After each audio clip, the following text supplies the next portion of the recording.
say you take a position and maybe you get in a few points higher, and then it comes back to where you would want to add back to it because of what you see. If you're seeing data to back that up, then they would basically be saying, oh, you're in a losing position now, and you added to it. So you added to a losing position, even though it was potentially a good trade, because you've seen like the stuff we've been looking at where, oh, you can get in and then maybe there's a little pullback. So I don't know. I think it's just more stuff to mess with people so they don't learn how to do it. It's so fucking bad. It's yeah. Oh no, the business model is built to. That's the thing. People don't understand that the business model is not built for them. The business model is built for the Apex guys. The funny part is we are here to provide the service to people. We are not a casino and we don't enjoy gamblers. These rules were made clear because of the amount of fraud we are getting. I'm very curious what kind of quote-unquote fraud they're getting. I don't know. Probably people. Fraud to them is probably people trading the right way and making money. No, that's the fraudulent part. You signed the contract. It's done. Yeah. So. You never told us that you were a profitable trader. Yeah. Fuck you. Hello, guys. Hello. It's the whole mentality of it. It's the YOLO. I've only got, what is it, $19? I got $19 and I'm going to get a $250,000 account, which is bullshit, by the way. Yeah. I'm going to get that $1,000 drawdown or whatever the fuck it is. And now they're putting some sort of bullshit ratio on it. So you're actually probably only going to get like a fucking, what is it, $400 fucking drawdown or whatever it is. That's the size of your account. Yeah. And everybody thinks that they've got this buying power and then they can hit it. And if you've done any of these, yeah, you can pass it. But trying to get a payout after the fact is still another fucking challenge. They're going to fight you every single detail. They're going to say, oh, no, you did this wrong. Oh, you did that wrong. Oh, it was Wednesday. You can't pass on Wednesdays. Yeah. What? On Wednesdays. Yeah. It's Wednesday. Yeah. What the fuck? Well, and I think it's an odd number. It's an odd number of the month. Oh, yeah. Well, I think the thing is they're saying like, the rules have always been in there in the agreement. However, if all this stuff is coming to light, then it must mean more people are being denied payouts, and probably they're able to throw these rules at them now. Because like if they don't like your explanation about why you took a trade, and if it didn't follow your trade plan and all, and it's like, really? You're going to have a trade plan for every little thing? Yeah. Every little scalp. Yeah, people don't even think past, what is it, 9:30 in the morning? They don't even think past brunch, 10:30. Yeah. Every scalp you take. You know why? Because they got to go to work at the fucking supermarket. Yeah. It's anyway. Open. Yeah. Opening. Well, So, I guess nothing changed. I guess still long. I think they need to lose 91.25 area or so. Yeah. And then back over 97. Yeah, this is the part you need, the moment you need to be pay a little, attention, because this is the spot when you start to think it cannot go higher than that. Like, oh yeah, I can't. This shit did the fucking power need to retrace, and that's usually when a retrace not happen. But I don't know. Well, I'd love a clean entry at 75 or so, but that's not gonna happen. Yeah, that's there is some truth in that. And they got stuff up at 13. Yeah. And I mean, there's stuff right above a little bit, but the magnet's kind of up higher if it wants to go there. Yeah, let's let me look at liquidity. How it is right now? It's not bad. I mean, not great. And why my DOM is not working? Okay, now it's working. Yeah, no, it's okay. It's okay. We can survive with that. So I guess let's see the play at the 300, but that will be pivotal, I guess, for hopefully not for the entire fucking day. That's the hope. Shit tons of buying before the open. Actually, just after the open. Sorry, not before. Yeah.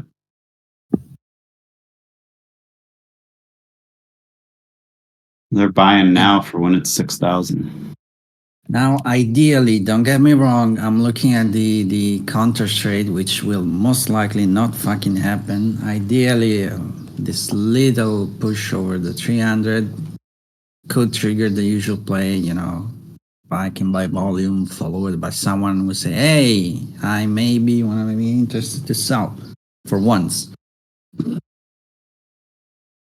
That's the ideal play you want to look for taking a pullback short.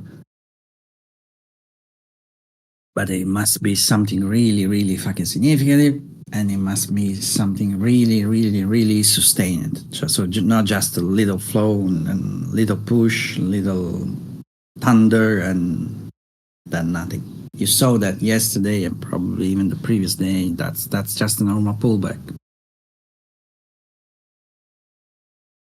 To be something sustained.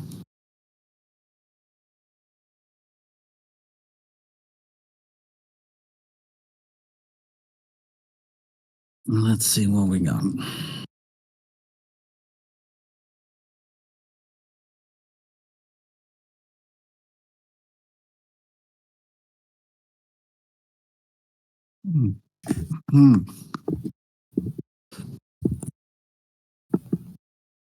And then the 25 on the way up, what we need to stay on top. We actually are already on top of fucking everything at this point. Pretty much. Yeah, kind of that stay on top Yeah, 300 area. Yeah, which I hate because fucking round Yeah. number and blah, blah, blah. But yeah, And after that, you kind of have it's the not that whole much. world, Yeah. the whole world is yours. Oh, yeah, we're back to the journey up to new highs, Yeah, right? yeah.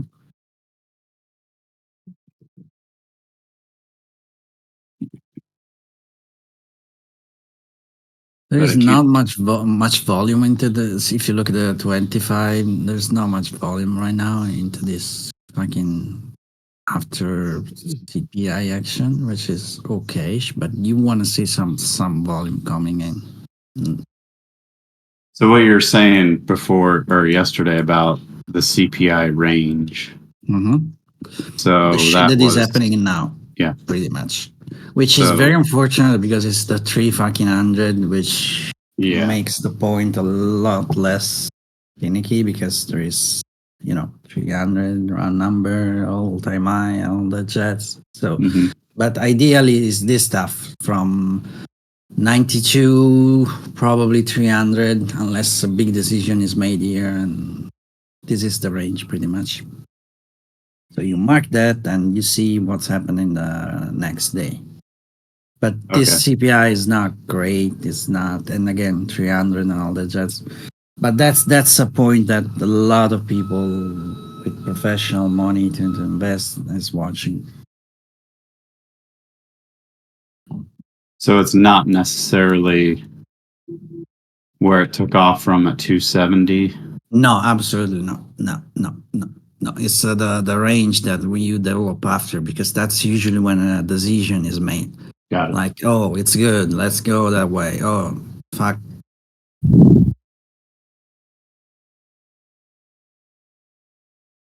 So you want to see this range being formed and then a decision being made after that? Yes, and if you see the retest, and that's a very important point. But again, that's when this is selling. When there is something significant happening, this one, okay, maybe you can consider that. But the range is around the 300, which makes everything a little more finicky. Actually, a lot more finicky. Mhm. So this is kind of the so- area now down to 94 that buyers need Yeah, to hold. yeah, I was looking at 93. 94 as well. Yeah, 93, 94. In a very directional stuff. Otherwise, we can even go a little lower. A little flush below 88 Yeah. would not be that bad, but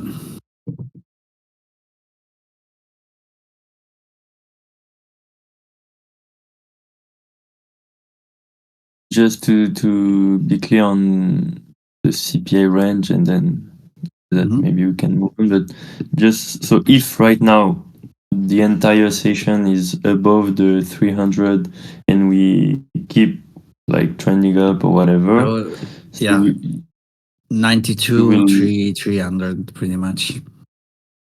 for a retest after that in this area Yeah. and see what. Yeah, but Okay. again, I will not consider this a great example because, 300 and all that.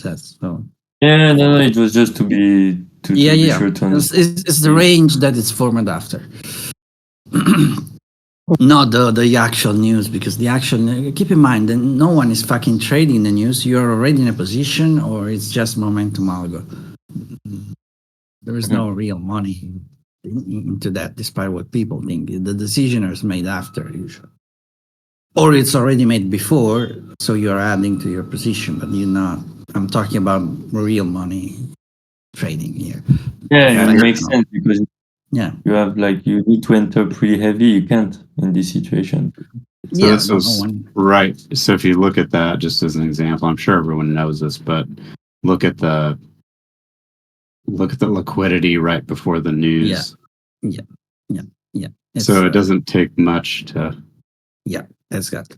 It's just momentum algo that are looking to enter just after or immediately during the news. That's it. It's nothing serious. It's nothing. The news is a fucking nothing burger by itself.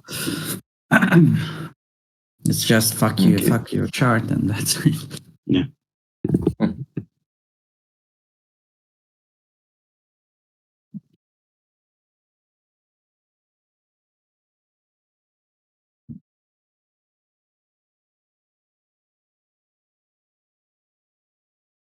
They couldn't get below 95 even.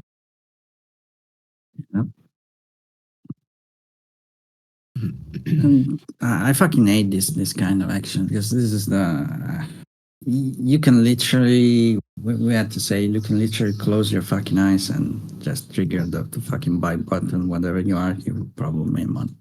I can't trade like that, but that's the Why do environment you hate we it? got in the last couple of days, pretty much. Mhm. Testing to trade. Mhm. And this is where you have to be stupid. Like, Yeah. Like, oh, it's going up, just buy. yes, that's how you made a lot of money in this environment. Don't think, don't just follow the price and do it. That's literally the best lesson you can get from me, probably, is the be stupid in this environment. Yeah. Well, again, like looking at, the 25 and the 4, it's Yeah, up, up, up. I mean, there may be some pullbacks, but I mean, yeah, this as is already. expected, like, Yeah. little kind of things from time to time. But even the 25, it's literally up, up, up Yeah. in that context, up, up, up, and nothing, not looking back from 43, at least 43.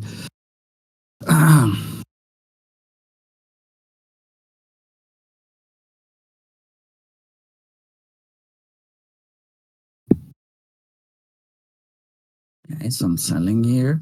Now, of course, there's a lot of. That's why I fucking hate 300 because there is a lot of shenanigans going on there. There's a lot of people that are forced to take a position into those fucking run number.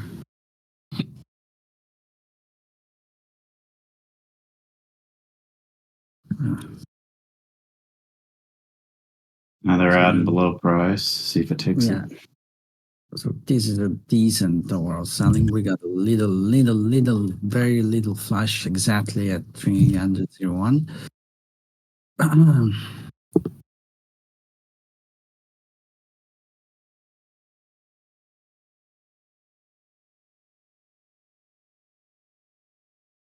Peek up here.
Fail 97. Let's see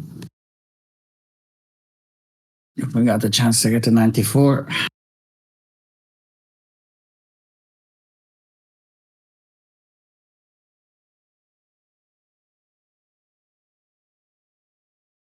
Decent selling overall, I have to say.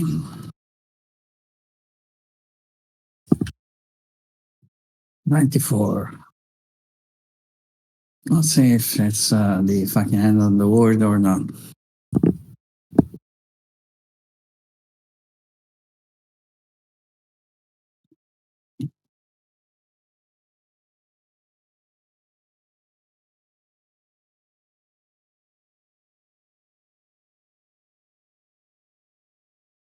We got other news that I forgot.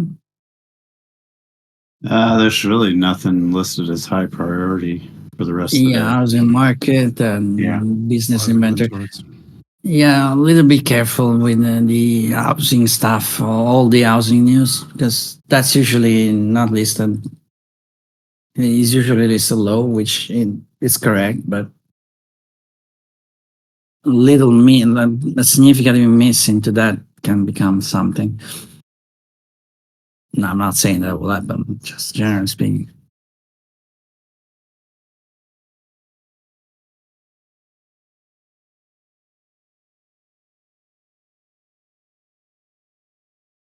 Pick it up 94, no surprise. Let's see here. That's Had a I line guess- there. yeah, that's powerful. Lines work. Well, this is if the seller really want to turn the Yeah. table, this 98, 97, this is the spot when you need to push. In fact, there is a lot of pressure, thankfully, so we got a chance that will happen for a change. Just watch for the duck. Oh yeah.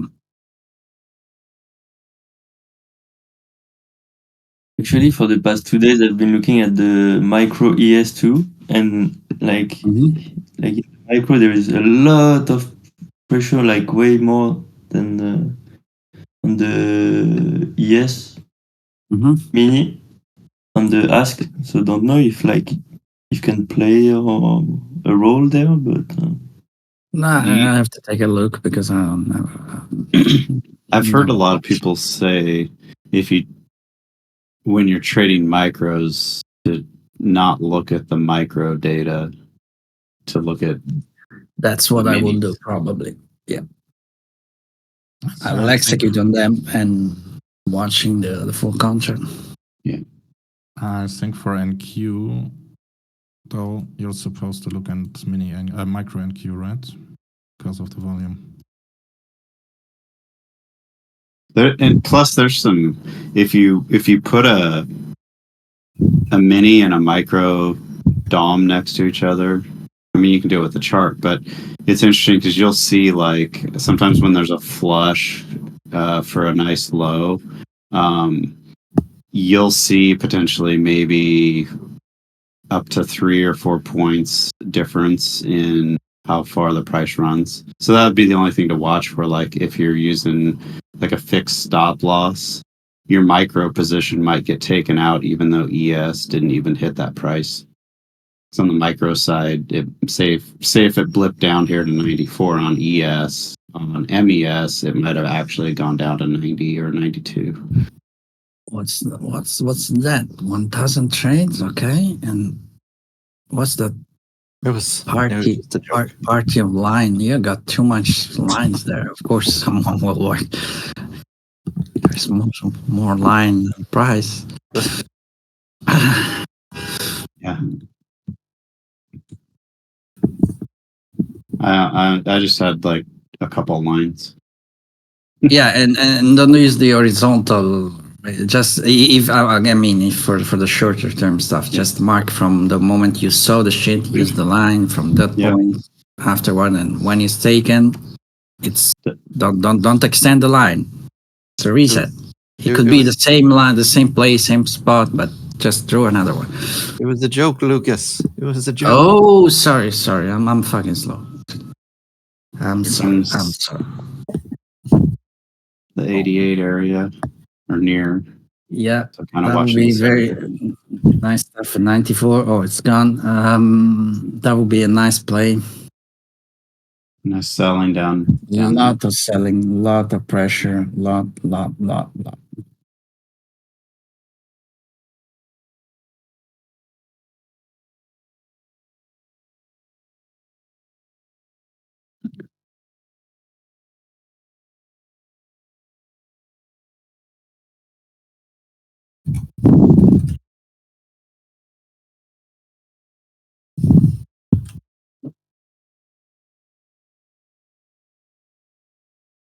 We got a big guy, relatively speaking. No, it's not actually even big, but whatever. 85.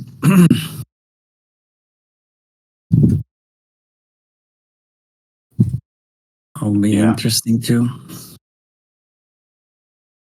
But let's look at this little flash. What's trigger eventually, and look at liquidity during the flash if you can, because that's the first hint that something will happen. And you see that liquidity down there trying to trigger something, failing now because they fucking fail 88.25. That's the spot where we need to stay in the very micro shit on top 88.25.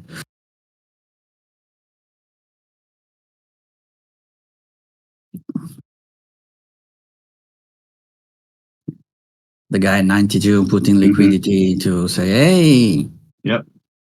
Come get me. and that's probably, I assume, I don't know, but the same guy or same people that are making that little pushing at 86, 86.25, 86.50.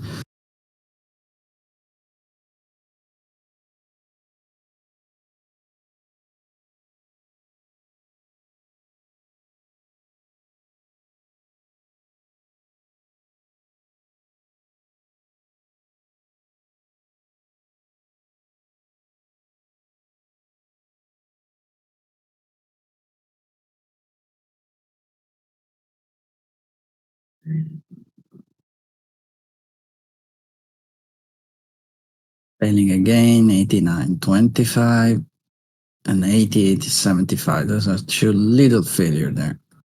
Very small one, but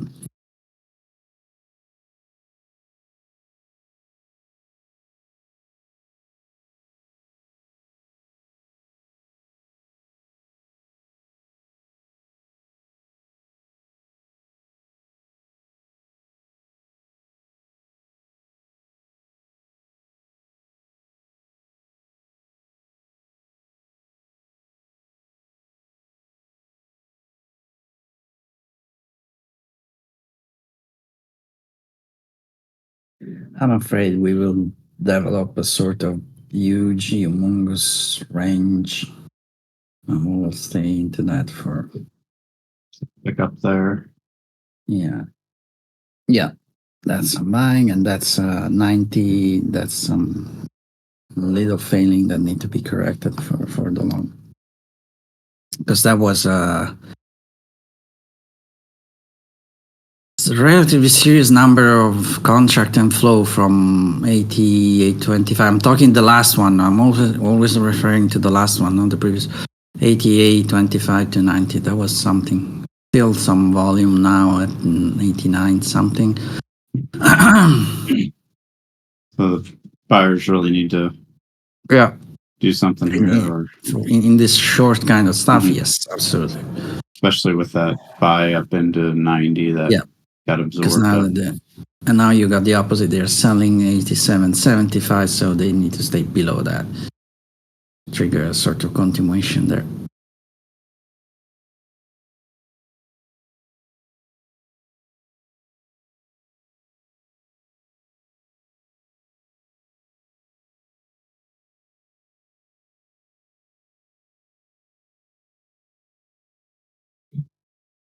But that play, the flush below 88 and the pickup, that's already gone. Like if something pick up from here, now it's new stuff. It's not that play. Like the pickup, the quick pickup, it's already gone. It's already over.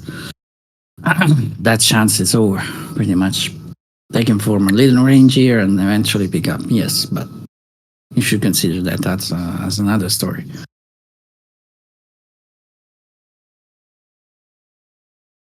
Trying again, see if I can do it.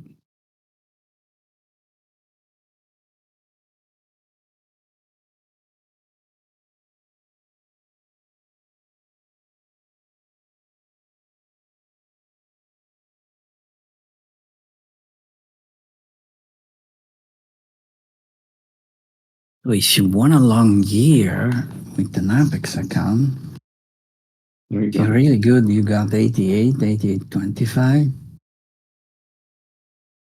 3.3 times. Oh my God, that's so bad. Just adjust your ratio. Yeah.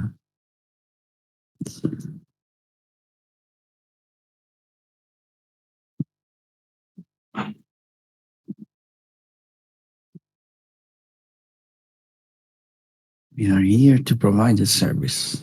Oh my fucking God.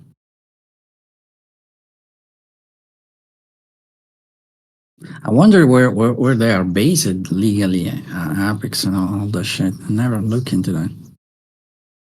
I'm not sure. I hope for them very far and very in a very shady place because at some point, oh my God.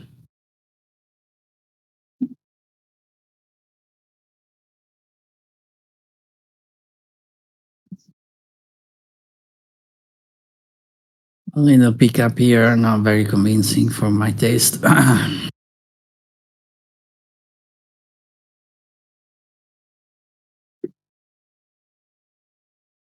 But they are eating the offer, so. Yeah. And we see got if- 92 again, yeah.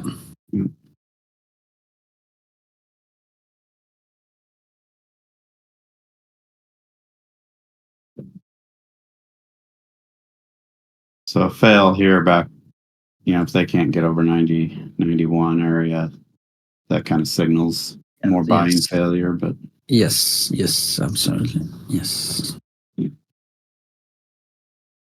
There is a little layering on the way up, 99. Of course, zero, someone adding at 02. Not that much, but a little bunch of stuff from 07, 08.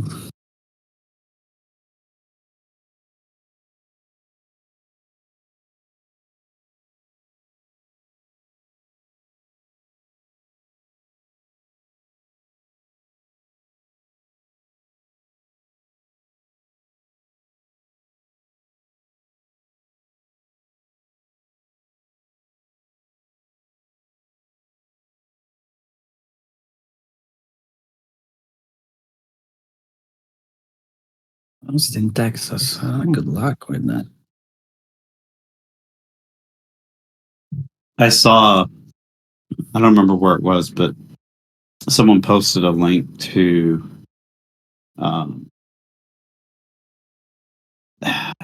I think it was a service basically to spin up your own prop firm. Like all of the back end software, everything you need to, just get your prop firm up and running. So Yes. it's amazing the business model for just not even trading, just like the prop firm stuff is so popular right now that sell a business back end package to set up your own. That's Sorry. amazing. So Yeah. like, you know how there's all those courses for like how to sell stuff on Amazon and eBay and Yeah, stuff? yeah. So it's going to become like that. You're going to have That- like how to be rich in 1 year from prop firms or combines. Yeah, no, that's a good way to say it because that's what it's like now. It's not the trading at all. It's the big traders. It's here's my referral link for Mhm. Apex because they're making so much money trading that they need the referral links. Yeah. And then the YouTube streams of the streamers, and then they partner with these prop firms, and then it's like they're probably making so much money off their streaming and referrals that they don't even need any money from trading. Not only they have referrals, but they are on bank. Some of the big one are on fucking bankroll, so they got like 20 fucking thousand a month, like fixed paycheck.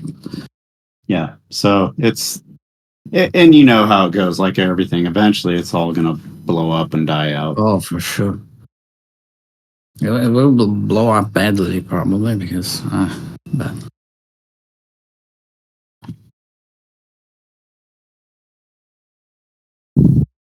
Which is, honestly, it's fine if you learn how to trade properly. But those rules are not made to train you properly. Like you really need to be good to adjust yourself to that. Yeah. To those fucking rules. Well, and which means it's the worst environment for for someone who's trying to actually learn something. Right. Like the trailing drawdown is so stupid. Yeah, exactly.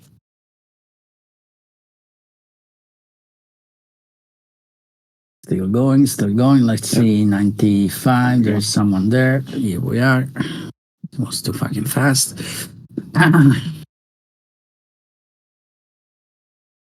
This is kind of the area decision for sellers again. Yep.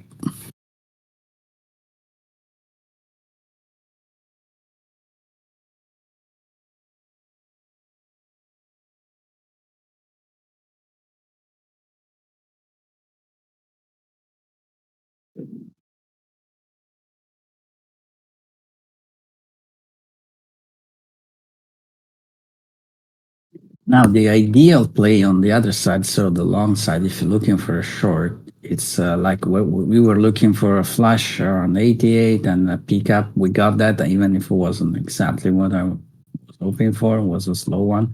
Mm-hmm. Now, ideally, we want to see something around from 98, but even the 0-0, unfortunately. Sort of other pickup there and eventually a short forming there. Because now we got a lot of stuff from 88 to 90, whatever will go. So that will be a nice pickup for the short.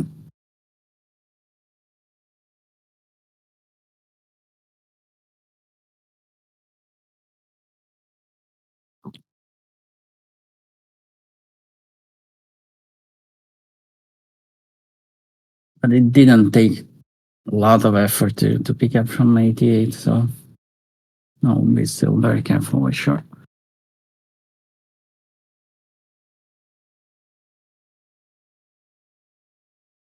Not that it matters, but was the CPI good or bad? Better than expected. Yeah, but the consumer side were not exactly great, if I read correctly. Yeah. Well, it can help to actually get the CPI, well, the inflation back down. So depends on how you see it, I guess. But since we don't really trade that, Yeah. Well, I would have I- thought yesterday the core PPI would have had a more negative Yeah. impact, but Same. they just bought it right up. yeah, same. It was interesting.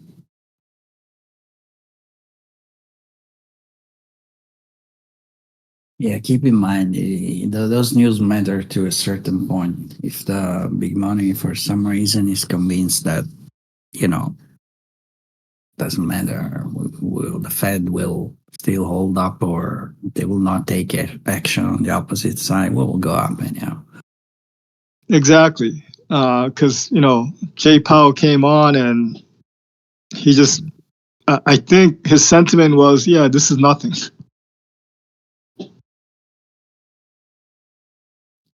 The funniest one was, I'm sure everyone's seen it, but when the protester was at that one, he's like dropping yeah. the bomb, telling him get him out of there. Oh, I didn't see it. Just close the fucking door. Yeah, that's what he said.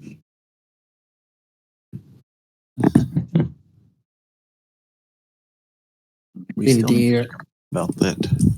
Yeah, there is some serious activity now. Yeah. So let's watch this 98.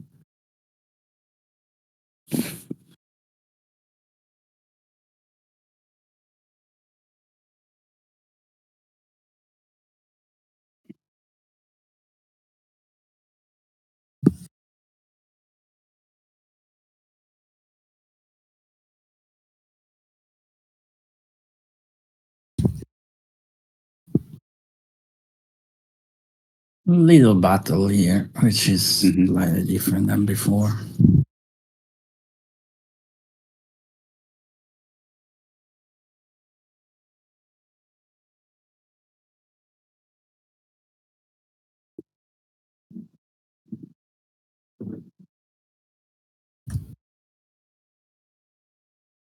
Okay. That's the spot. Fuck the Seller 99 piling guy. in at the moment. Don't see seller piling in.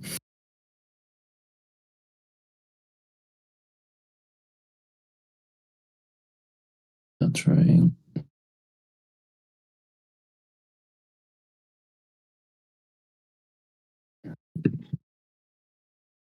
There's still a lot of buying pressure going on.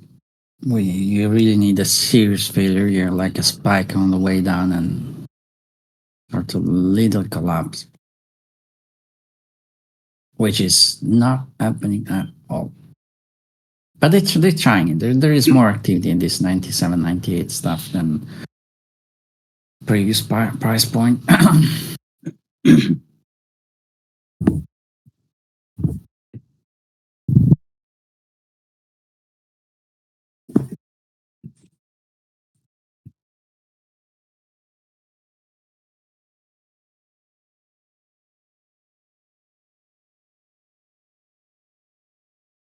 See now.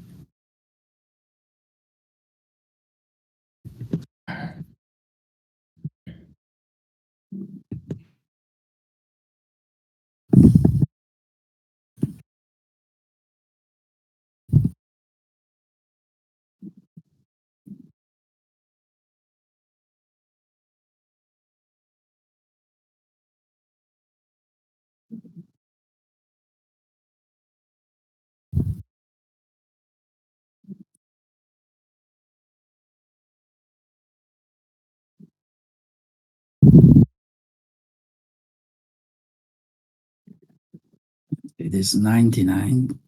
There's someone who's trying to sell 98 again, but Hmm. now we need to flush.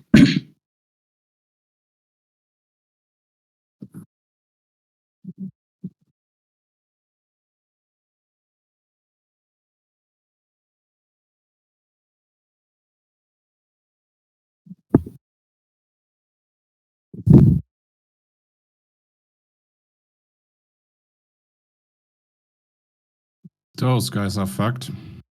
Yeah. Me likey.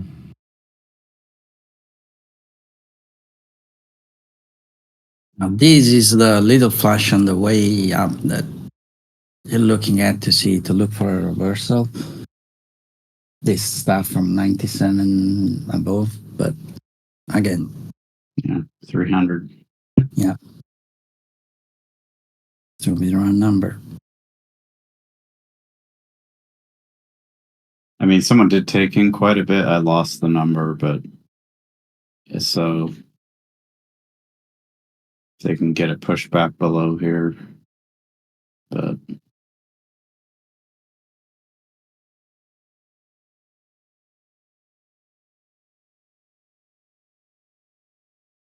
That's like the textbook. Beside the round number, we will fuck everything up. But that's the pretty much the textbook play for reversal short here. yeah.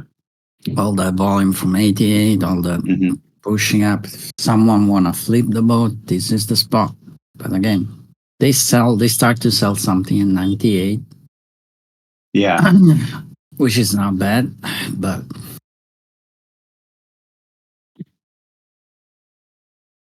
you want to see something really, really convincing to take action from an actual top. It's probably safer to wait on the way down and eventually getting in later on. Eventually. Yeah. That's what I've noticed a lot. Stating the obvious, but instead of trying to guess Yeah, the top. no, it's not It's the like- obvious. It's so hard to take, especially in this environment. Yeah. It's really hard to take the top and bottom. Yeah. But I just mean in general, like, you go with the trend. Yep. When it changes. Oh, okay. It's easier to sell when it's going down. So we want to see this 98 failure, for example, going Yep. down from here.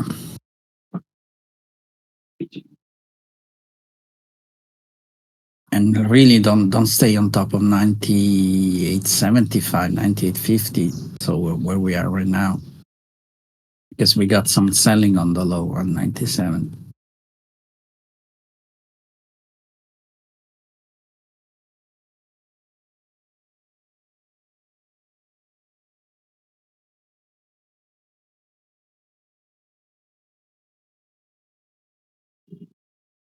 Isn't selling, need the flush again, need the flush, because that's the second time we're selling 97.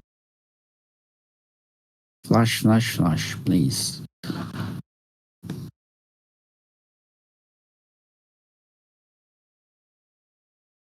We need to fuck at least 97.50 to trigger something. Here we are. Come on. I say fuck, not pick up. That's a failure. A little one, yes. Still need to stay below 98 something, 75. We stay below that, it's still fine. We got a large chance.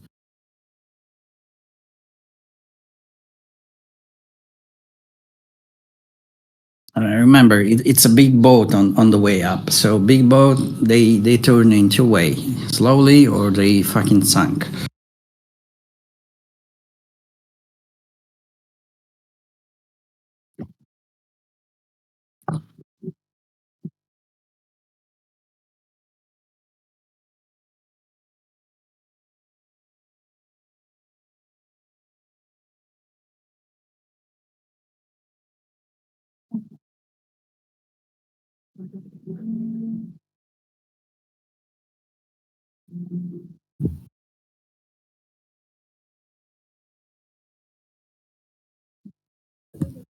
Oops.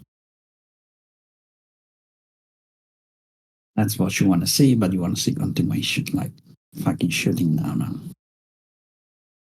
Now they cannot fail 96 again. Otherwise, it could become a horrible little range again. Mm-hmm.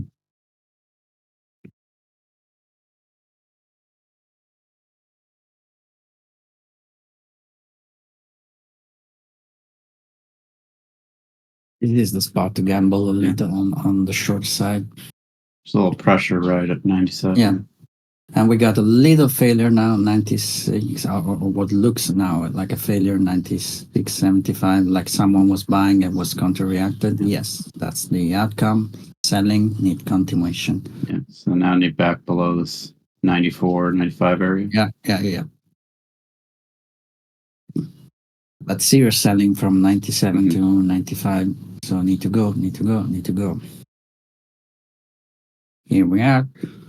You need these action, keep going. These little flashes, keep going, establishing a sort of turning point from 98, 97, or whatever it was, and build the base on the way down and stay below that. So I'm buying now. That will be an interesting failure. If we flush that, I'll consider that in the short term a little change into the piece. But we need to flush now.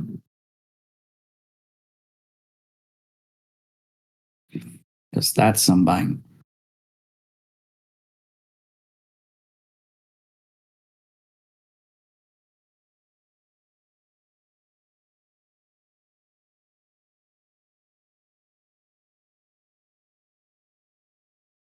Happening, so we need to pick up from 97. Okay.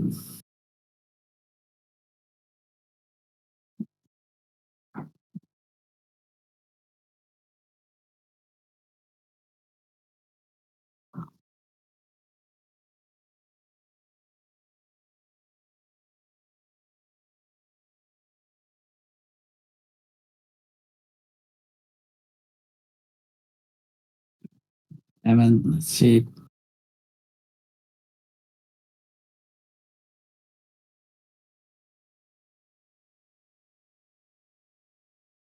Selling at the moment, someone working the offer, but that's it. Need to trigger some selling volume. Kind of where sellers lose if we get back over 97 area.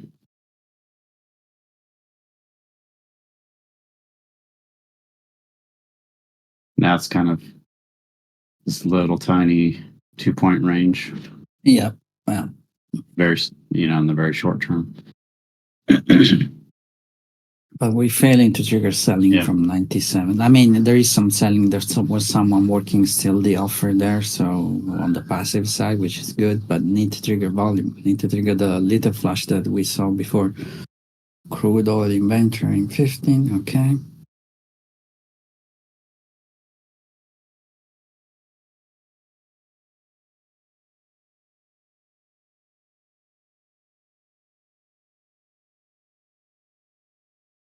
Decent amount of selling pressure, so really need to trigger selling volume.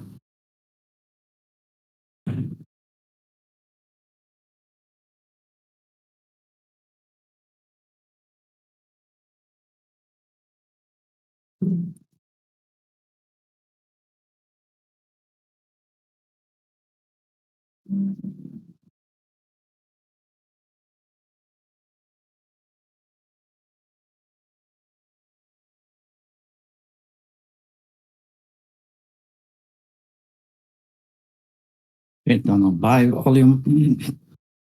So that's the key moment here.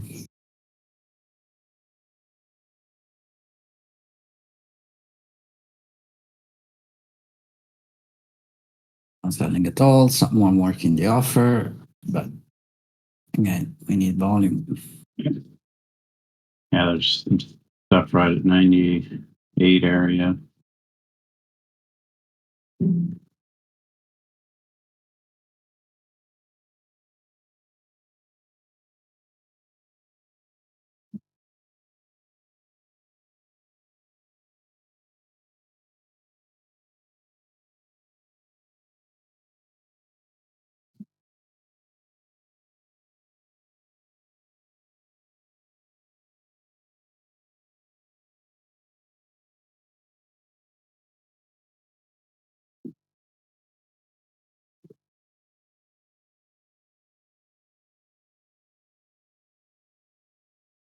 Little flash in buying.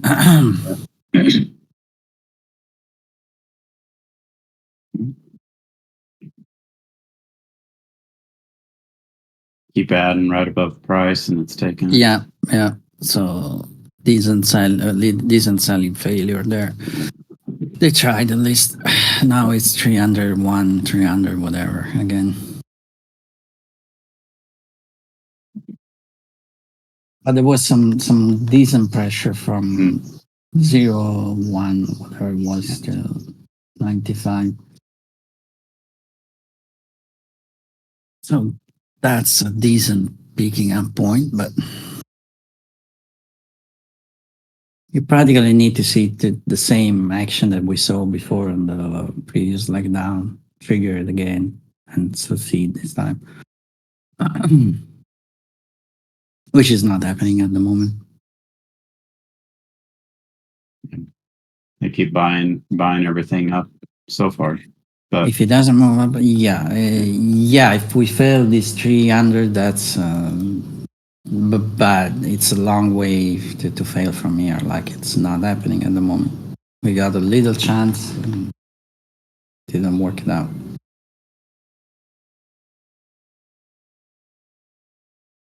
There's a little algo selling now, little, very little thing.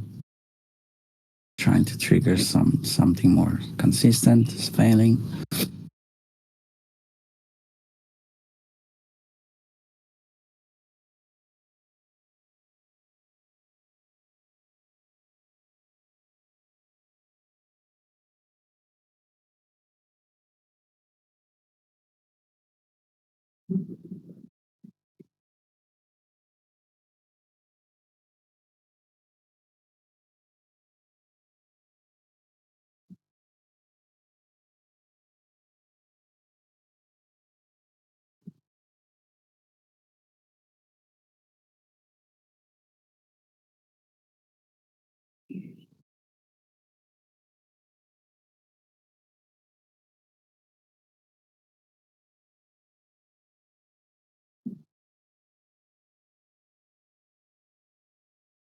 But there is interesting in here. There's someone putting a little flash on price on the heat map.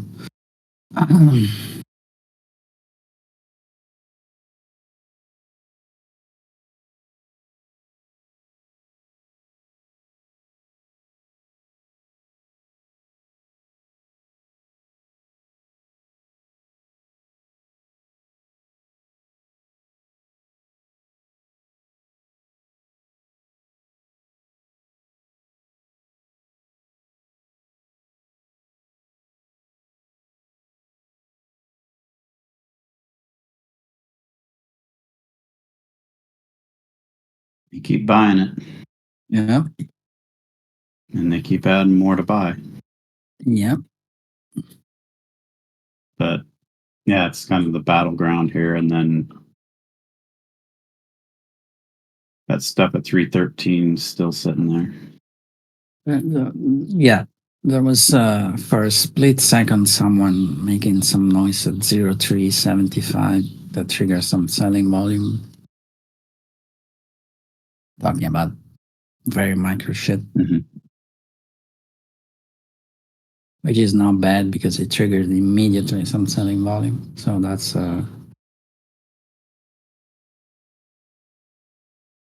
nice test, I guess. So there is interest into this point, definitely.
I suppose just below price.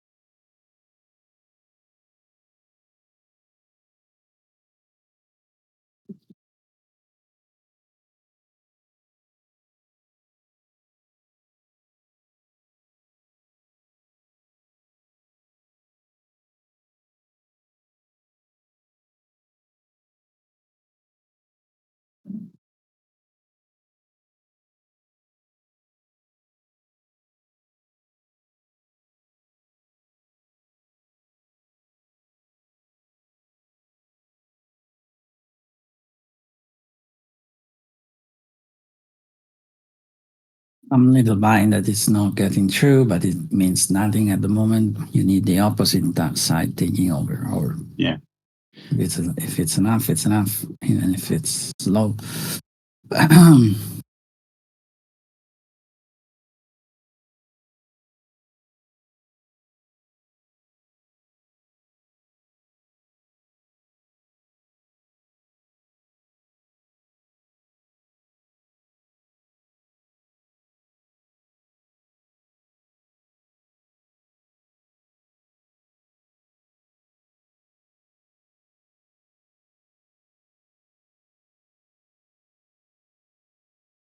And there is some interesting into this spot from the selling side, but you need to trigger selling volume, which still not happening. It's a little better now, but far from being enough. Very far. There's people working the offer, which is nice. Need to trigger this kind of little volume. You need to be continuous. In fact, that 90, at least 97 now.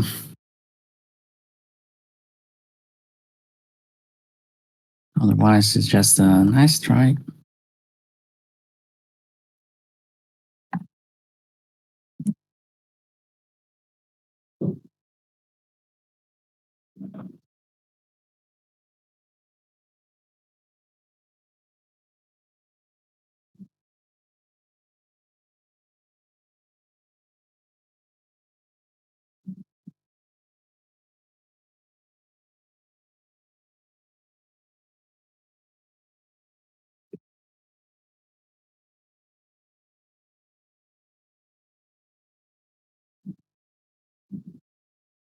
Little selling kicking in. Yes. Still need to push. Again, there was a pretty much clear selling interest in around the 0001. Still, I don't consider this like convincing selling volume. As you see now, you got a little more selling that is not paying. You want to see that keep adding.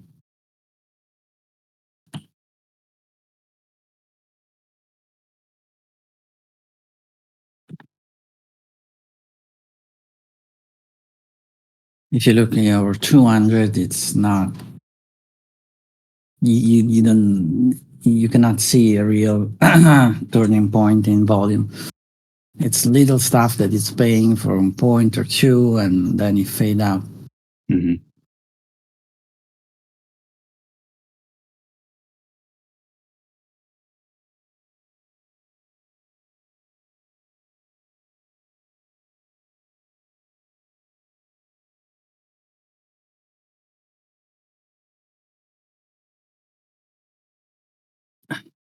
What's this message?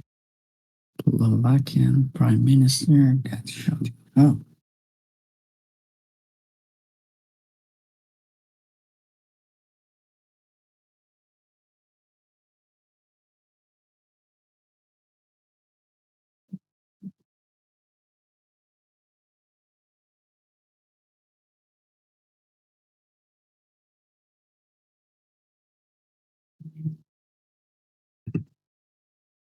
Interesting. I just saw the Biden debate.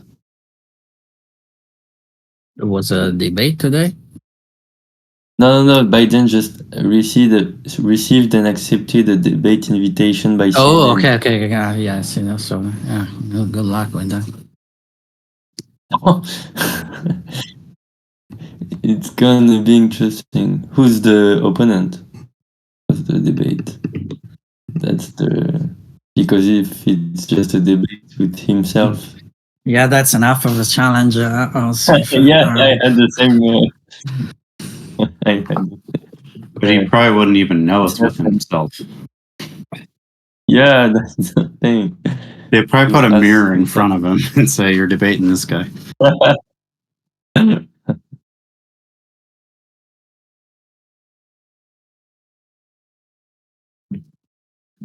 You got the crude here in a minute.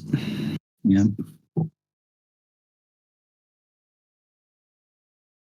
Selling, not really going anywhere, but Yeah. Little flashes for half a point and nothing in the middle.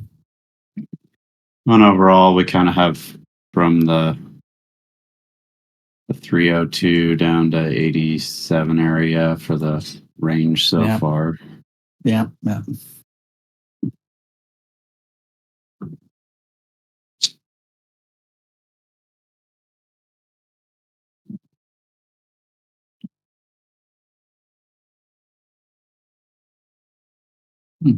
Something Ideas happening here. 35. Come. Good idea, Something 35. strange on the best bid and offer happening here. Interesting. Careful now.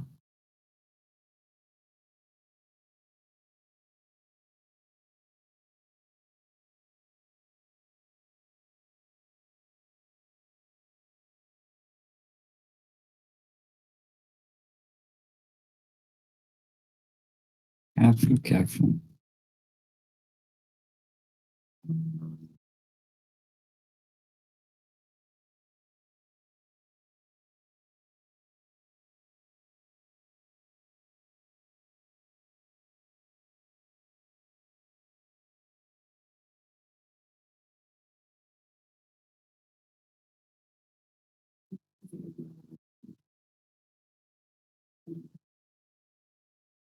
Let's see now.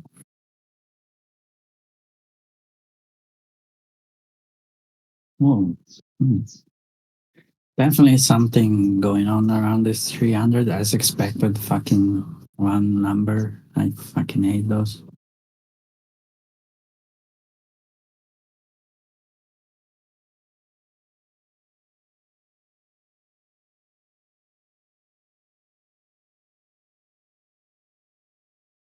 Buying pressure. But someone is trying, which is interesting.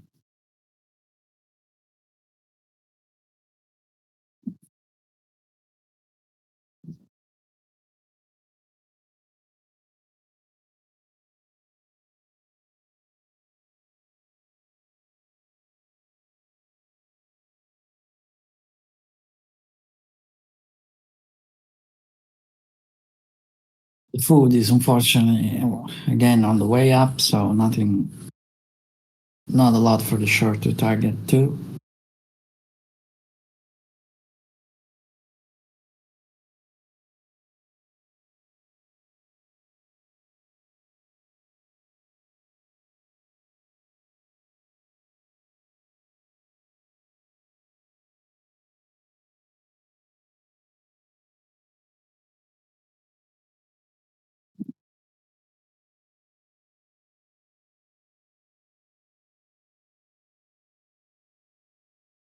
I can volume.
Same as before. Same as before.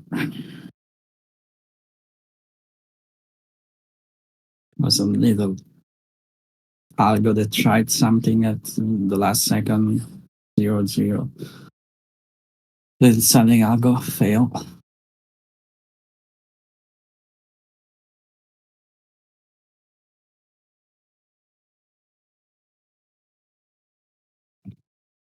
We got some little food on the way down now. Interesting.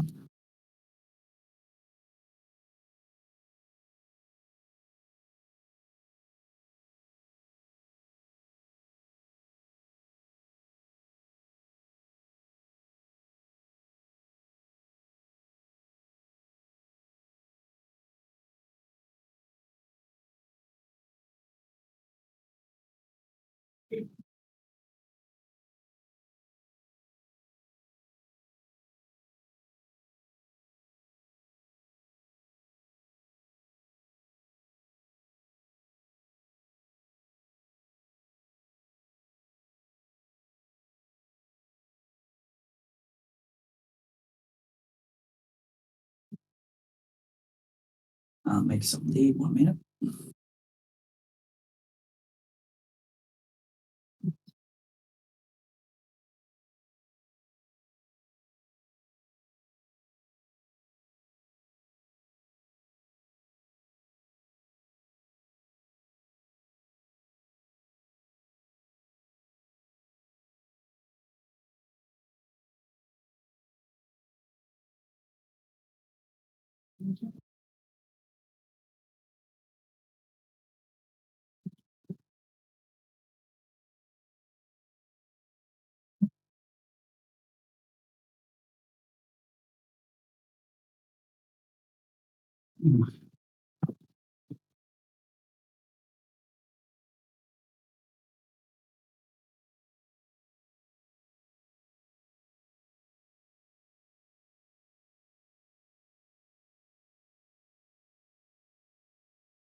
Need to break out there. We've added some stuff at 309. Yeah.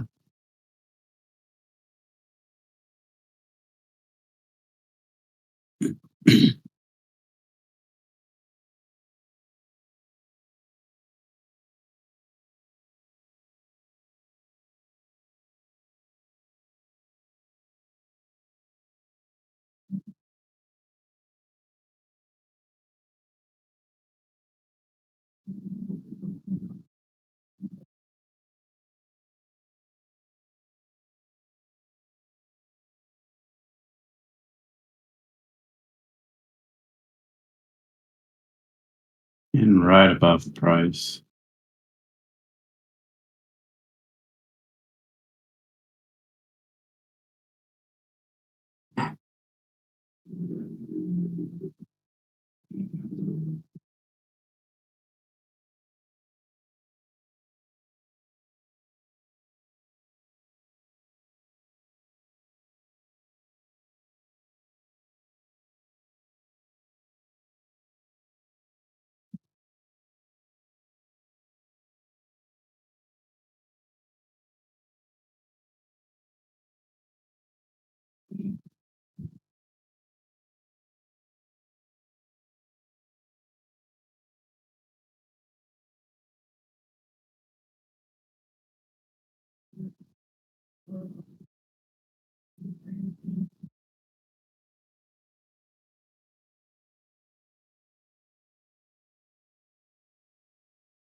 Little selling trend again. We got some starting to get some food on the way down from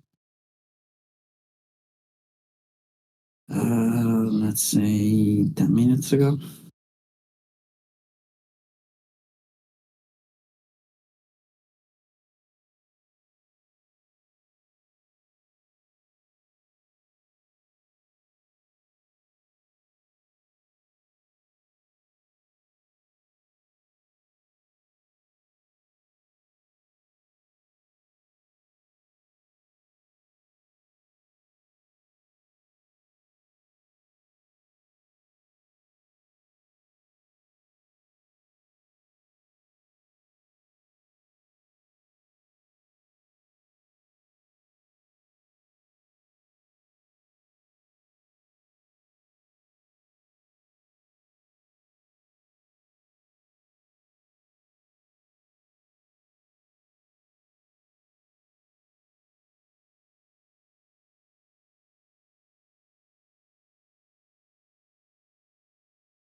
Nothing changed, still buying, not very much to say or do besides buying little pullback if you want to do that.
The buying still going, still going. We got all the jets 9, 10, 13.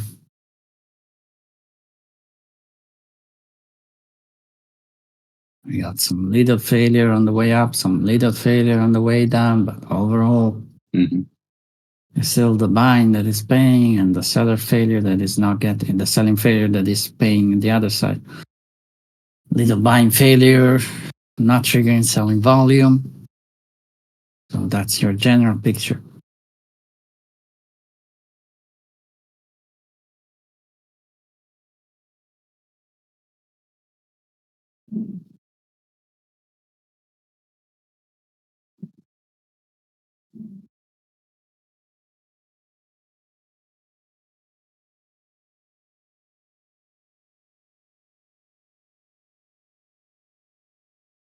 I want to start to make noise at 20, 23.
Is that something a little different there? The buying with immediate selling, Which 1044.50. and 44.50. So not really different than what we see before. It triggers some selling from 0.7 to 0.6, but it's the same 1 point stuff that it's not Yeah. going over. You need to trigger now selling and keep going, keep going, keep going.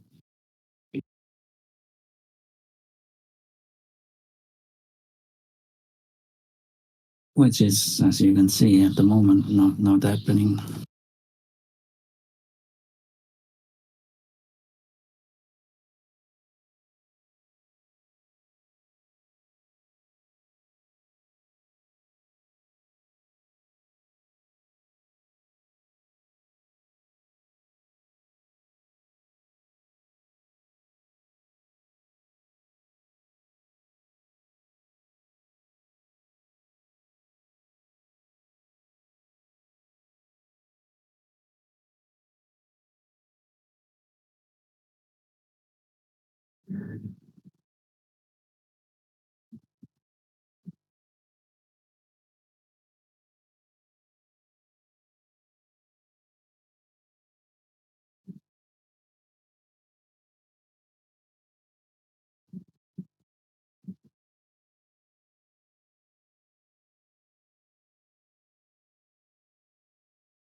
Going, no change, nothing fucking changing.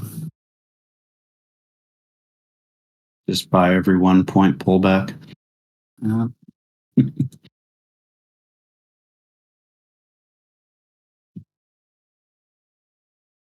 I would love to see some selling just to make it more interesting, but nah. Yeah, it'll be interesting to see up here at 9 and if it gets to for sure. 13, For sure. if something happens. That's like the worst environment ever for selling. Like again, this is the boat that it turns slowly or it's sunk. There's no really other way around. Yeah. We got a little attempt from the 0.1 to whatever it was. 88, that little trying, but that was it. But really, overall, I mean, from earlier 88 area, you should be Yeah, long. yeah. They tried a couple of time in those little range at around 98. They trying to pick up again, but it was little stuff, no fuss, and absolutely zero following through at 95. So, Mhm. but it was already very mute compared to 0, 1, 80, 85, whatever, 87, whatever it was. And now we got big stuff Mhm.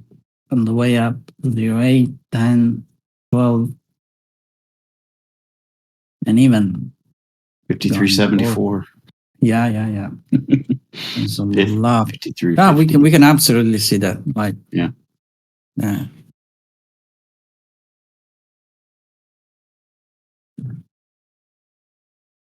They are lying 20, 23, 25, 32. It's absolutely in the card for the day. Not be that much surprised.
Now kind of need to push through this 305 area. Yep. And Yeah. There is a. We'll pay attention this 07, 06, 75. The seller got a little chance there. Yeah. Just a tiny little chance. Because there is some real pressure that was buying pressure from 05 to 06 that it didn't pay for a change. It's actually triggered some the other way around. This is the first time it's happening today. Fortunately, you cannot sell 04, 05. Well, you should not sell anything, but you got the gist of it.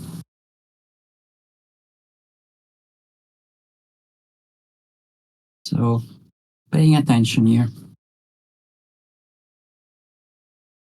Again, buying pressure now, a lot of it.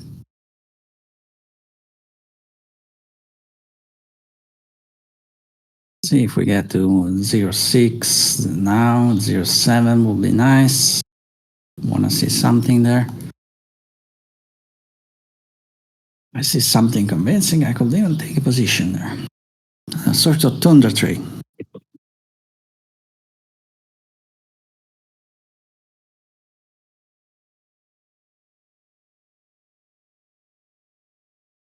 But it need to be something very convincing.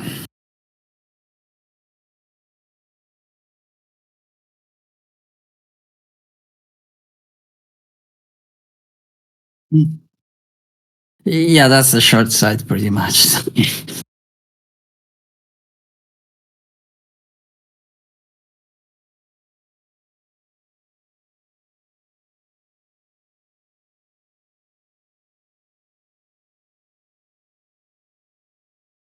Nothing going on.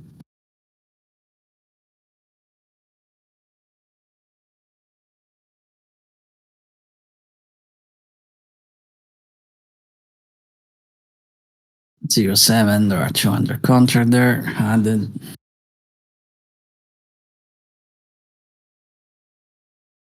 Little flash there would be the interesting spot to pick up some real selling. They could pick up from here, but it's too fucking low for me. It's not, and I don't see anything. Besides some selling pressure. What's that? Okay, reading.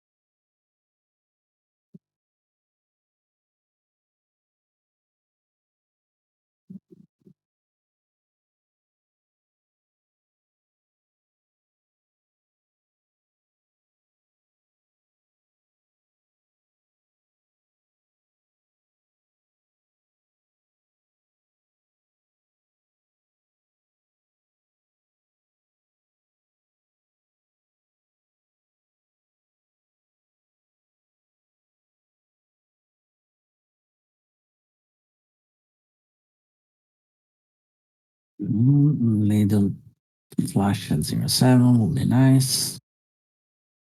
Don't stay here.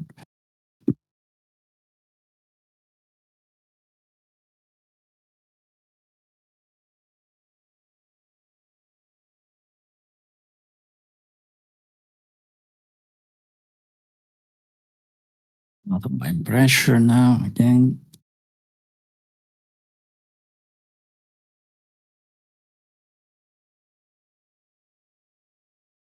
This is the spot where I'll start to pay attention. Again, it's a counter trend trade, so you really need to see something convincing, which is not happening.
Nothing going on.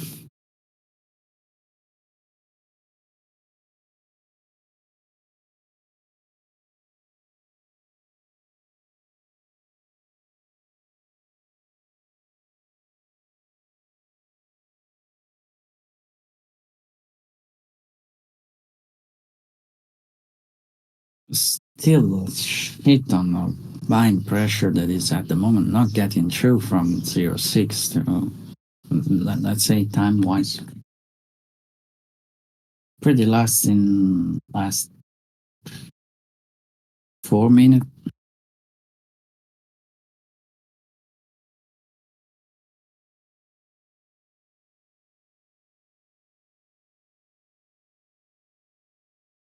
This is still an interesting spot, but nothing interesting happening.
It's combined pressure again.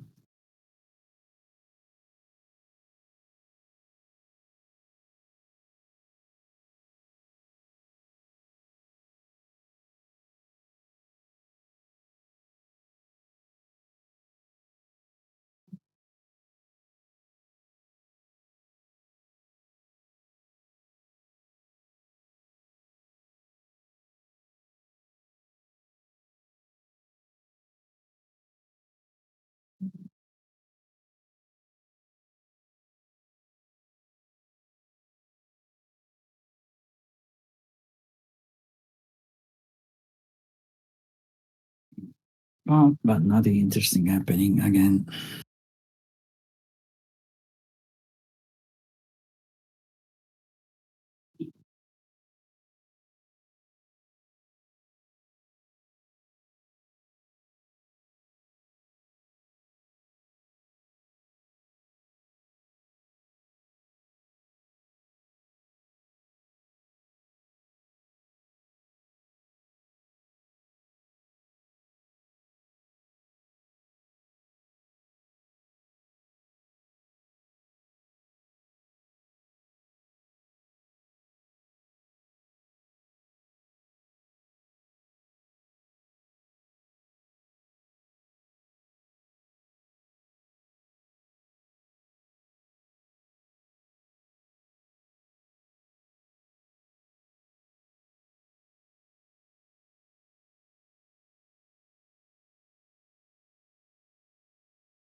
Still same.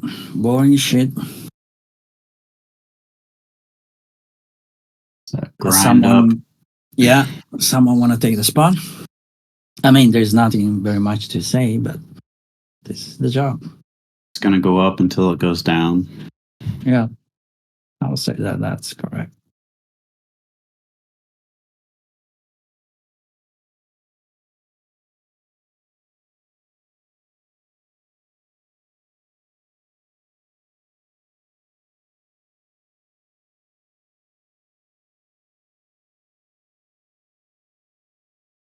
It seems like as long as we're stay on top of 300, then Yeah, just keep going up until something has to fail, obviously. yeah. But kind of what you're saying earlier, though. I mean, context wise and everything, until something changes, the play is long. Yeah, So again, nothing serious on the selling side today, beside that little dip down at 88, which was exactly what we were looking for a pickup. It didn't happen exactly like my ideal Yeah. dream, but that's pretty much it's happened. And the fact that it didn't even happen like that, it's even more annoying because it means like there is not even the fucking need for that.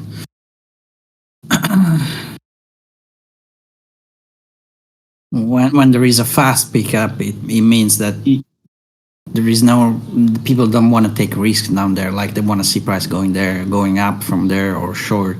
I'm talking about the sort of V-shaped reversal. yeah, Like I don't want to spend much time here because it's risky. So you need to trigger something very quickly and keep moving up. Maybe establishing a little range base after, and keep going. But you don't want to stay around that price because there is too much risk of triggering the opposite side. That when not even that happening means like, oh, that's just no need. Still buying everything. Yeah, those slow turnarounds, I noticed that yesterday too. Was kind of waiting for something, and it just was pretty uneventful at the low. I don't mind. You can make money going long, which is the right thing to do. Focus on that. Yeah. Now you cannot buy at 0.8, of course, but 89 was decent. I took something there, but I didn't hold that shit. 96. That was a little tough, to be honest. But you got your opportunity. Some little breakout volume there, as expected. It's not great. But that's because we got the 0.9, 0.10 shit, probably. $440, 16, 15 contract. I kind of want to see what happens here at 9 and boom. See if they take 13. That's a little better pace. Yeah. That's because most of them like fucking pull. We got filled 375. Yeah. Not most of them, some of them.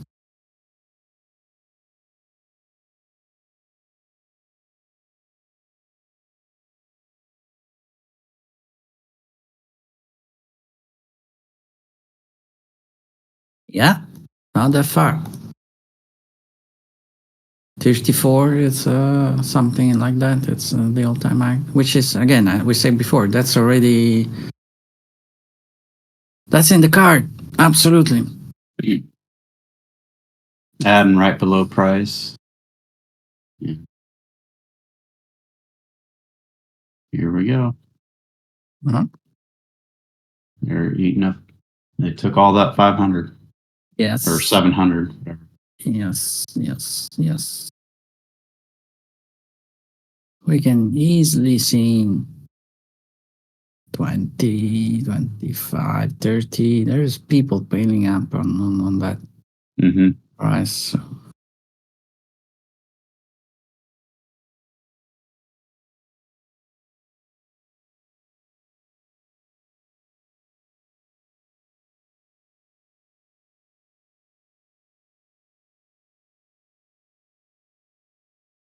So now we need to see back below 309 area for anything. At least, yes, for something. Yeah.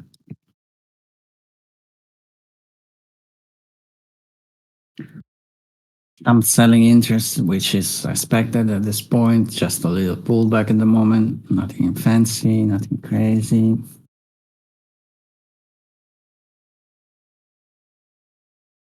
And there's some stuff right above the price now, and then some stuff down at 310. See if Yeah. the selling can get down to That's the interesting selling volume. That's the biggest selling volume we got from Mhm. pretty much the open. Oh yeah. expectation wise. If you know if you were short, you need to Yeah, kind of see what happens at 308. in this, what's that? 14 and 11, so Mhm. 4.3 point range, 4 point range. Right now we got more selling Yeah. volume than the But it entire. Yeah. needs to pick up. Oh yeah, it needs a lot. Which I think is you never know what's going to happen, but an indication of if every little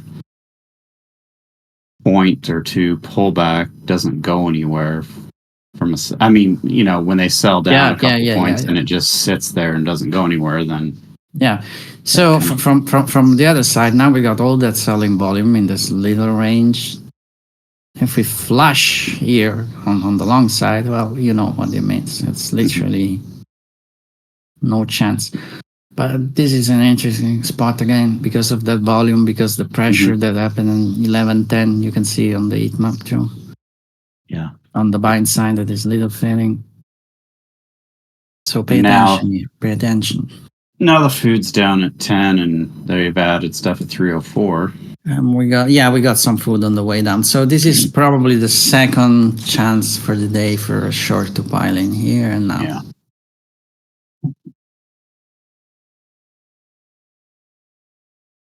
But to get people to join them, they need to do something.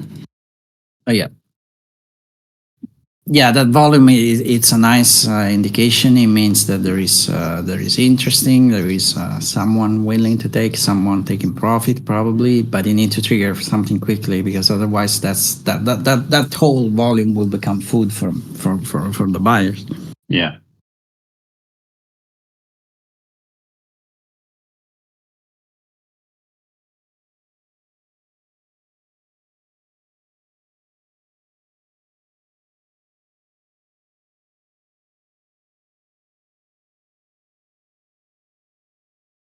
And it's not happening. The volume is already dying out.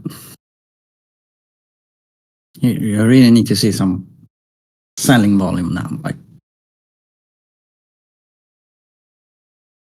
couple of thousand contract. Now they've added some stuff right below price, 300. So if it takes that can be a good indication of. Yes. Another one.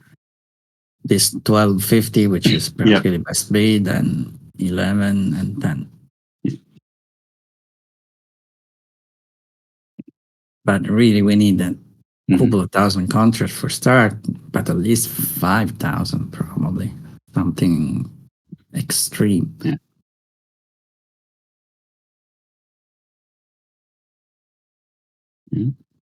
Which is not fucking happening. So maybe it was a take profit. I don't know. But it's volume, so it doesn't matter.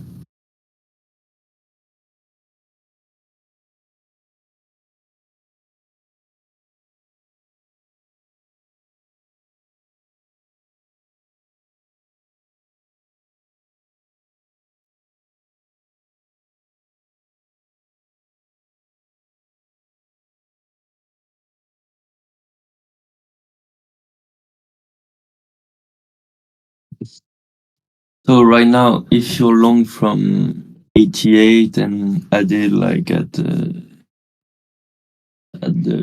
pullbacks, Sorry, say again. you- Say again.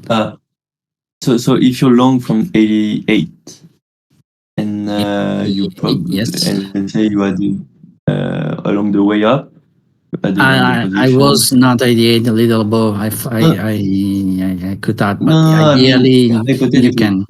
Yeah. I mean, hypothetically, like, what do you want to see to to close the position. Because right now there is like we are going up, to, up, to up. close to close the position, that volume that we saw, those little volume on the, from 14 to 12, pretty much 1150, some continuation there, some buying pressure failing, which is not happening. Okay, so you're not like necessarily targeting something or. I want to have a target. There is 22, 25. That's a target for the way up. 22. Okay. We have 20, 22, and 25. Those are the three little spots I will be watching. Because of liquidity? Yes. Yeah. Okay. Yeah. And on top of that, Otherwise, there is not very much until 30, which again, we could yeah, see that. We fine. could see that, absolutely. Yeah, obviously.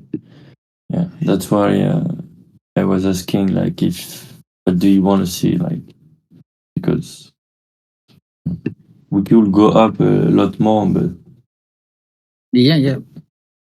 Again, that little, I took a little risk between 14 on the short side, 14, and ended up break even pretty much 14.11. That's a nice spot. That was some volume there, but I'll follow through. Not at all.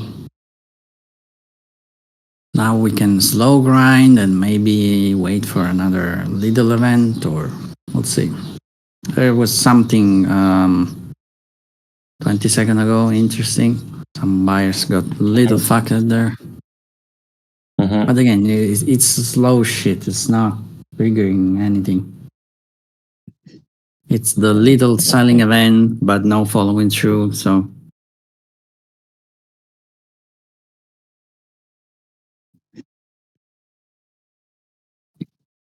1275. They added some stuff there.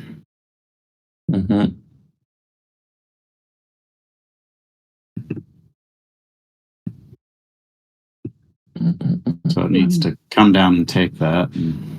yeah. And then continue on down to 450. Yeah, there is that fucking volume you said, 12, whatever it is, 400 contract, 470 now. But If we take down that will be interesting, but not happening at the moment. It's really there. It's 1 point, even less. 500 now. It's yeah, adding another- pressure. 555. Adding pressure is not triggering selling volume. It should trigger selling volume in a selling environment. That's another one. That's in your fucking face. 2 levels. Yes. That's 1,000 contracts in total. We triggered almost 5,000 contracts on that little selling event there. So those 2,000 contracts should be interesting, right? Should trigger something. Now they're gone.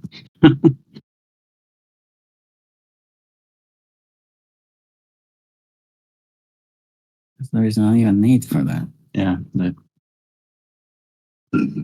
One is coming back. Now there's some back. Yeah. This is little testing in price.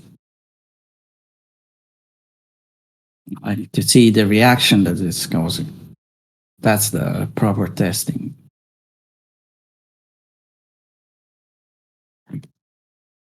So it's like, oh, we put liquidity on the way down. What's happening? Oh, it's triggering buy volume. Put liquidity on the way up. What's happening? It's triggering selling volume. This could change in a fucking second. Don't get me wrong. This is happening every second, even when you don't actually see something clear on small size shit. This is the very visible stuff, but this is happening every second.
Mm.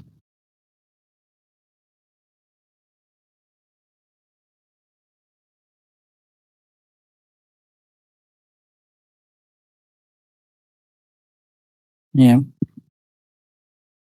I take it twice. Yes.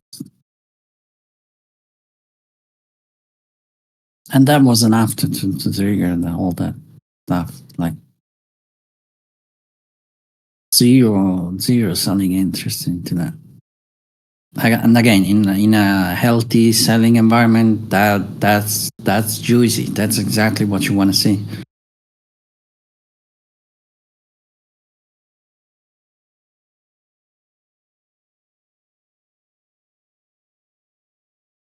And they keep doing. They done the same at 1350 couple second ago, 20 seconds ago actually.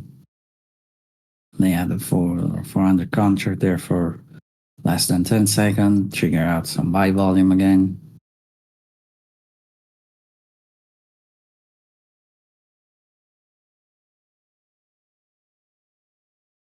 Now, if you see that keep happening and we're not going up, that will be another story.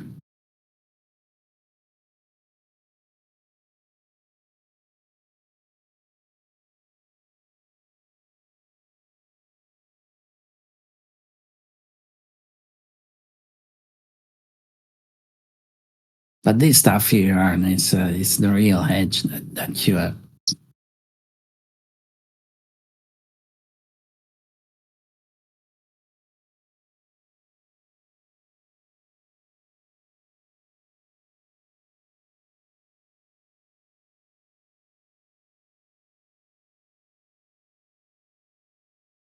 Keep adding pressure, a little less, but still enough, 12, 13, and even just below best bid.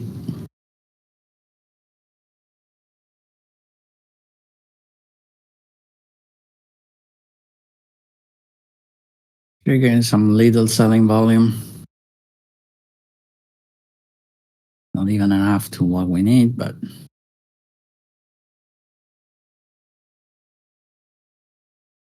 By the way, about the retest of the CPI range, do you do it only on CPI or also FOMC? yeah, only on CPI. No, only on that's CPI exclusive. No, don't do that for other shit.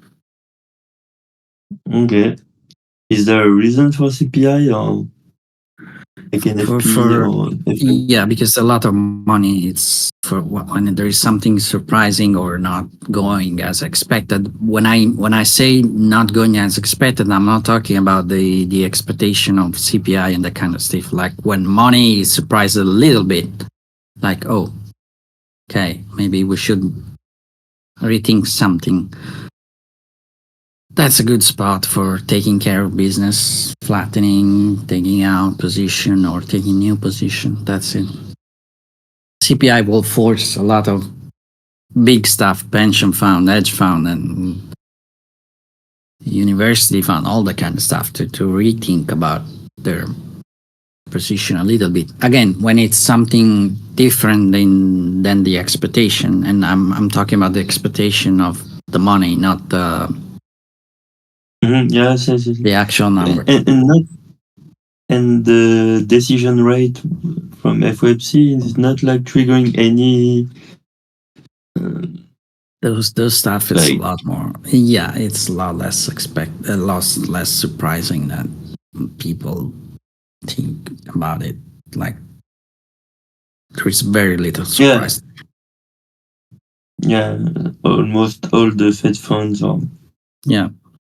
People like to Right build a after huge this. narrative about what the Fed is doing. The reality is that the Fed is usually speaking very clearly. They don't tell you in your face, but they will not like give you that much room for that. They'll give you enough to build an opposite narrative, but that's it. Okay, some first selling. Yeah. I see. Selling volume there finally. Now you want to see the same stuff that is happened on the Aaron screenshot that Jets at 12 with a couple of thousand contract fail. You got there, you got something like that, you are into something finally. Need to break the 12.50. And again, that's this little 16, 13, so it's pretty much 3 point something, most selling volume of the session for 3 point range or couple of thousand trades. So you need to trigger exactly like before, need to trigger continuation immediately. We're going to. Mhm.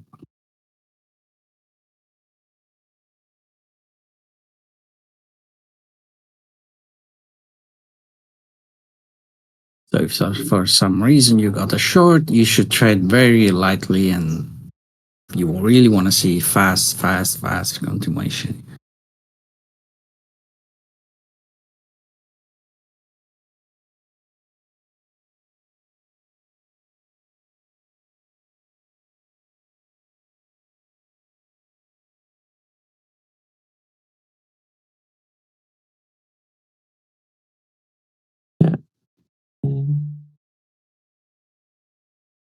I'm selling volume now. Let's see. So if this little selling fail, I will already flat whatever position you got on the short side.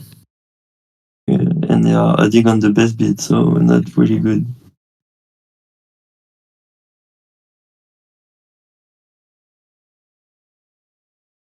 Good selling volume.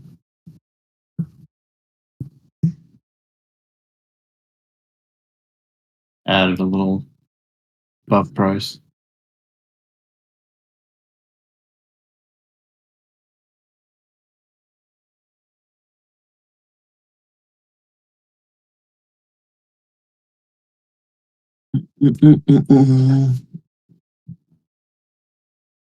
No continuation. Yep. You don't want to back over this 314 No. area. No. Well, it's almost already Yeah. failed.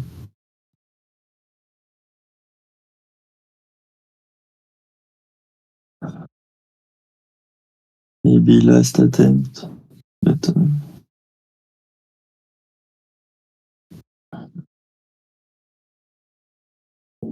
at this point it's already late.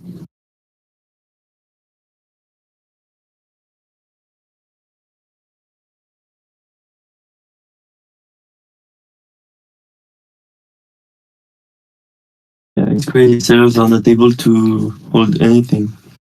Yeah.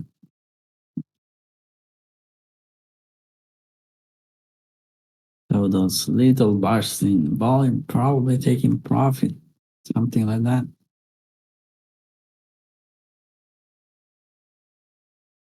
You're in the long? No, I got a little scalp short of 14 something, flattened and break even pretty much.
Mountain burger.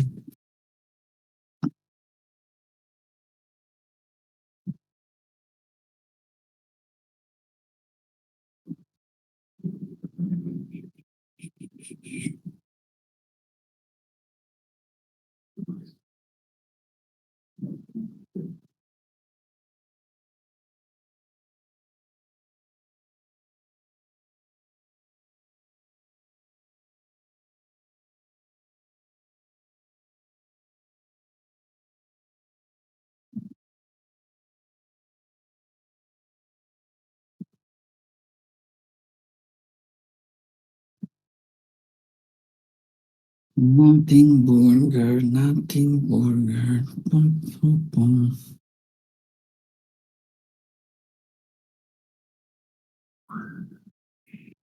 Sellers need to push down through 15, 14 area. Yeah, at least, yes.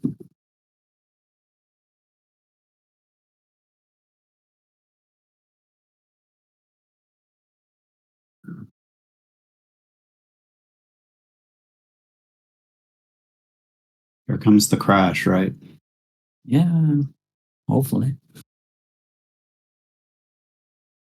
So again, if you're long from 88, Mm-hmm. if we break below 12 or the last little pullback, will you It depends a lot. pattern or Yeah, this is very Oh, hypothetical because it let's- depends a lot about how many contract you have, like how many managing power you have. Like you have only a contract or two. Are you up for taking that risk or not? Because this could pull back realistically, could pull that back even 0.4, 0.0, and you're still good on the long side, right? Mhm. So how much Yeah. risk you're willing to take? How much profit you already put? Like you have two contracts, you don't give a fuck. You want to gamble and look at 25, so other 10 point. That's fine. But it's more like money management, managing power here for that decision count more than price action. Mm. Because yes, we can fail here 15 and stay below 12, whatever. Is that the beginning of the short side or what? You don't know. We still find we go to 0.4 or even fucking 98 and pick up from that. Still and very healthy long overall, right?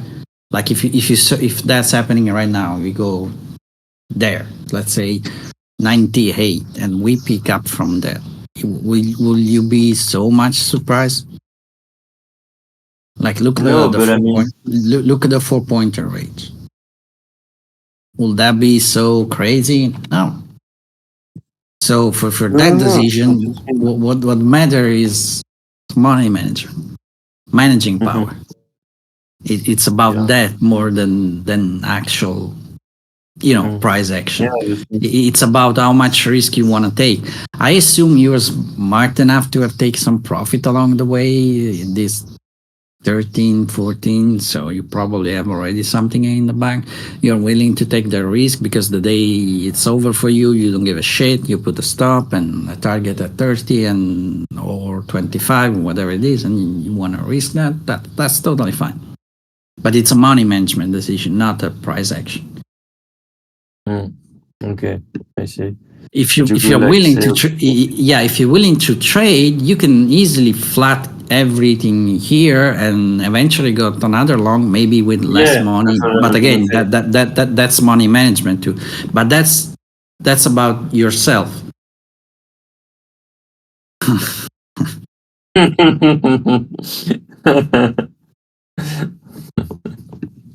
yeah, I get it. If you're willing to Okay, trade, cool. keep doing this for other 4 hours and you feel great and you want to assume some risk, you can easily flat everything or just use, or maybe you can do even something else, which is what I will probably will do in that case. Again, if you're willing to trade, watching price and managing actively the shit, which is you have, I don't know, 1 or 2 contracts left. You can use those 2 contracts as a sort of buffer margin, let's call that way, to add something. So you are long from 88, 89, realistically, let's say 89, right? You have 2 contracts left. We pull back 08, 04, 05, I don't know, something. You could use those 2 contracts to add other 4, 5 contract and whatever it is, and have an average at 300. Makes sense? Yeah. Yeah, that's very personal. There are rules for that for sure, but that's the part that comes when you are actually trading the shit and our context depending. So you want to trade, you want to manage actively the position, you're willing to stay other 4 hours glued to the fucking screen, or you need to go out and buy fucking groceries and you don't give a shit. It's a lot about that.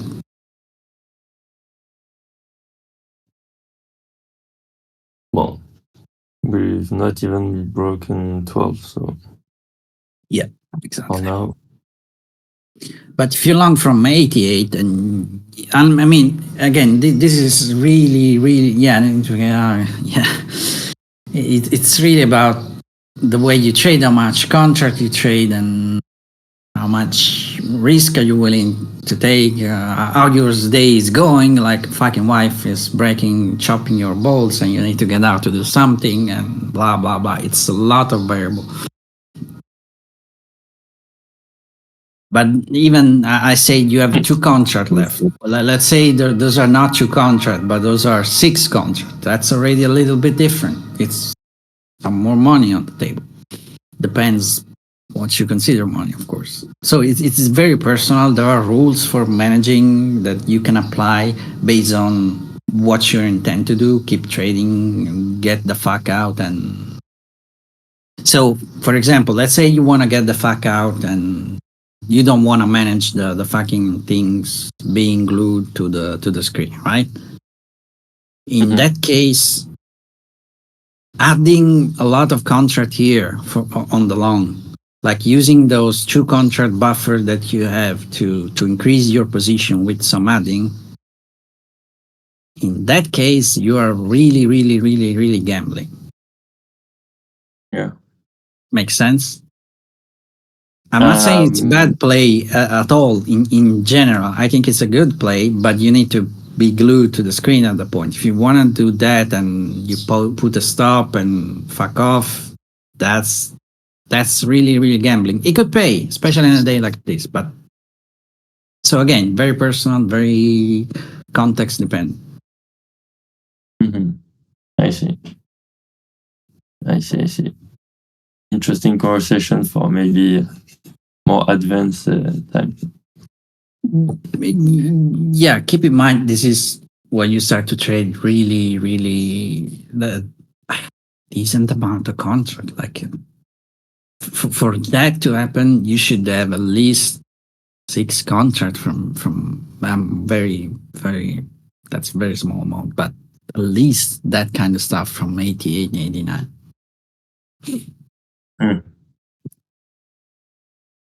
Because you have to take profit.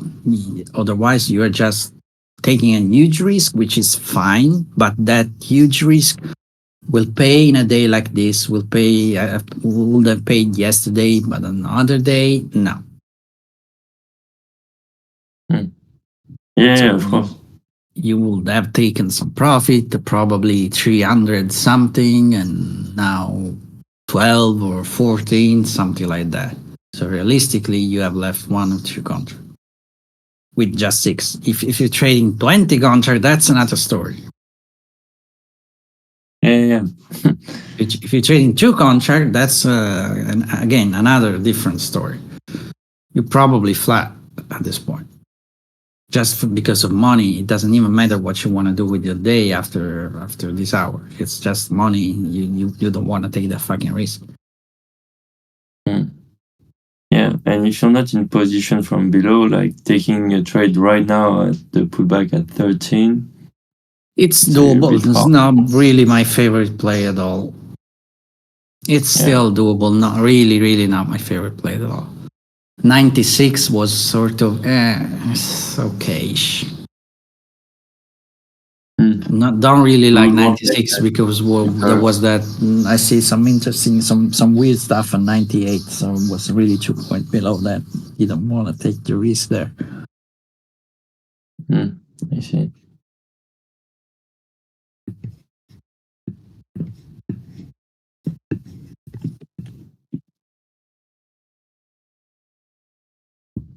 Okay.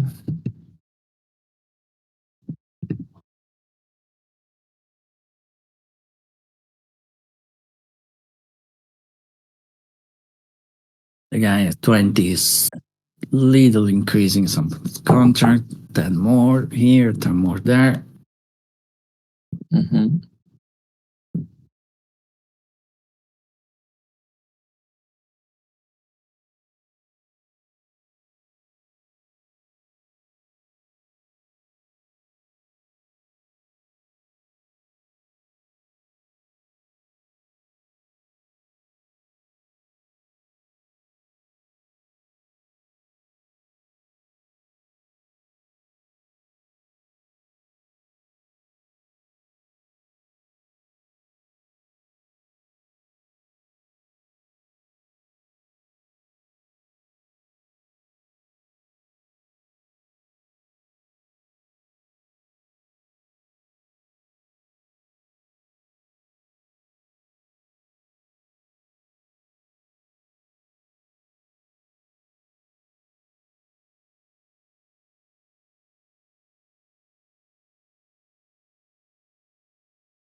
Do you guys know an Italian YouTuber called Andrea Simi? Oh, I don't know how to. I think I pronounce. saw. I think I saw some video. This is a small channel, right? He, I think his like Italian channel is like Is 80,000. the guy with bald or short hair with red glasses Yeah. or blue glasses, something like that? Yeah, so Yeah. those videos. Yeah, he just started the English Yeah, channel. Yeah, it's oh yeah, the Italian channel before I didn't ever seen that. I just saw Yeah. the English. And he has like 80,000 subscribers in the Italian channel. 80,000. 80. Oh really? So No, I totally yeah. missed that. I just it popped out the English one. I don't have any Italian feed. Yeah. So it popped the Yeah, English one but- popped out on my feed. Yeah, I saw them. Yeah. I'm waiting for No, that. I mean, it's not like. Yeah, I it's saw not- something he was saying about the iceberg. It was a full horseshit stuff. Like Yeah. completely wrong, but whatever. I'm waiting for what is selling. I don't know what's selling. It seems the platform. I believe I figured out what he's actually going to sell and why he created the English one. Because so he's selling a course. Yeah, The no, I'm not Italian sure it's a channel. course. I saw him. No. If I remember correctly, he's building some platform, something like Exactly. that. Exactly. Yeah. He's selling the platform, I believe, like a trading view for order flow. Oh, Trading View is from- it's based on Trading View. Oh, okay, good. No. I mean, it's like the vibe of the platform from what I understand. Okay, It's gotcha. like very UX friendly. Oh, gotcha. and stuff. Web app like Trading View. I mean, I have no complaint about selling stuff like it's even for fucking education. I'm not complaining about that. You're paying for education in your quote unquote real life. My problem is the source shit. That's it. Yeah, no, it's just. Oh well, I don't have either, Aaron. So it's okay. But I listen at 2 times the speed, just so probably catch that like 10% of what it was saying. Yeah, same. 3x, but just the thing that really surprised me, like all the interviews with like some pretty big names, like trading influencers. Yeah, like already all planned out. So I mean, you want to know if strategize. you want to know if those people are real or just some lucky bum that got lucky averaging price in some quote unquote competition. It's really simple. Just see if they're working for someone. If you just keep selling shit and doing competition, these people are just lucky bum. Yeah. That's what he's actually. And if you work for someone, if you work for someone serious, like the guy won the stupid, I don't know. I even a thing about trading competition. That's not where serious people, that someone that is trying to do something. Yes, I can understand why you want to take that, but someone that is actually trading will never do that. But if you are in that kind of spot, like you want to make a name, you want to looking for a job, you do that once, you win or you do good, that's it. You're working for someone at the point, and you will not be allowed to do that shit again, like literally allowed. I see. Not even fucking talking about what you're doing. It's keep in mind, before entering in a serious trading environment, you have to see like 20,000 NDA papers. Yeah, obviously. You don't even bring a fucking smartphone in the office. That's how serious is that shit. Oh yeah, of course. Oh, Yeah, okay. I want to take picture of the code that the guy is developing for the algo that they're working for 3 years, I'm paying $100,000 in data and backbone. Yeah, sure. Please be my guest. You're the new guy and you go around in the office taking picture. Yeah, sure. That's totally fine.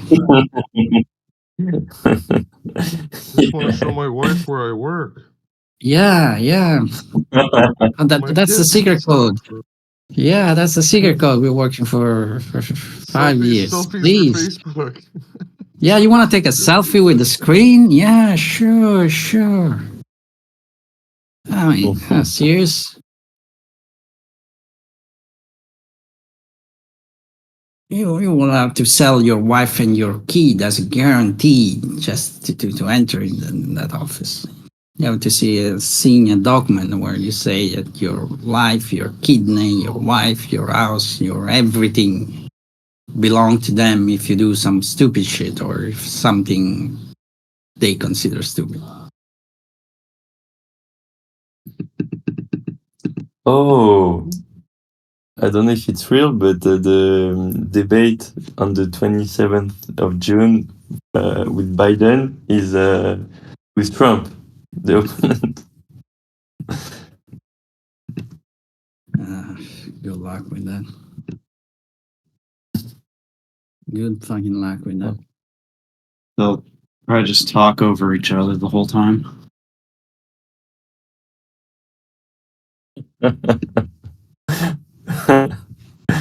Yeah. Wow, I don't even know how he accepted that. But, yeah, good for him. He clicked on the link in the email on accident.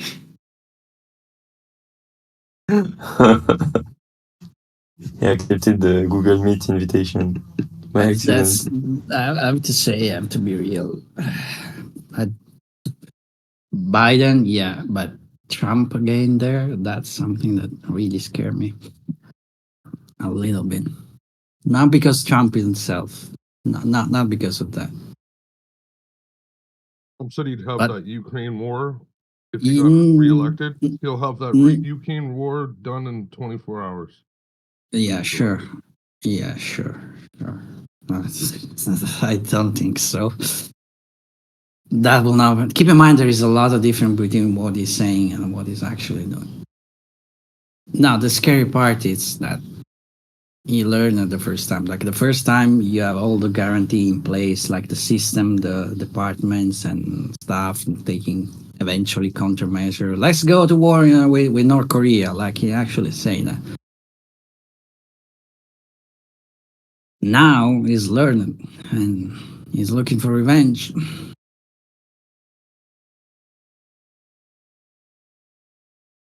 Yeah. And with all the shit that is happening, Israel, Iran, Ukraine, the Africa blowing up.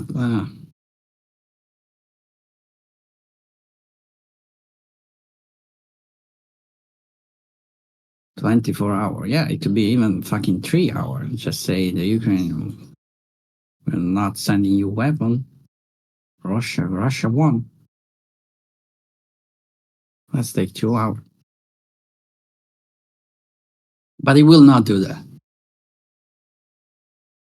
That's I'm pretty sure. Keep in mind, you see the $60 billion that the Biden administration the last 8 packages that they sent to Ukraine.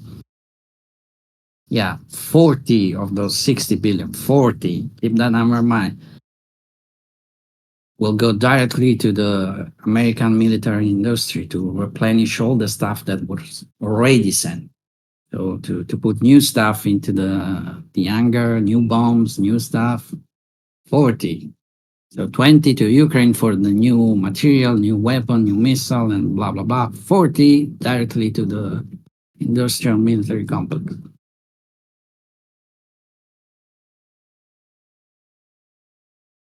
I thought they were going to send some to me. No. Oh, you want some HIMARS? That's nice. To have in your garden. I need my Lambo. I need my Atacams. Because if the governments have gun, I need guns. I don't want a fucking tank in my garage. That was funny. That's the logic. That's really the logic. And I sort of understand that, but do you realize what they have? Like, you really think you're AR-15? Yes. Good luck.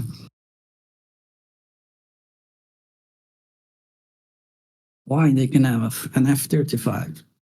One or two.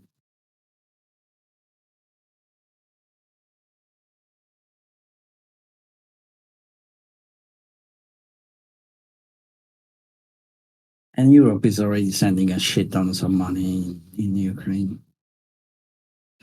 We just don't have the fucking ammunition. If we manage to rebuild the infrastructure to produce them quickly in less than 6 months, pretty much, it should be fine. We can take the American spot. We already take the American spot money wise. We are sending more money to America in Ukraine right now. We just really don't have the shit, the fucking ammunition.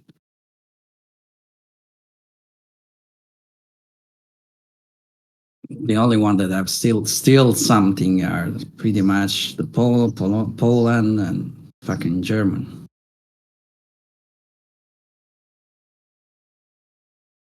Didn't the English send troops in Moldova? No, or anything? troops is another story. Troops will not happen. I mean, that's really a no lock war. That's that's your president talking our shit. That's not that. I mean, if that happened, I will be fucking so much fucking scared.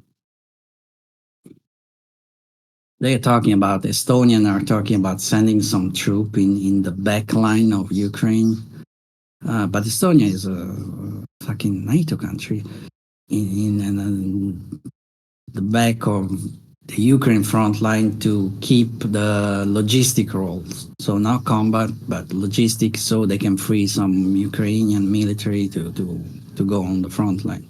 But that's like, that's war. There's no fucking way to call it other war. Another way, it's boot on the ground.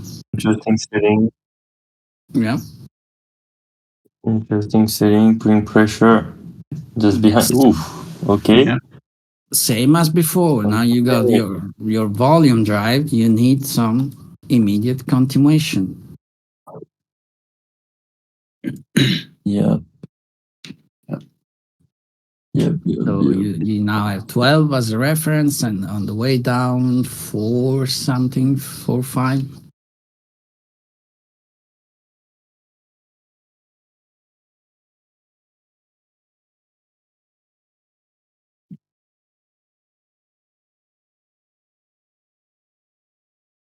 That was actually nice selling, but I missed that.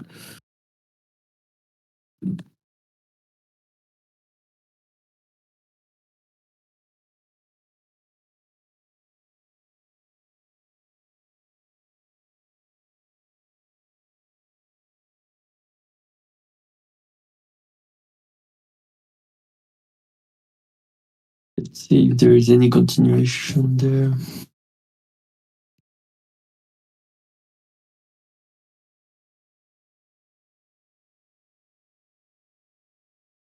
So this is a 5,000 trade chart. You see the Chihuahua to the big selling bar. Mm-hmm. So those were the one when I say this is the in the 4-point range. This is the most selling we had from the open pretty much. Both failed. Triggering that, it's all the little selling that is keep going.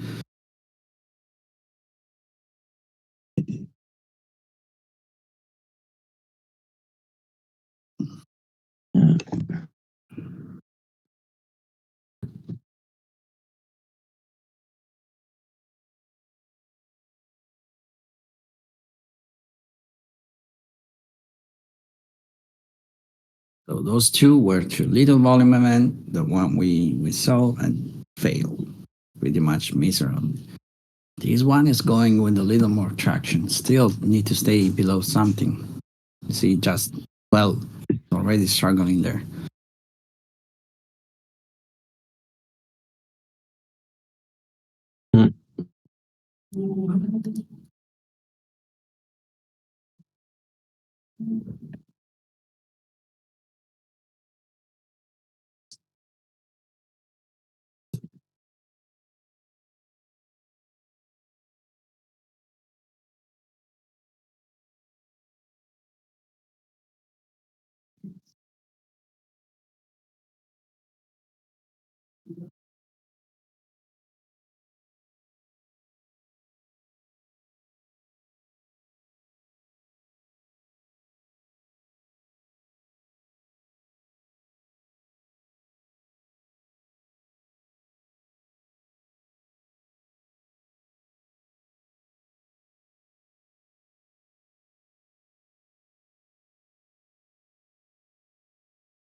See 1150, 75.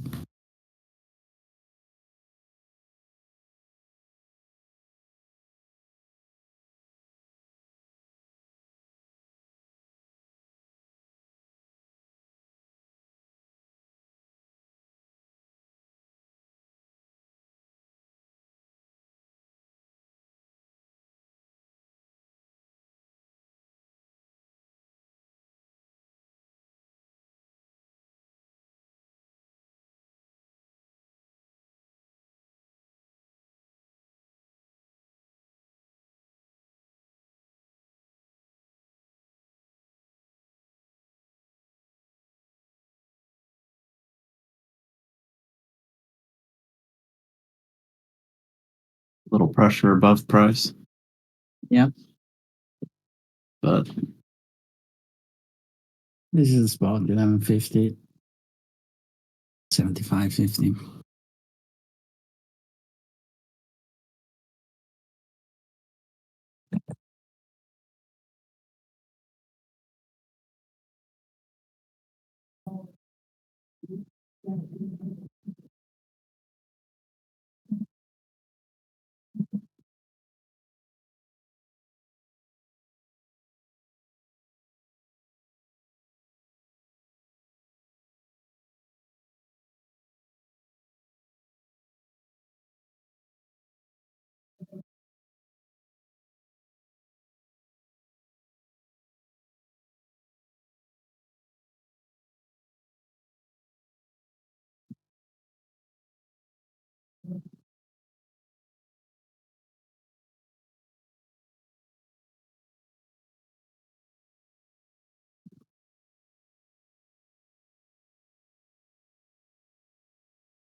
Below that, below 150, that's nice. Let's see if we got a little flush there.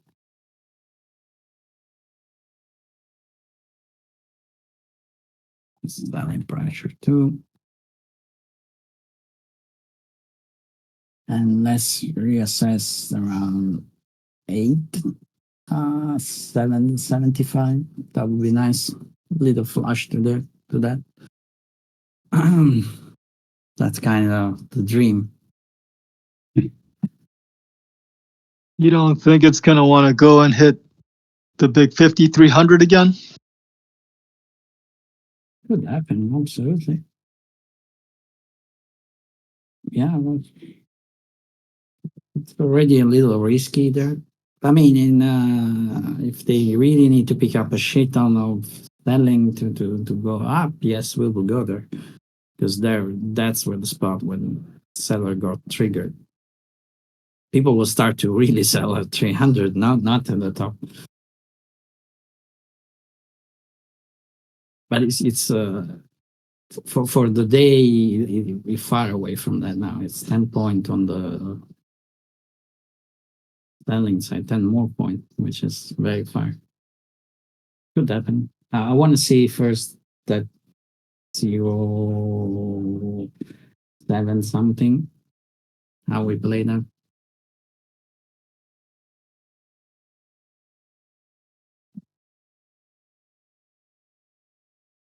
Because they're already buying here.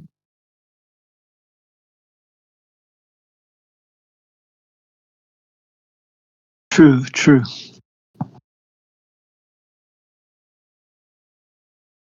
Keep in mind, it's a pullback. It's not the end of the world.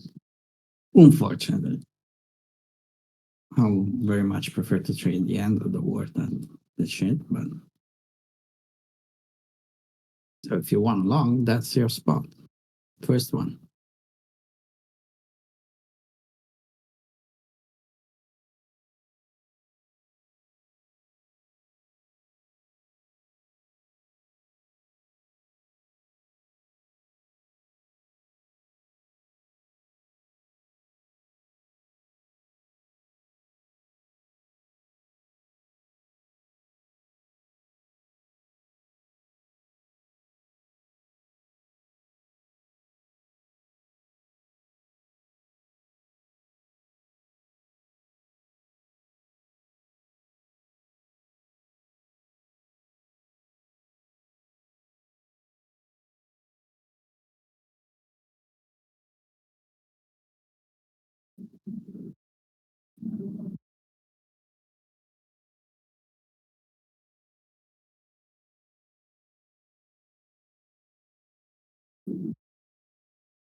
Already buying.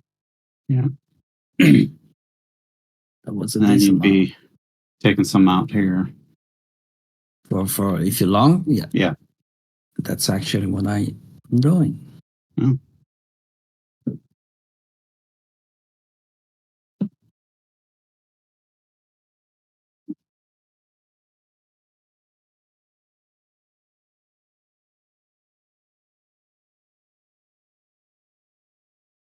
So you won't need our Bitcoin today. Okay.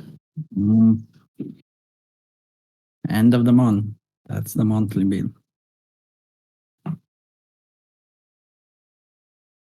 I always need Bitcoin. There is always a need for more.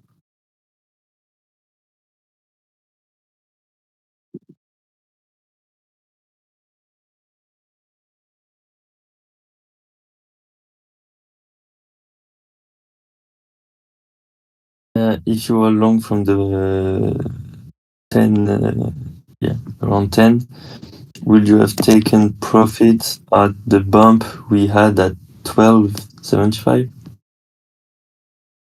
I'm taking profit here 40. But I'm not long from that low up. Took a little tundra train because I was late.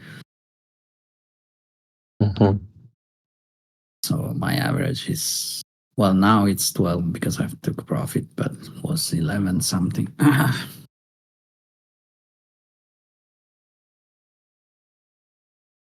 Which means I will not hold the shit if we don't fly because I'm pretty high with the buy. Okay. Again, you cannot, it's not always catching top or bottom. That will not happen every day. on the tick. Sometimes you're late. You need to be careful with being late. You want to play late just in a day like this or yesterday, not not normal. And if you entered at like 11, would you have like the small thing we had at 12.75? Like It it could have was pretty much my from there. entry already. That the thing at 12.75. My entry is I can send screenshot, but it's pretty much on the 10-second chart. Very late, 12.08, 10. So very fucking late.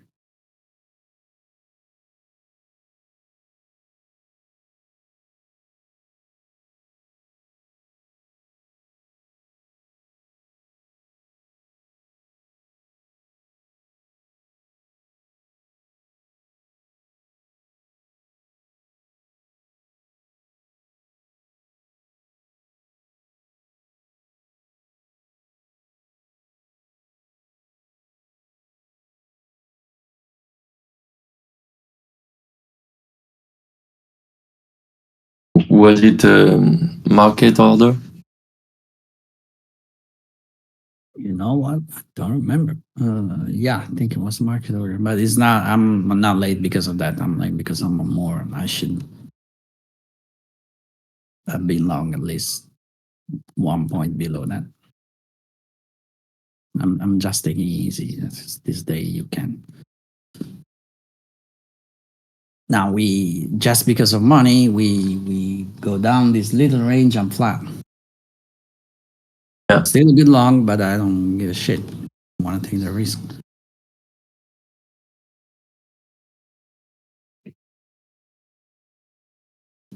Yes, you're right. Now, I had someone say before that if you are using the DOM, instead of market ordering, just clicking right above or below price. Yeah, that's what I do usually. Yeah. But that's an habit. Yeah. That's what I've always done just because of that. Yeah. I But mean, you when can still price click is, and yeah, but when price is really fast, yeah, you'll miss. you will not get filled. So that's happened, especially on the kind of action I'm looking for, the fast pickup and selling volume, triggering some immediate reaction.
We can.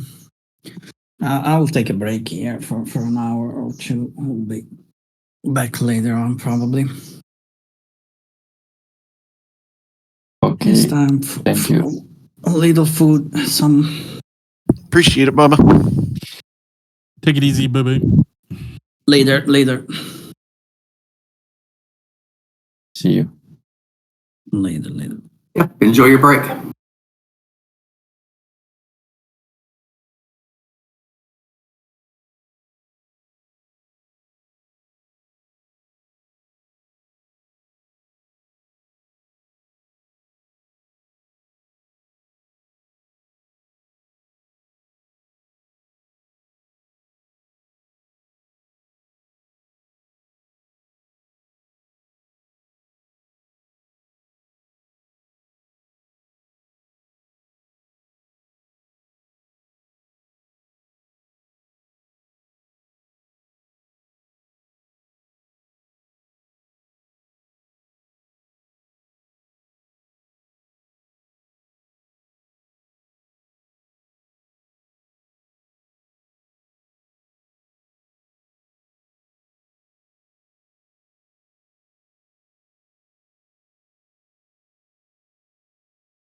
All right, Timmy. Tell us how you fucked up today. I'm break even. Are we done? No. You said Yes, I lied. no. You said I'm up you said 300. that you knew everything about trading. Well, wouldn't that be lovely? No, what happened? How'd you fuck up? Or like, what'd you do wrong? Where did I go wrong? I got wrong on the short side 2 times for a nice little Was- spot. Was Gex City No, supporting? I'm totally trading against Gex. Oh, we have a rule about that. We have. We have. That's a big rule. Like that's the only rule that I know that you have.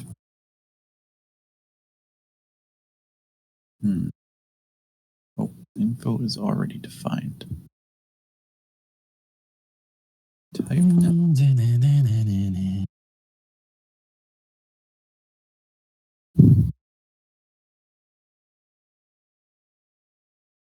open buggy range comparison find type info.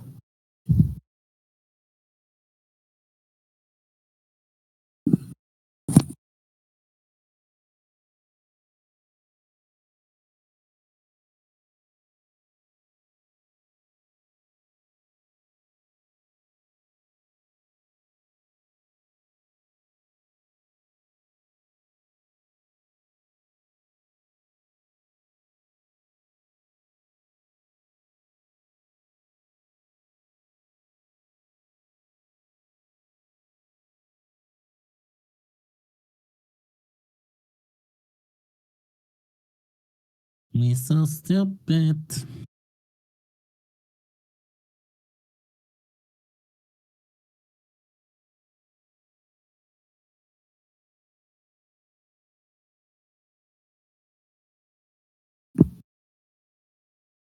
Poor Walter. That cat made him feel sad.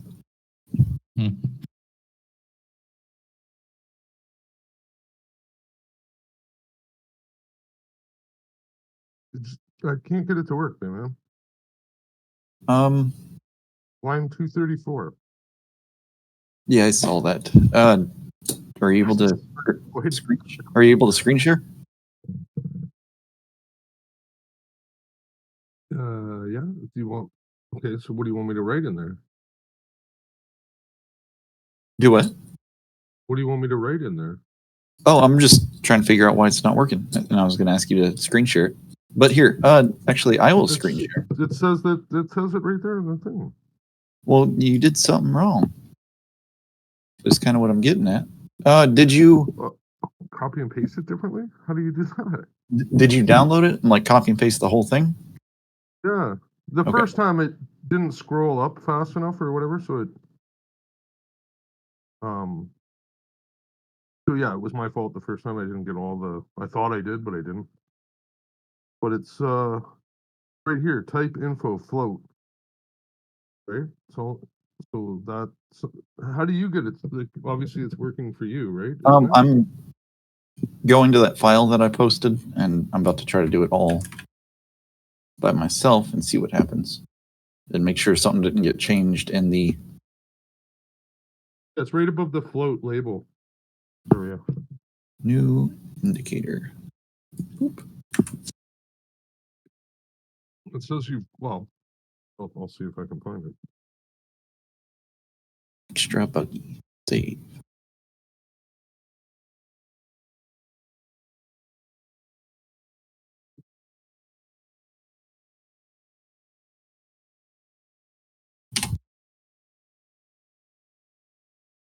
Yeah, I think you're doing something wrong. Let me think. Do I have anything special about mine? Not really. Okay, yeah, I'll screen share. Hopefully, Mr. Darko, don't get upset with me.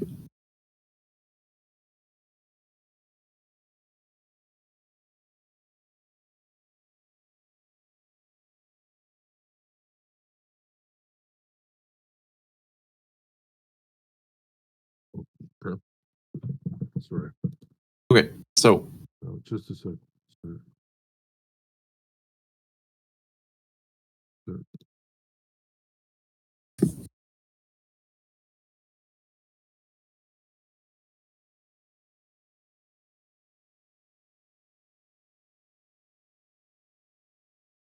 Okay.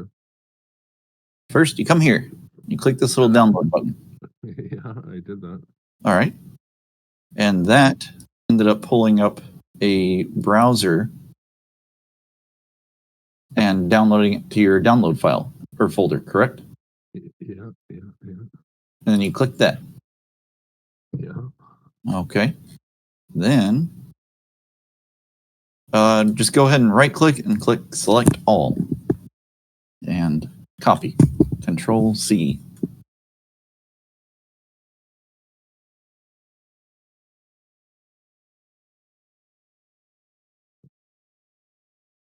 So Control C. Yeah. And then you come over to your trading view. Yeah. And you're going to click open, new indicator. That's maybe where I'm making a mistake.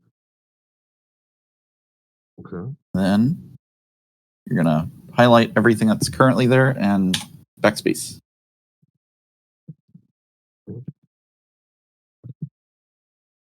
You got it all deleted.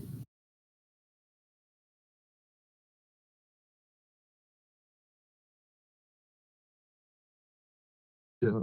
All right. Then you're going to hit Control V, and that's going to post the script. You are going to hit the save button and Hold on. bring. How many rows do you got there? You have 76. There was the problem. Yeah. Okay. Yeah. Sorry, and then save. Save, and then you're going to save it as whatever. And then I add to trade. Yeah. And that should. Oh, who's calling me? That should also. That was the part that I was kind of missing. Was the that open or whatever. Now I close Pine Editor. Yes, sir.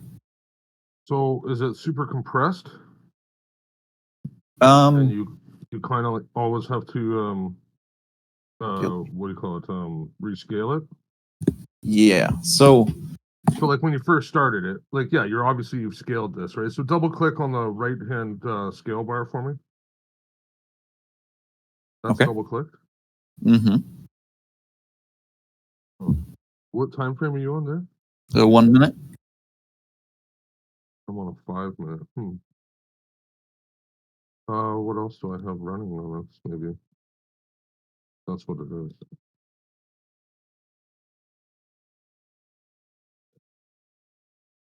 Oh, I'm not. What? Yeah, that's weird. It's complete, like it's super compressed my my drawings. No.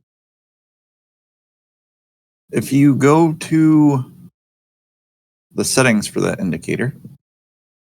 Yeah.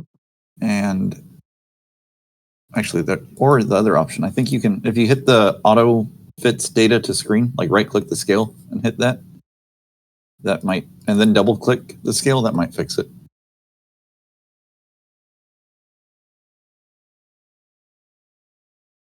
Did that? Auto, it's already on auto. You want to take it off of auto. Oh. Actually, maybe, I don't know.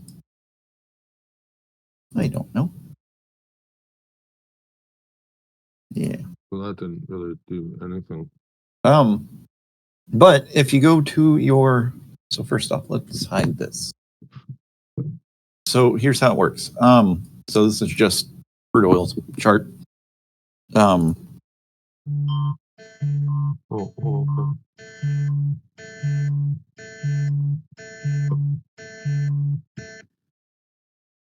Sorry. What's that? Said, are you okay? That sounded like a Yeah, emergency. that was a test of the emergency system that they have. Do you guys Mhm. have that? Yeah. Yeah, Yes, it's just a we do. test, I guess. Good. So this is just a normal crude chart. This is crude with spread. This is crude with the spread and both spreads. Oh, where'd he go?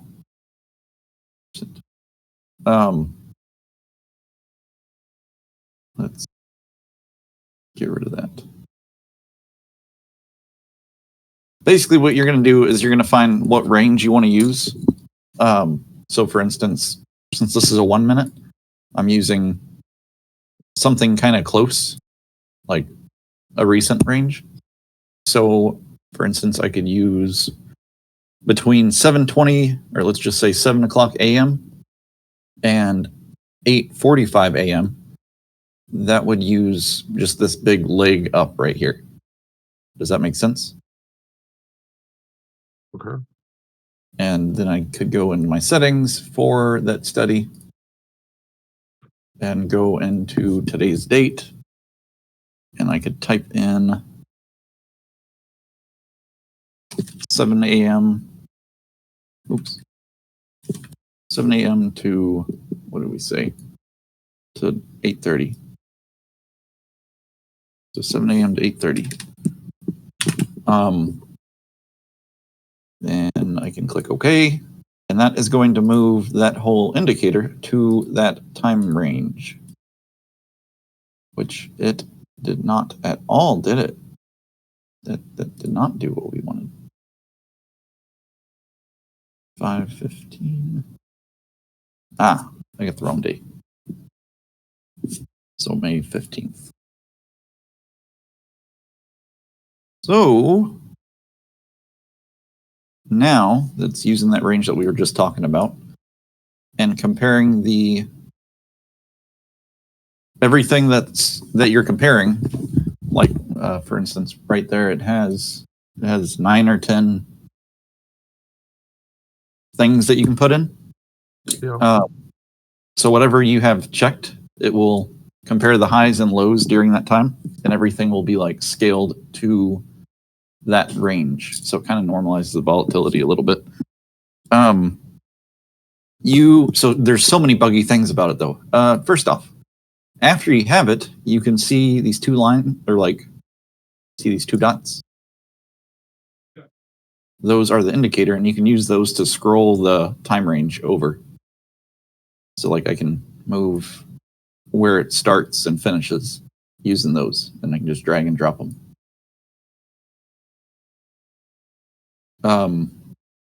So that makes it easier. Like once you can get to where it's like just on the current chart or the screen, then you can just drag it to the exact time you want. You don't have to go in and click it or like type it in. So that's helpful. So it's all fucked up though. Sometimes it will. Let me see if I can replicate it actually. No.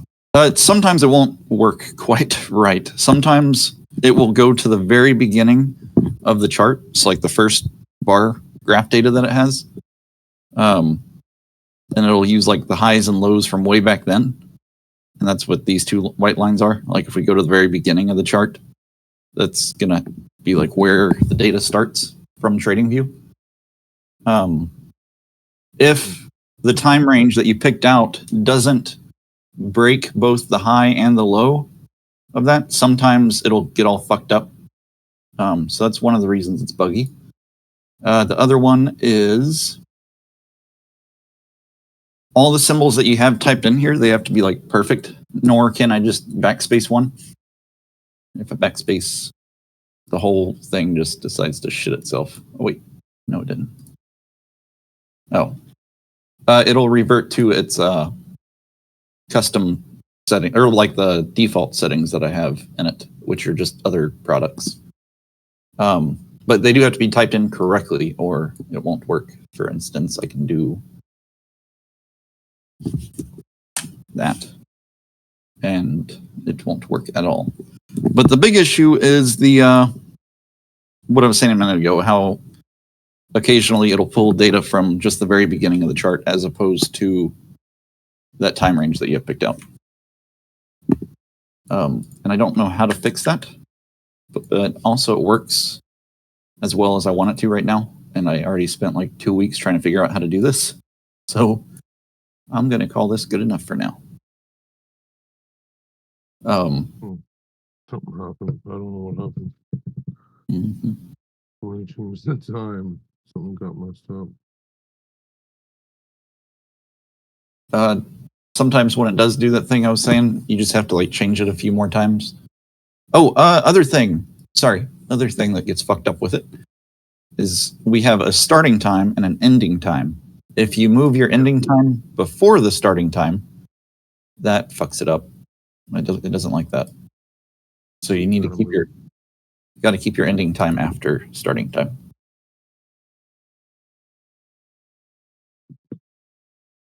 Huh. Now we could do something like this. Seems pretty sensitive. I can't get it to without having to scale it.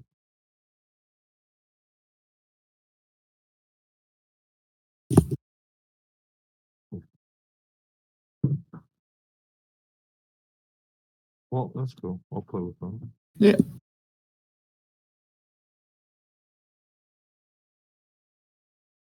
So that answers your question as to what the pH and the PL are, which is prior high, prior low. Yeah. Yeah. No, I thought you had it from just a standard bullshit indicator. Nope, that I is didn't know my, you had to. You made that. my magic. Yeah. Now I just need to figure out how to do the math, which actually Numbers said he would help me with today. He tried calling me last night to help me with it, but I was a little late.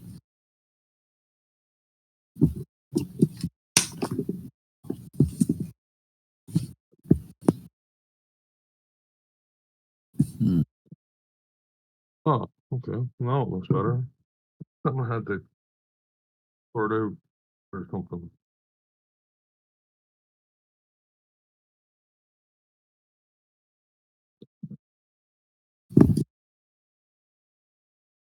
How come all the other lines aren't lit up though? You'll either have to check them or uncheck them. They're all checked. Ah, All I have is the white line.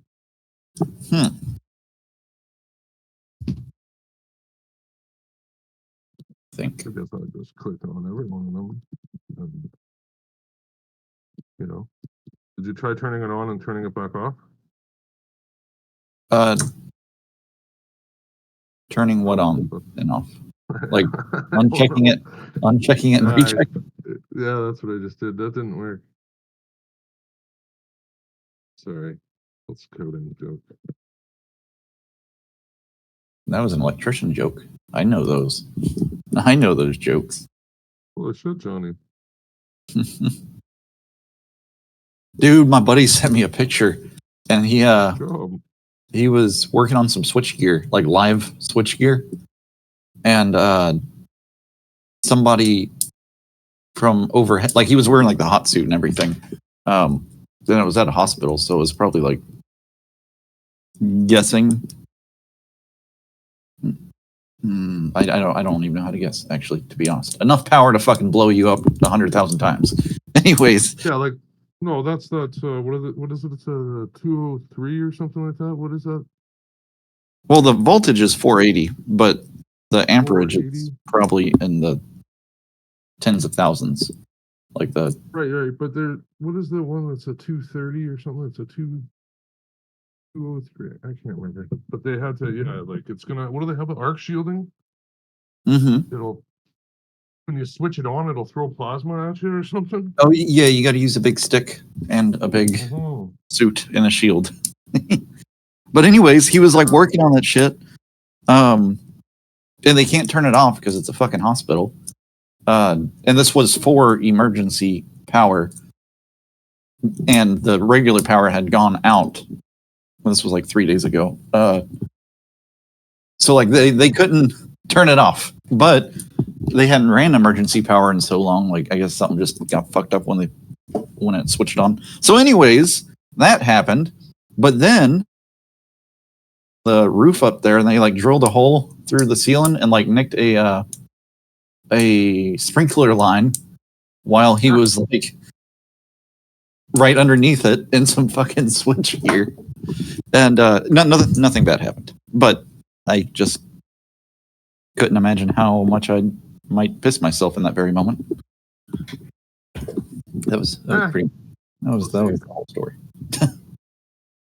He ran away, and they switched off the water, and then he went back and continued his work like a real electrician. That's the yeah, no, exactly. So then he went and ate lunch. Then he went back to work for 4 more hours. Then he came home and had a 6-pack of beer and started it all over again. After he almost fucking died. Yeah. Well, let me guess. He was on a ladder too. No. Let's throw it up a notch. Was he on a ladder? Yeah. Oh, he was hanging off of a fucking scissor lift. If you don't die, you get to go back the next day. Yeah, it's like the reward for choosing construction. Yay! The reward. No, that's the no. What would they call that? That's the the benefit. That's the excitement of the job, right? Like that's the it is. That makes you come back tomorrow. Right? It kind of actually is, to be honest.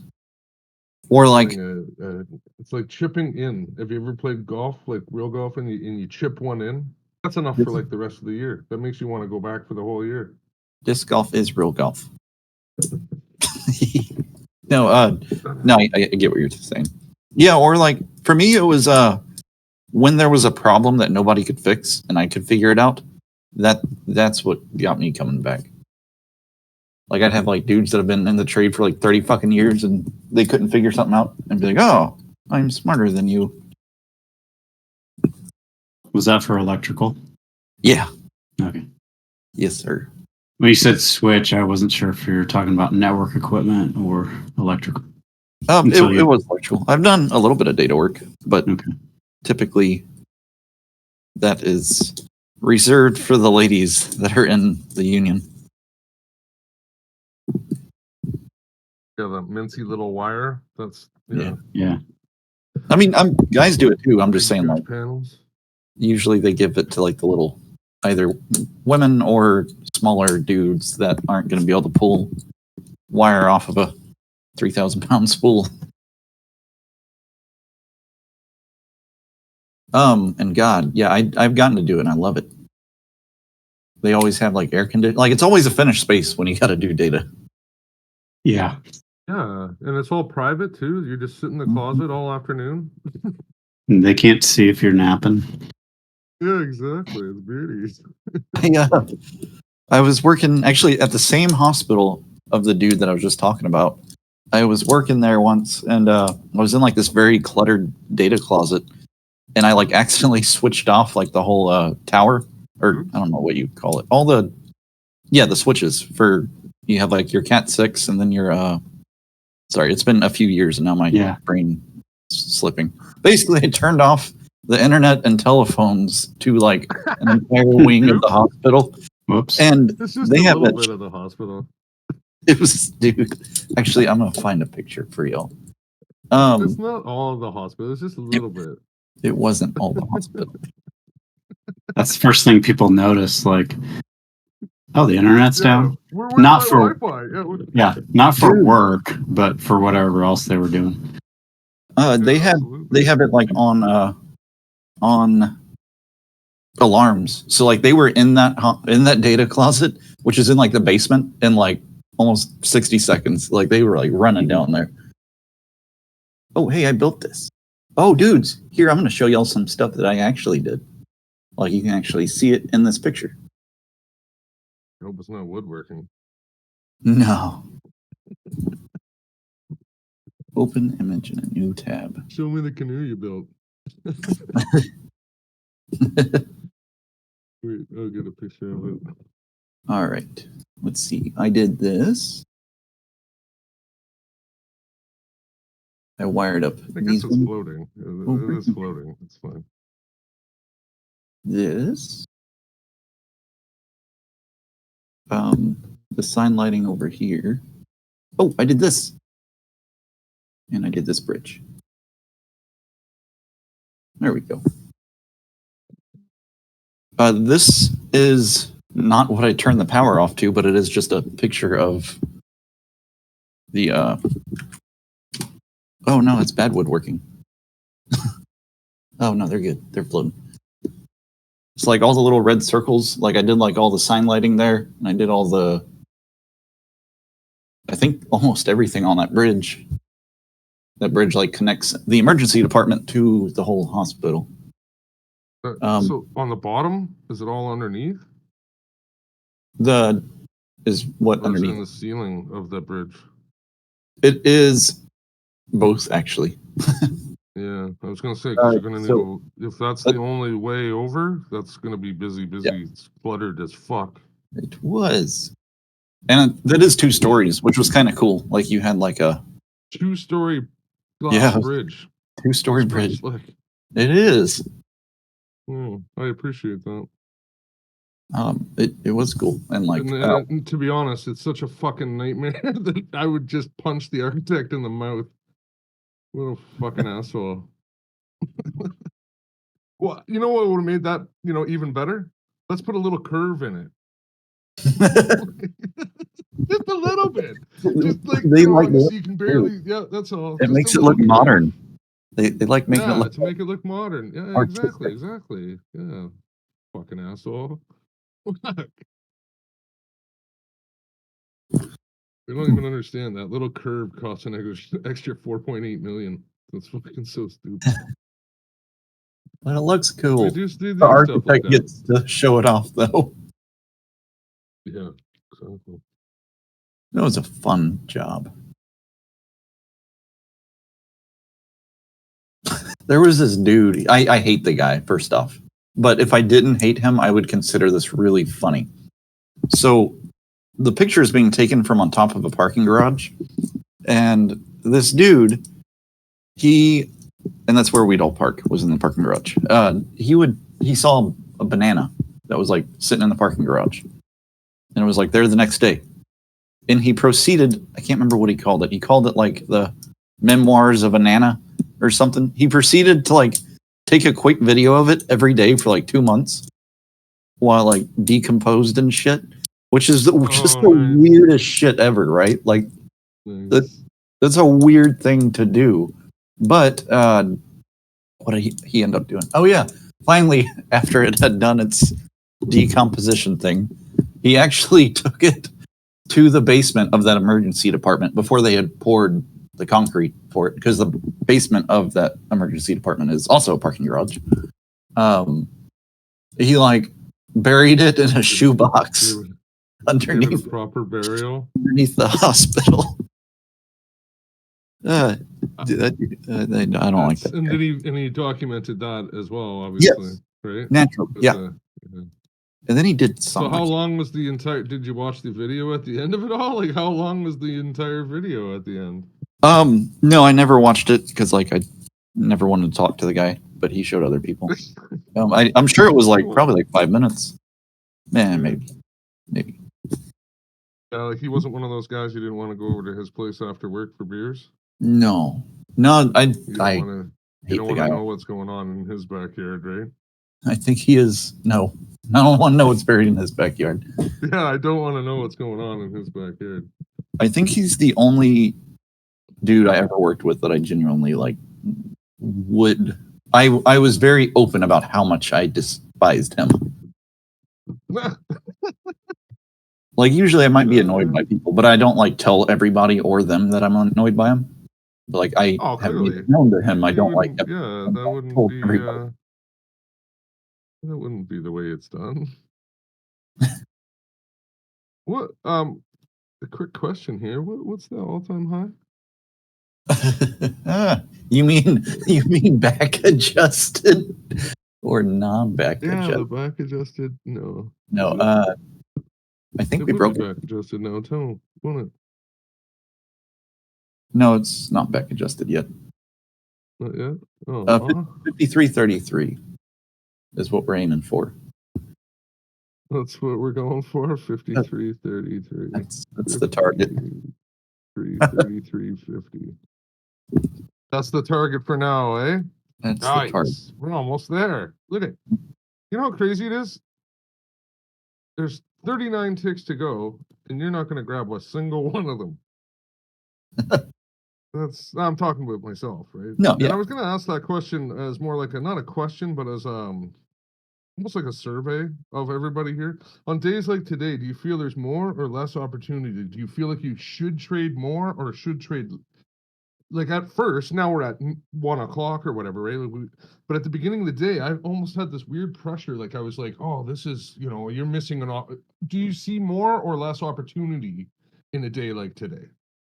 Right? And that's, at first I thought, yeah, that does feel like there's more opportunity here, but it's like you're fucking it up almost because you can't just do something stupid. Fucking Luke said fucking, like, at what time was that? At 9:45? Just get on long and do something dumb? Yeah. I think it's hard because, for every day like this, look at how many days, There's say you 5. took 42.90 or 88, whatever. It may have went to 96 and then was done. But I think that's why, why this is so hard in general is because you don't know if it's going to trend up forever. I mean, maybe after you've been doing it a long time, like, Lucas, maybe you can kind of get an idea or a feel for it. But, how many times have you, take it 42 or 52.88 and then, well, this is going to go to the moon. And then it, 5 points later it reverses. I think there's opportunity a few times earlier, but then it starts getting into this where it's just a slow grind and it can be harder. Oh, it's way harder. Like when it's just that slow. Yeah.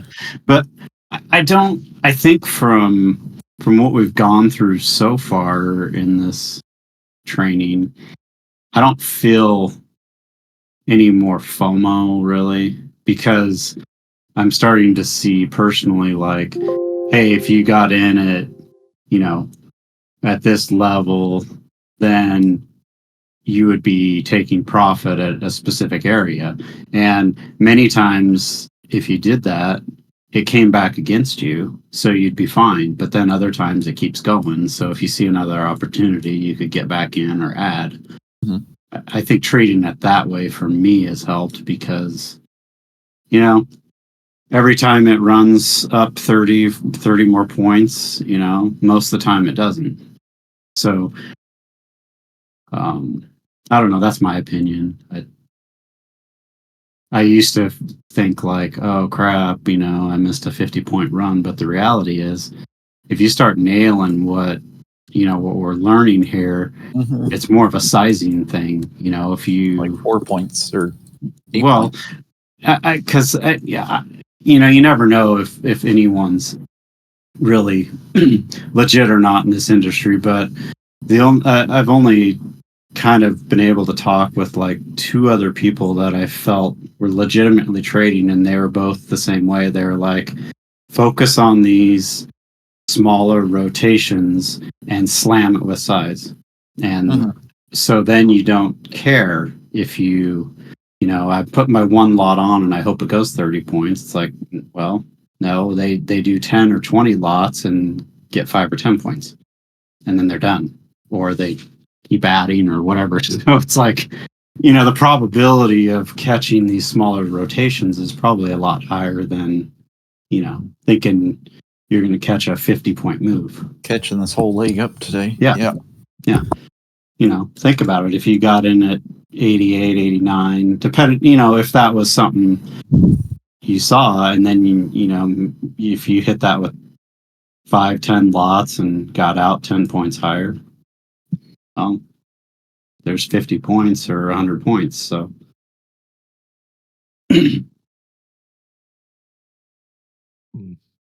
No, I'm not disagreeing. I'm just trying to contemplate how.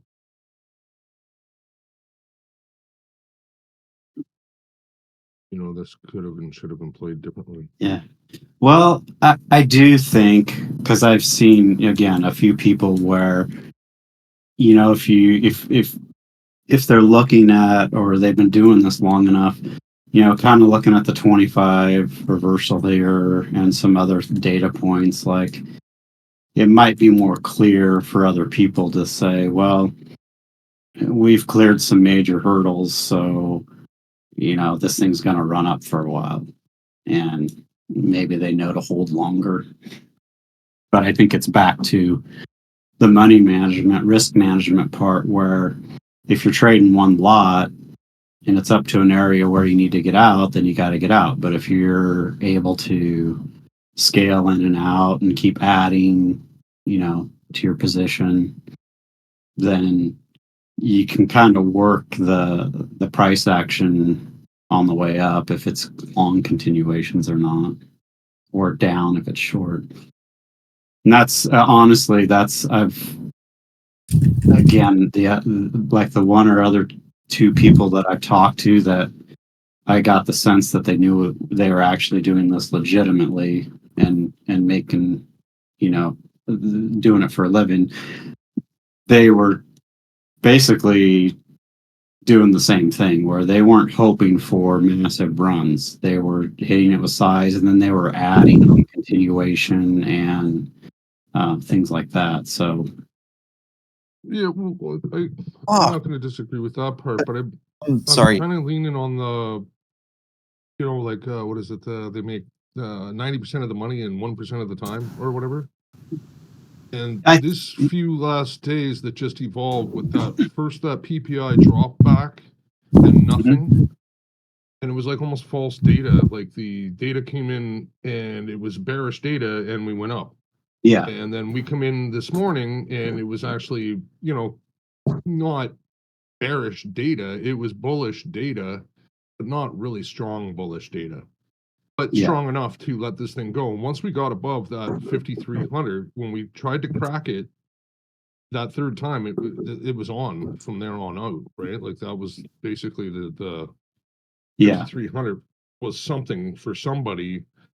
And to be honest, I don't look at the options quite enough, but we're closing into the Friday here or whatever, or Thursday of the options expiration. So now I have to look at it, and we'll talk to our options guys, but something fucking happened here, and a lot of people are fucked on their options now, for sure.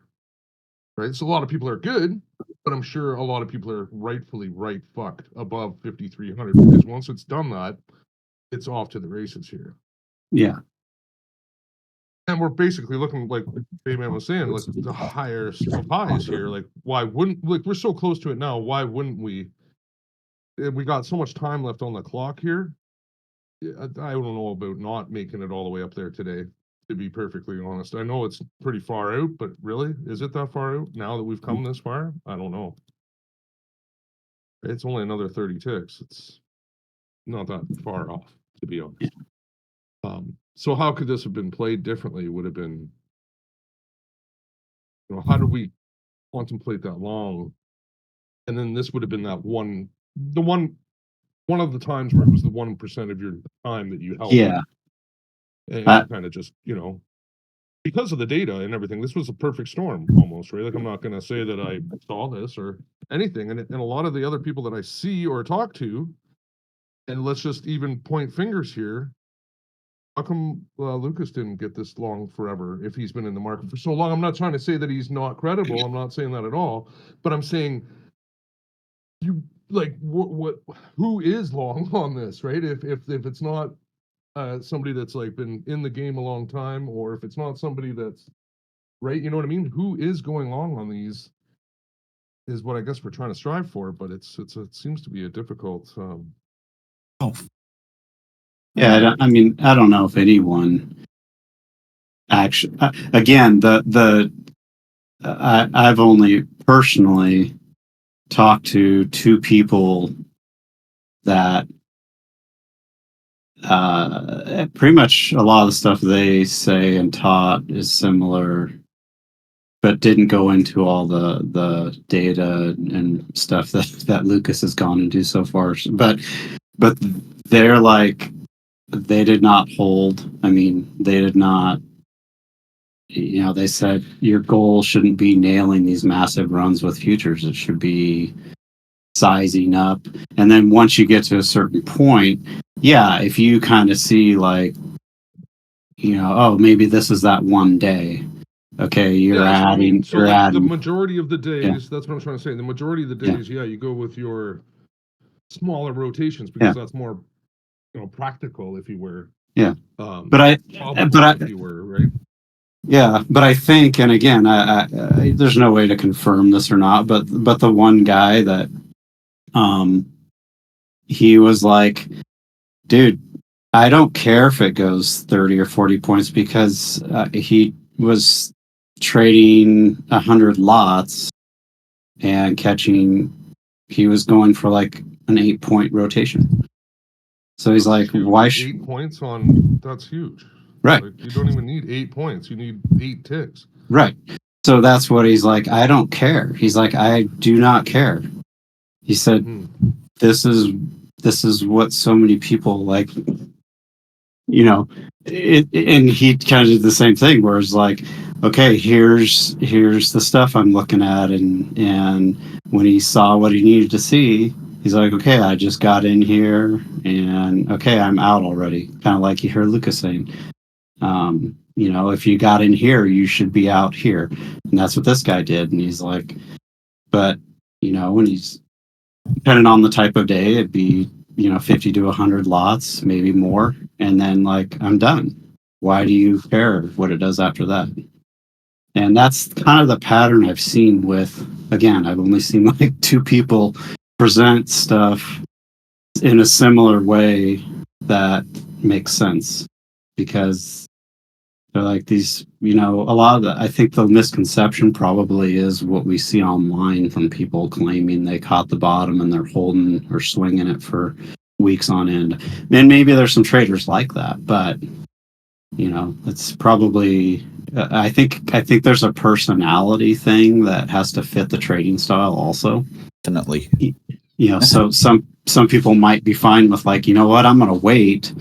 And if I can get in a couple lots, and then hold it, you know, for days or weeks, great. And then other people are like, I don't like holding. I don't like any of it. I just want to get in and get out and be done. Yeah, absolutely. I think that's more like the majority of people would rather not.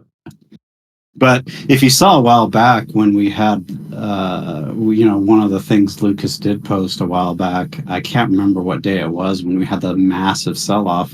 You saw where he got in pretty high up, and then he was adding to his position on the way down, and then finally covered like 40 points later. I mean, that's massive. So, again, I think that's back to, you know, I don't know what they see or are seeing to do that sort of thing, but you know, and it's probably with this exercise, you think about it in terms of, you know, if sellers aren't able to break this area, then I guess you just add, you know, and then if they're not able to break this next area down, then it's just a pullback. And then that's what they say is the hardest part to do. But eventually, you know, end game is, you know, you get in, you take profit, you keep adding, you know, you take profit, you know, and kind of work your position fluidly. But realizing that, again, most days it's just going to go up a little bit. Or they just ran. Did you see that? They just ran everybody over. Right. So that's another one. Like you could, you know, if you saw what you needed to there and you got in and just keep adding until it doesn't work anymore. I've never been good at adding. I don't know. It doesn't seem to fit me. No, it doesn't. Yeah.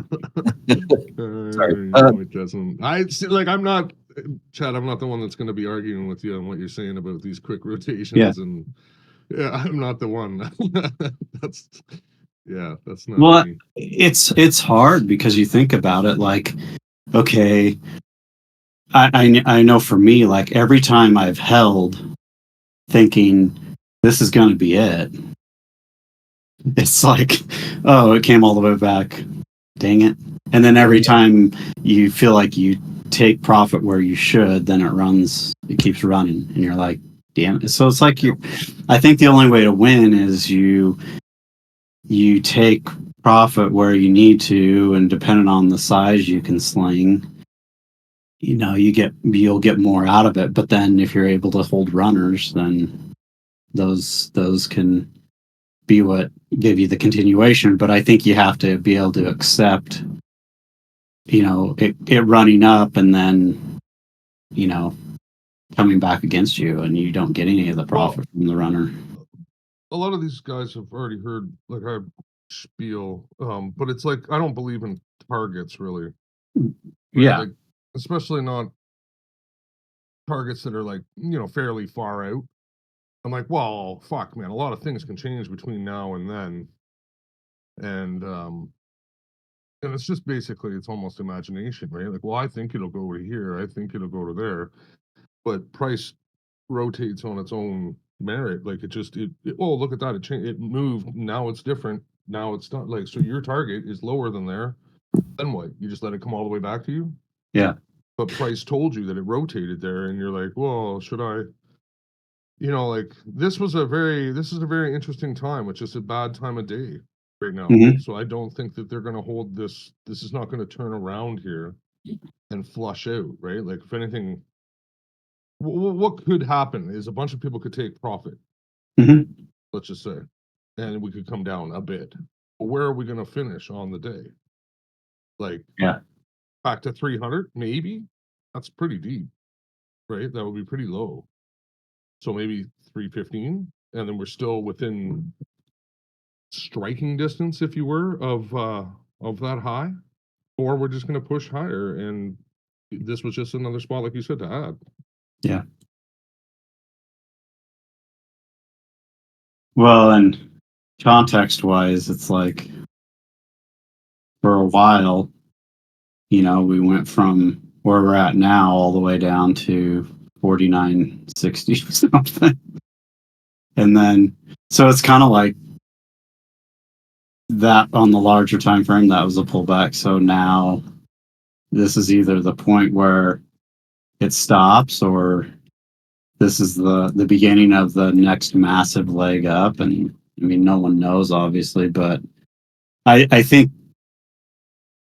you kind of start seeing where the liquidity's stacked at, and when price is trying to get there, and if it's failing or not. Like right now, it's all stacked up at 53.30, and then beyond that, it's the big stuff's at 53.74. So until, I think, like Lucas says, until something changes, the stuff that's way down lower, I mean, who knows why it's there, but are we going to get to it anytime soon?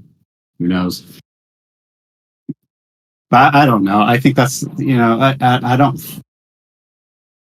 from those other two traders that I was talking about, they were always like, no one ever, I don't think anyone ever feels like they got everything out of the trade that they thought they should have, because it's always hindsight. I was kind of going to touch on that. It was like what we need to get rid of, or maybe I always talk to myself, is any type of expectations you have. If you can become Right. more systematic, if you were, and be like, look, this should produce 4 points or 2 points or whatever it is. Just take the points and don't feel bad about it, and don't be like, oh, I could have got this, I could have got that. That's your expectations trying to talk. And Right. again, your expectations are nothing but hope, right? Like, well, I hope it doesn't go. My expectations, I hope it doesn't stop me out, right? Right. Like, that's not the right way to. You need to take the proper. When it presents itself, you have to just take it, and you have to be really like concentrated on it, right? Like you really have to, especially using the what we've seen so far with just the the volume fluctuations. Yeah.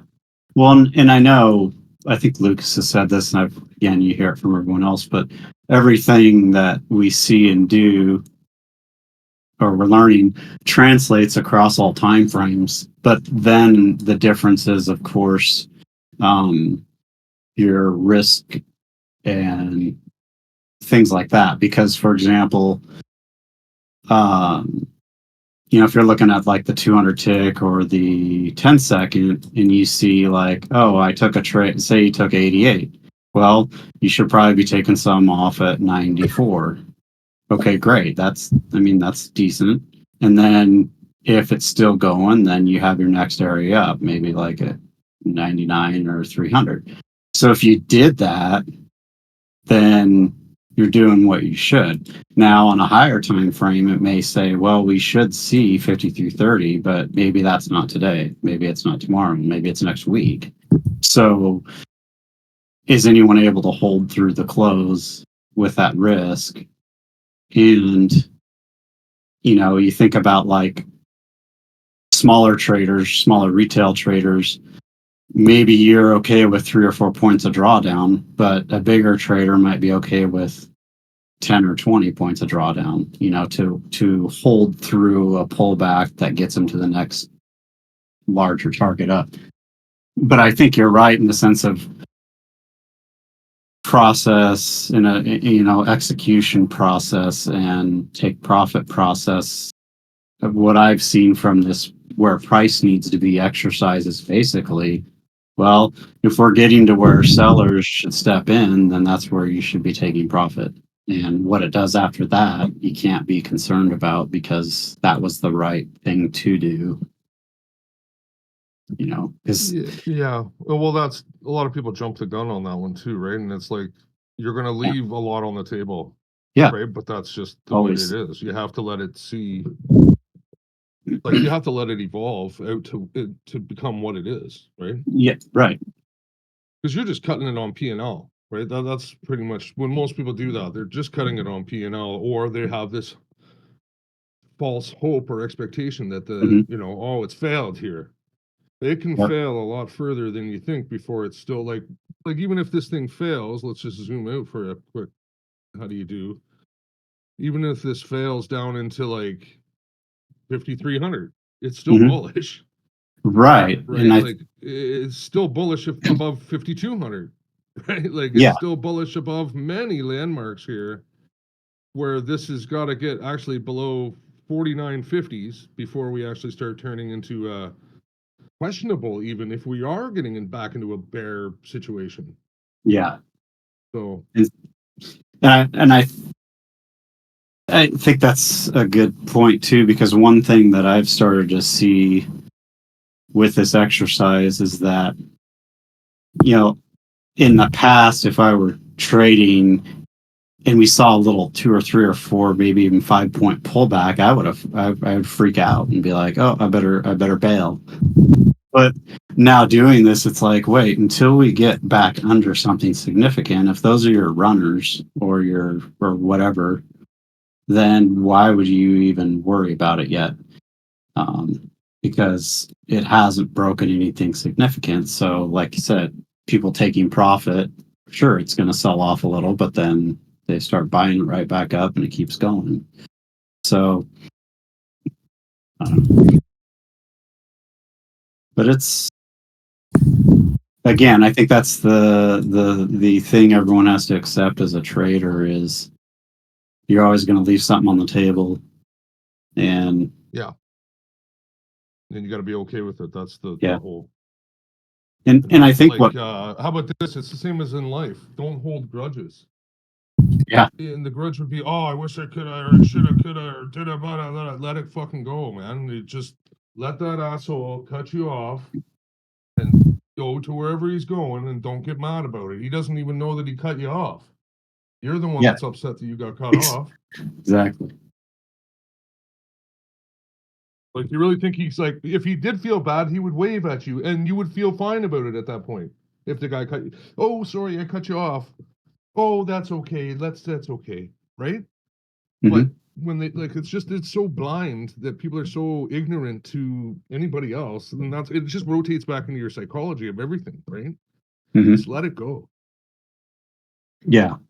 And everybody and their little sister is looking for a goddamn short here, and guess what? They're not gonna let that happen man, until it's like completely like the 9th time or something, where you're like, oh, okay, on the 4th time, it's still not enough. Like they're like, well, we haven't fucked enough people yet, so we're gonna do it one more time, and Yeah. then the one time when everybody's given up, okay, now go for it. Okay, perfect. Yeah. They know when people have given up. Yeah, absolutely. And the time Yeah. of day, I believe, does have a factor into that, right? Yeah. I'm pretty sure I said 1:45 to the other boys. Yeah. That's what happens right here. There's a lot of time, this is the lunch hour. There's a lot of times stuff happens right around this time frame because, people have given up or they do a little sneak attack. But I think the one thing I read a while back was, I think the success, like when you start measuring your success as a trader as, hey, I took profit where I should have, then that's what you measure against, not, well, I took profit where I should have, but I was dumb because then it went 20 more points. No, I think it just has to be. Well, that's how you're supposed to grow as a trader. Like you're supposed to look at your past. You're not supposed to dwell on the past. You're supposed to look at your past for growth, right? For how do you improve? Mm. Yeah, but like if you're constantly, if you're size wise, starting off with a few lots or whatever it is, and then every time it gets to where you should take profit, you're doing it, and then after a while you're like, hey, I got that nailed down, and then eventually you add more and then get to the point where, okay, now I'm leaving runners and then I'm taking profit at the next spot. I think that's the measurement of success, because then you didn't do anything wrong. I mean, I think that's one thing I've heard Lucas say about his entry and exit process, like, is always the same, and I guess we don't know what that is yet, but I kind of have an idea from what we're seeing. It's just when you see what you need to get in, then you also are taking profit where you should and not doing anything else. And then that over time, it's like, hey, I'm always taking profit where I should, or getting out and not holding and hoping, things like that. So, and then as a result, you'd be a lot more profitable. And then over time start seeing, okay, I can hold some now, or I can start learning to add to a position, or, add to the winners, not the losers. And depending on your personality, like I'm like a really technical person and very binary for the work that I've done in the past. Like, stuff either works or it doesn't, and why it didn't work. And with trading, it's like there's a lot of gray areas, like something that should have worked didn't. Oh, even in the language or the definition of any terms. Yeah, there's 4 different terms and definitions for every fucking word. Yeah, so it's hard because it's like, yeah. And nobody wants to give you anything. No. Of course they don't, but I get that. But imagine going to college where the professor doesn't give you any information. Exactly.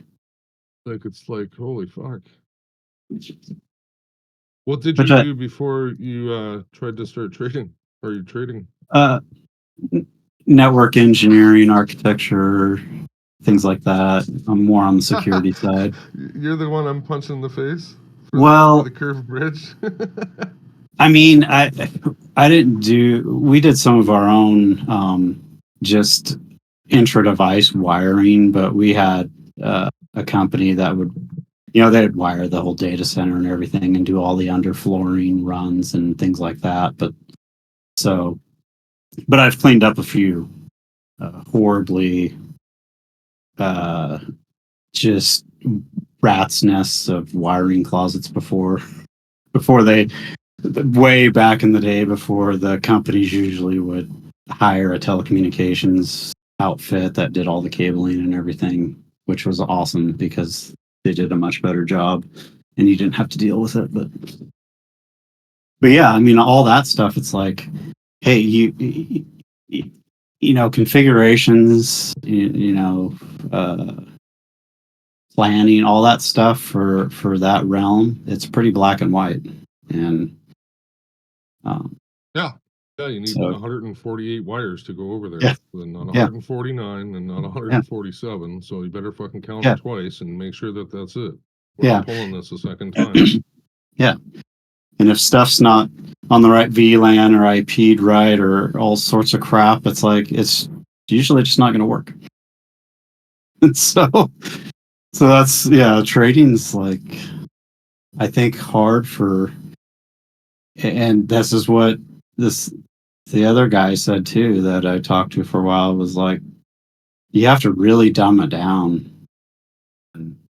If you overthink and if you're probably more technical or smarter in those other areas, then trading can be more of a challenge, which is sucky to hear because you would think it'd be the other way around. But Only the dumb will survive.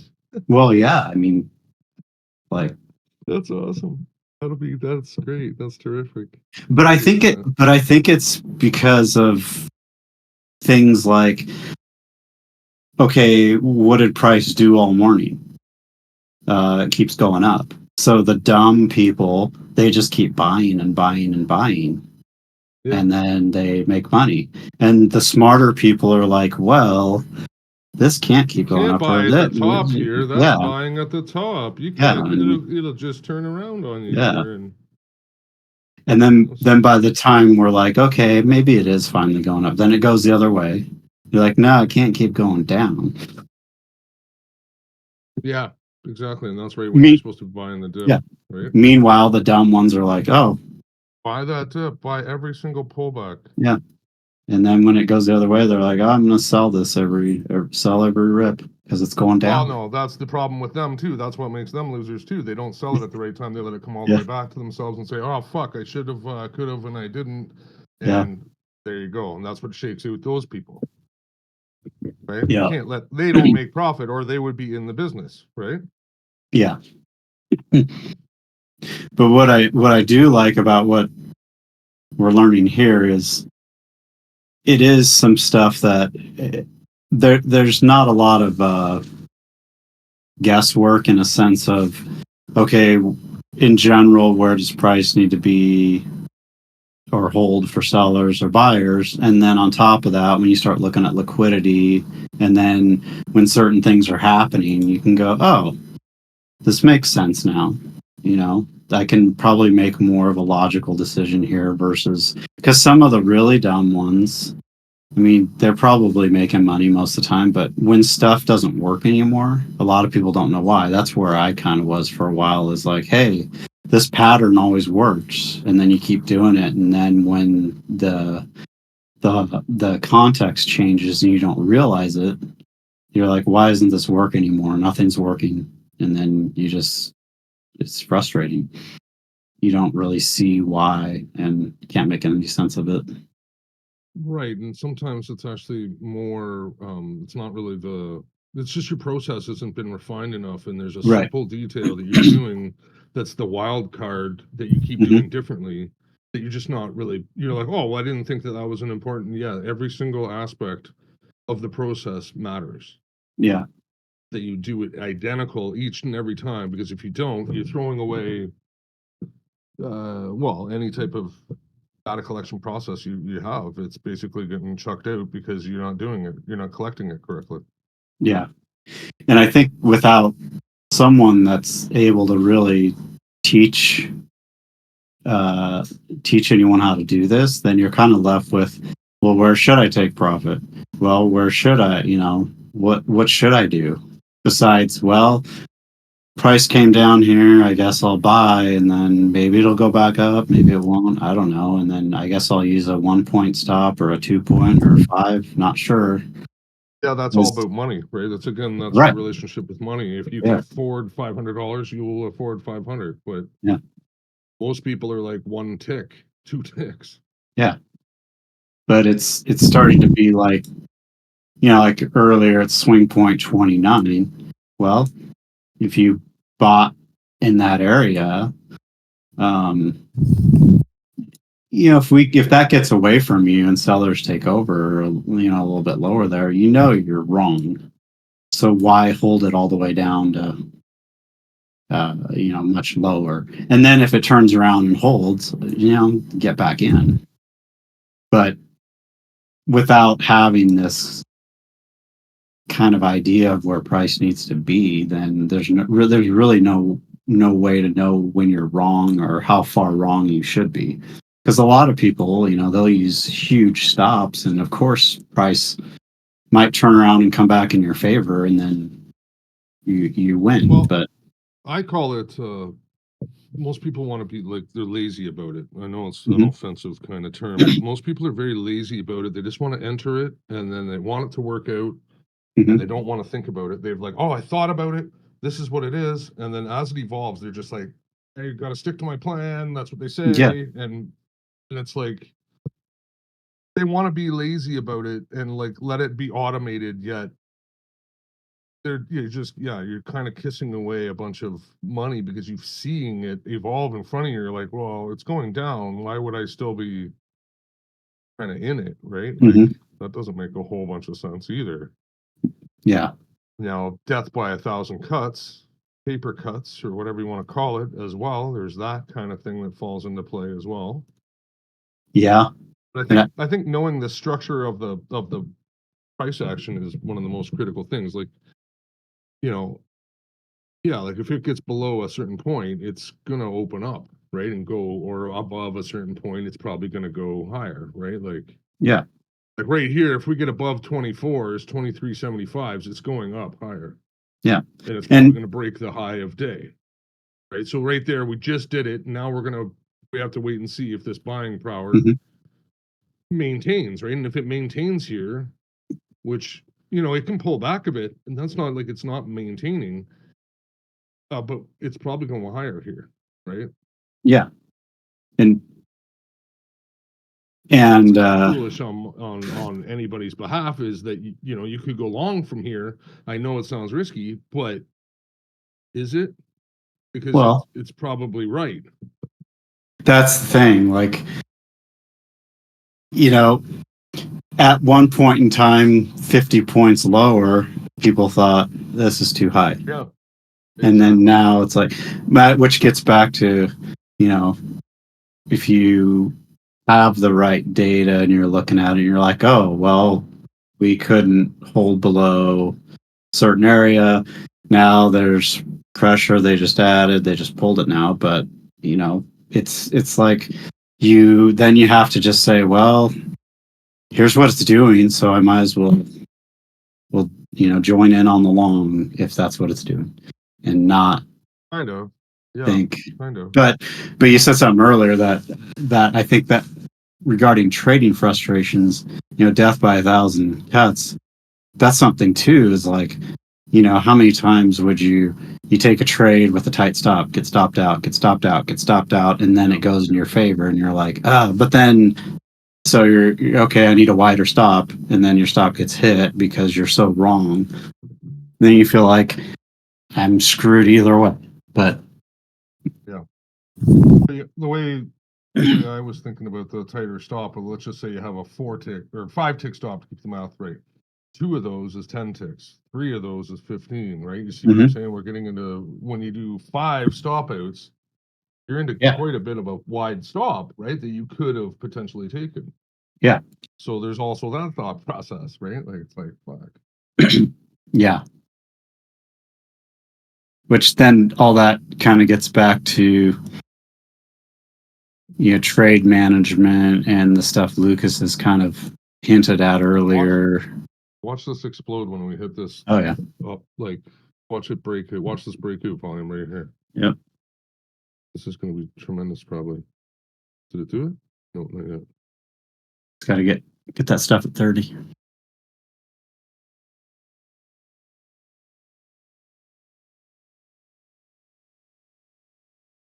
Yeah, and a guy once told me, he said, and it didn't really make sense, and it probably doesn't make a lot of sense, but he said something like, to be successful, you need to feel the most uncomfortable Yeah.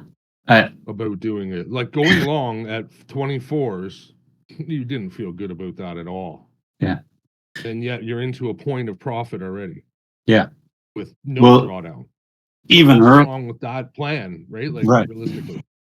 Now I'm a lazy trader going, oh, it's going to break out, and I didn't take that point. And now it's all the way back to my price almost, right? Or Yep. like we're right on top of it now. Now you're questioning it. Now you're like, what the fuck did I just do? That was so stupid. I'm feeling even more uncomfortable, right? Like, and meanwhile, this is where you're supposed to be adding to the long. Yeah. I think that's probably the whole trading evolution of being really successful is starting with okay, you're doing a couple contracts, taking profit where you should, then eventually once you prove yourself out, then you know, increase size, and then eventually you start focusing on adding, and you know, but it's not, some of the best trade areas are not comfortable like that early or even down at the 88s. I mean, that would just sat there. So everyone's probably thinking, oh man, this thing might just tank. But here we are. And then same with, you know, keep grinding up. And we all know it. How many times, like on a day like this, is, I mean, I've been guilty of it, where the only thing I thought the entire day was, I better short. Yeah, I'm gonna fade this move. I'm gonna fade this move. Yeah, exactly. And then 20 stop outs later. You get run the fuck over for sure. Yeah. But again, then looking at the context of stuff, you know, the 4-pointer, the 25, and just kind of what we're seeing, it's now I haven't really thought that, other than, well, here's an area where it might get a pullback. So you could look at a short, but expectation wise, not expecting anything, you know, earlier there was a few spots, but it's like, wow, this isn't really going down. So if it's not going to go down and no one's selling it, then I guess you go with it. Sounds really simple, eh? If it's not going down, it's probably going up. Right. Like that's something someone said, like, right? Where price doesn't want to go is often more telling than anything. Where no price has gone before. Yeah. Oh shit, is that the ice cream man? Yeah. I'm up again. Never go against the Gex, guys. Just don't do it. That fucking 300 strike was there from the moment the thing opened, like a big fat sideways dildo. But if this was really easy, then everyone would be easy in a sense of everything we've been talking about, but everyone would be doing it right, for real. Come on, give me 305 SPX. That's the 30 liquidity, and then I'm done for sure. Bullshit, you ain't done. I'm down. You finally fixed your bad trading day, and you're never mind. Gonna push for more. Yep. I'm down. I've got my last runner and the 330 liquidity. That's the SPX 305 strike. I've seen them putting in the hatching for that one. Couple of billion. Billion. Oh fuck. I forgot. Damn it. I'm stupid. Quite a bit of volume coming in. And don't want to take this off early, please. Come on. Come on. This is no looky goodie.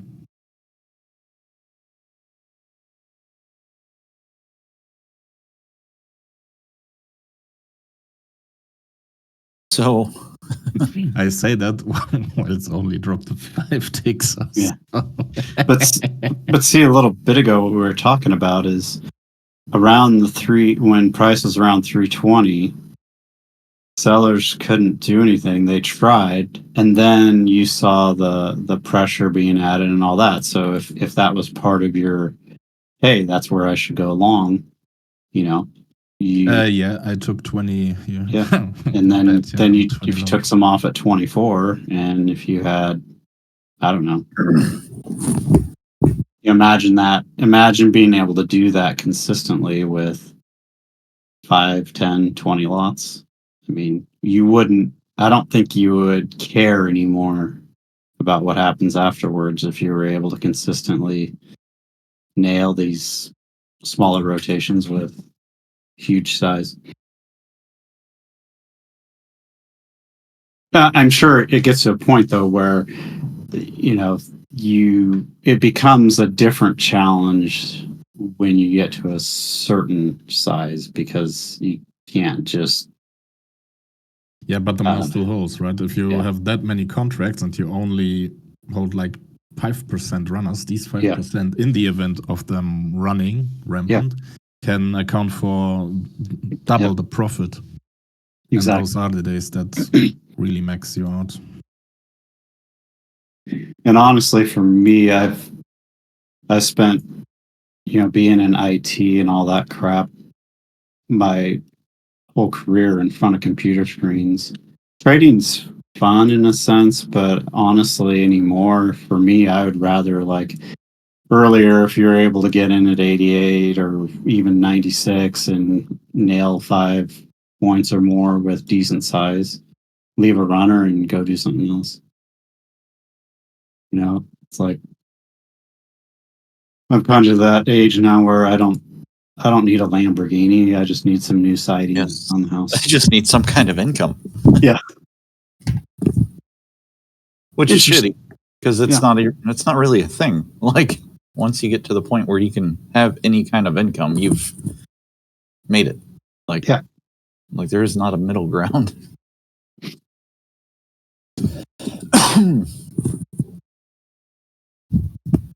That NQ, that volatile, that V1 line is just, it's almost 90 degrees. I know it's not, but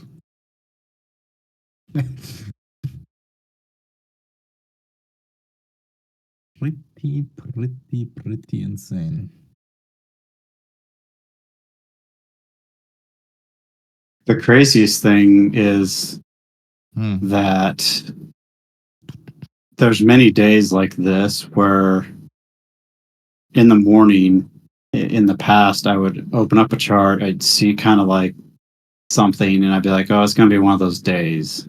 And that meant price was just going to grind up all day, but I would still try and short the entire day. I'd be like, it's going to be one of those days.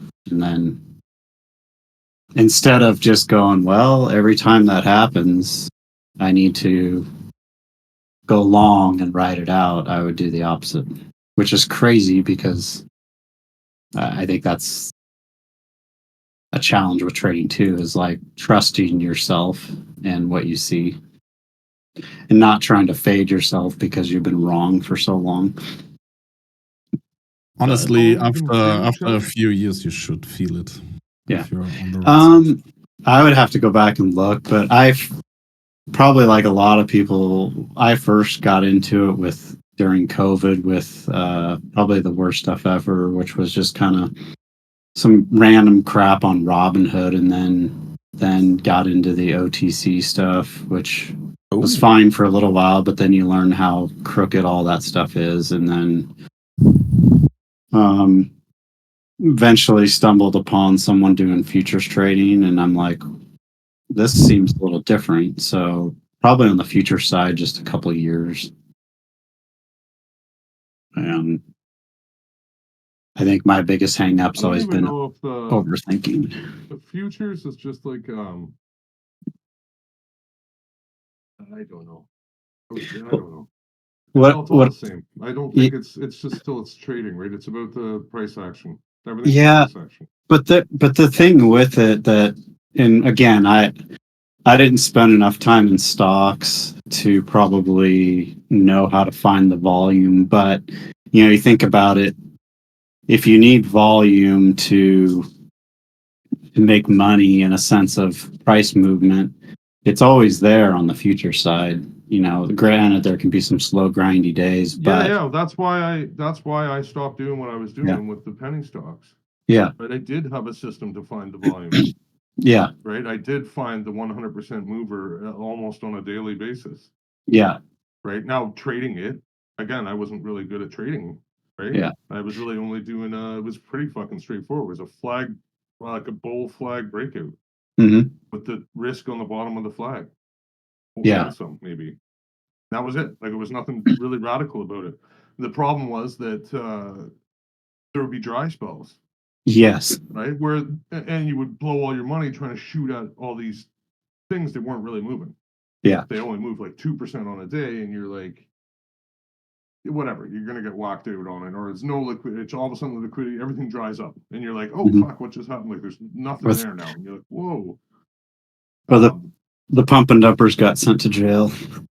Yeah, exactly. Or they moved on. They just moved to the Yeah. other product, right? Yeah. Like, there'd be 3 or 4 products in line for the day, and then they would just move all to the one. And you'd be Yeah. like, oh shit, I didn't move to the one with them. The biggest appeal I like on the future side is that take this with a grain of salt, but the reality is it doesn't matter what price is. Like, say Tesla's trading $100 and then 6 months later it's trading 900.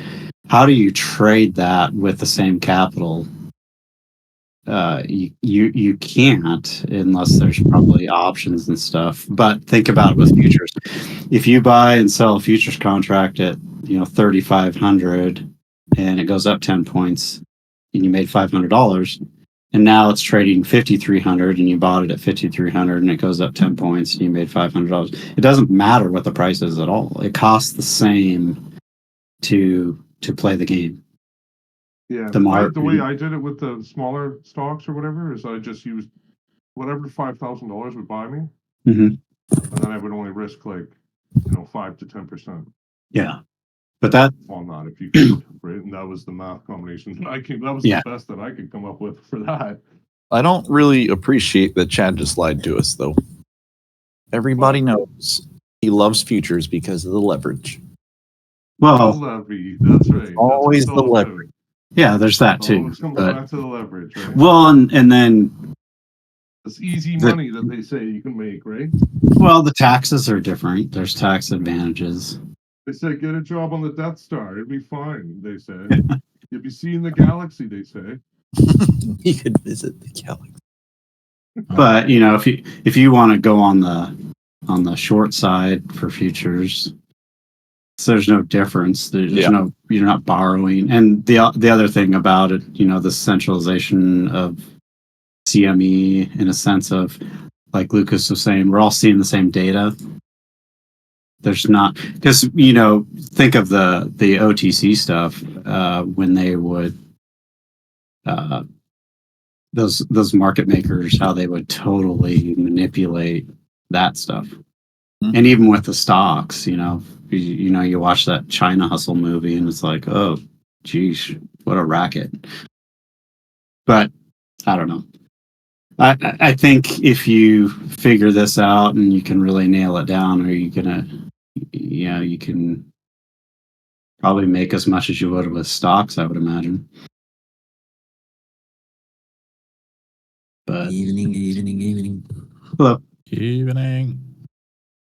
It's just listening. Yeah, we're just rambling Best on leverage about. was FTX 500x. I took everything off that fucking exchange before they got. Ooh. Leverage. I heard they were able to get Forex. everything back for the FTX people. There was Yeah, a but news real blurb. good forex data, Luca, is like what?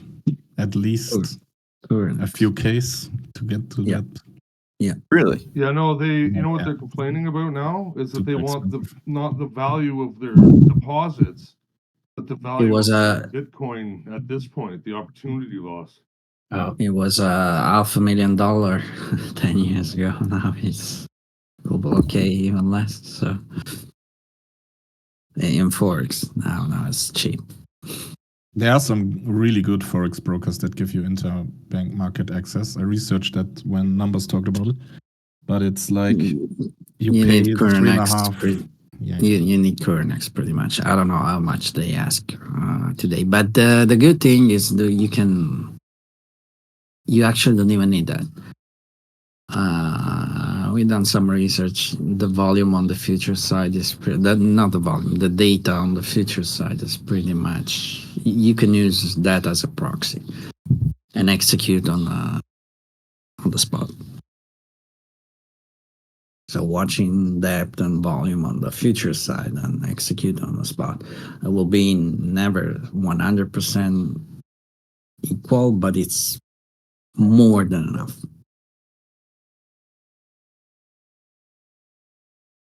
The data is practically mirroring each other. Otherwise, the people acting on one side is acting on the other side too. Because otherwise, there will be a fucking incredible good arbitrage opportunity for the first moron that come around.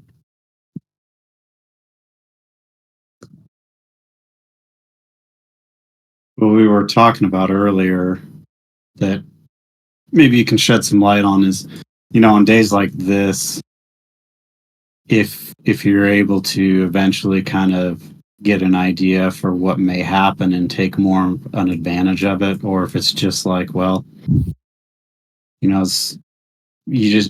of course you never know what's going to happen, but the reality is if you're getting in and getting out where you should, is there really anything else to know? Like, well, this might run up to, 53.30 based on some other information. You got the idea. If you think logically, now I need to polish my fucking huge dick a little bit here. But if you think about it, we identified that it was a same day as before. So slow, long, and relentless, right? Mm-hmm. We identify potential area for getting long. The 88, which I missed, 87, whatever it was, which I missed. 98, I really don't like that. The 96, I really didn't like that, but that's still decent. I got what I got. I don't remember. 11. This was an even horrible, fucking disgusting entry, to be honest. But hey, we are been 20-point high now. Yeah. How hard it is? We identify the target. With all we say. Beside the previous stuff, we say on very way up, we say 20, what was 23, 25, and then 28 30. And 30, yeah. Something like that. Don't remember there was something at 28 making noise, 30 for sure. I would say that's the kind of day we could reach that. What fucking else do you need? Yeah. Like, if you want, the only better thing for that, it's a fucking things on your chart that will scream, take a long year. The blue balls say long automatically. That's it. There's nothing better than that. And it's really stupid, to be honest. I always say, this is the boring job. It's not fancy. It's not. It's the most easy, hard job you can pick up.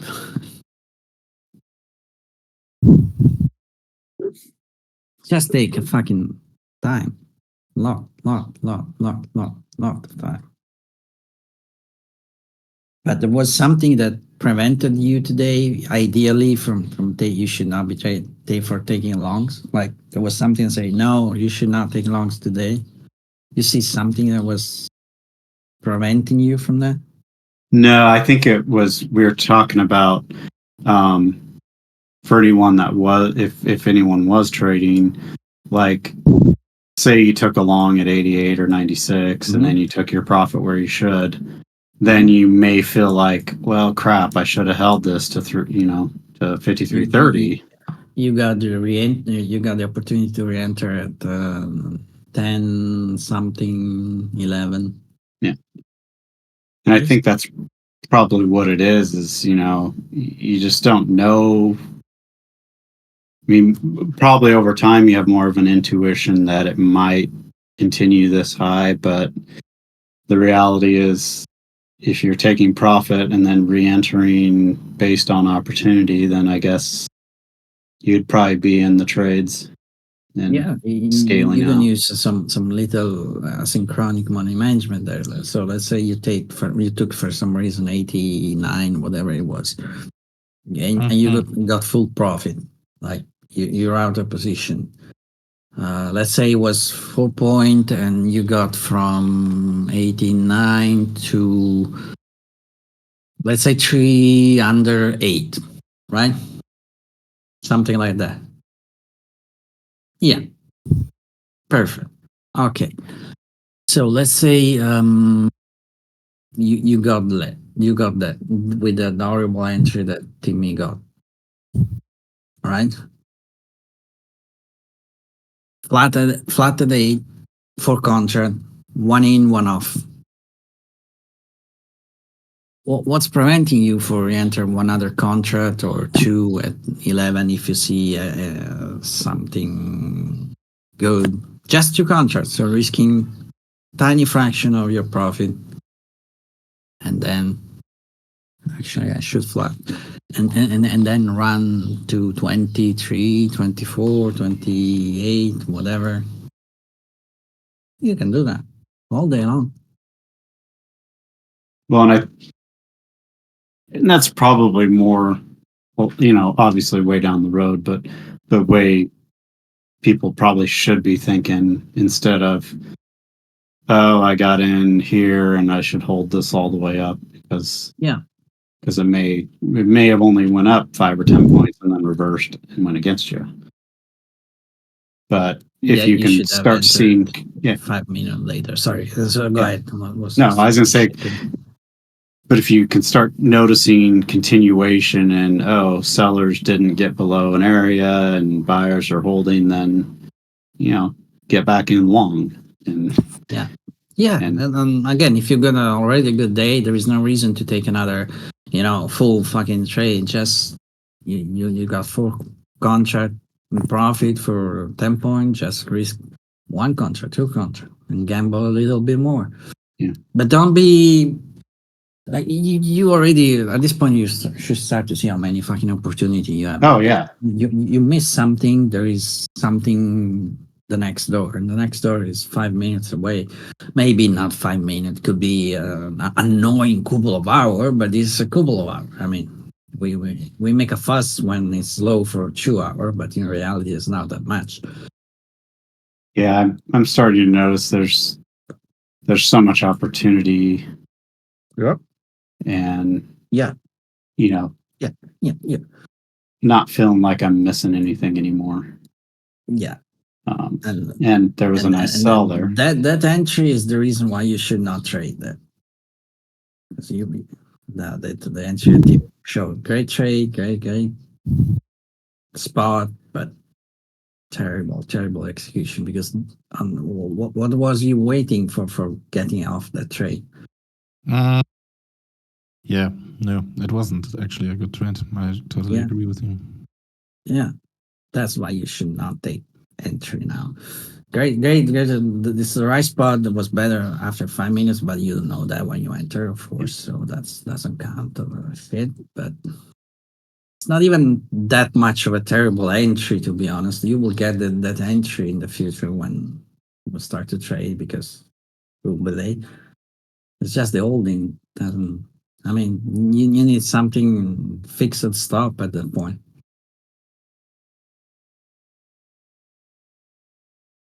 Well, stop was a stupid retail stop, right?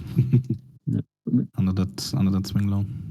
Yeah, that was the right spot to enter. We talk about that. That's great. Just keep in mind, execution will slow you down by a lot time.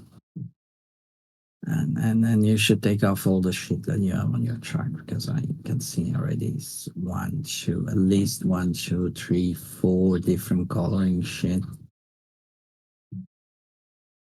Maybe more. Need more stuff. I have. There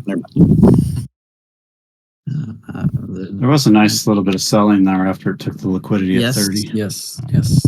So Yes, yes, I can yes, get rid of those two. you should because they are now. I still need my Charlie D candles.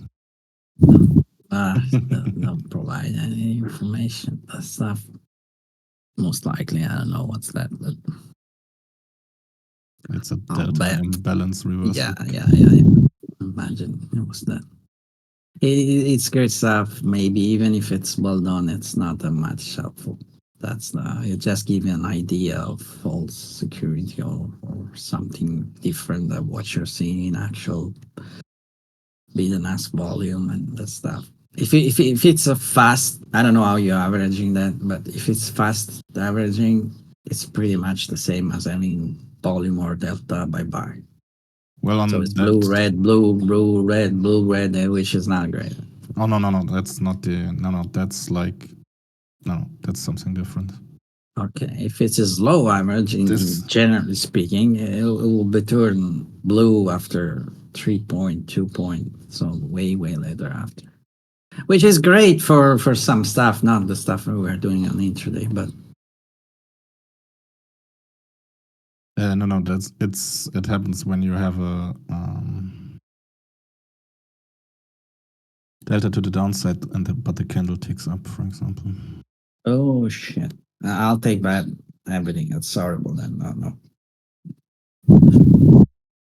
Well, Bayman, defend me. It's not from us. It's from. Oh, it works great on higher time frame. It's a pretty. Like, yeah, yes. that's the thing. It doesn't Yes, work. It does not work very well. Yes, on small time. I actually use some of the stuff automatically, but not on Eiger sort of time frame or other kind of Eiger Like- stuff chart, but it doesn't work very well on yes. It works well on less liquid financial instruments. Yeah, no, it doesn't work well on the 200. I could actually. You get that on, I don't know, something like currency futures, it works really well. Or used to be. I didn't open those charts for fucking years.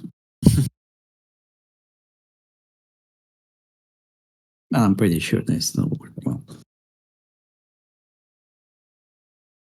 Just don't think it's absorption or all the jets. It's not that. Just no. The sellers need to take 23 here, right? Yeah. This 25, we stay below that. It's already something. That 23, it's big spot. Let me see what we got on the way up. Way up. Oh my god. I feel that bastard to the tick of 30. Yeah, we got some even nice pressure on the way down. I didn't notice that. 28. Yeah, that's Yeah. kind of when after it took that liquidity and started selling, there was some nice stuff that came in there. So that was really good stuff. Eventually, yeah, the way up were 35, 40. I mean, time for a pullback, I guess.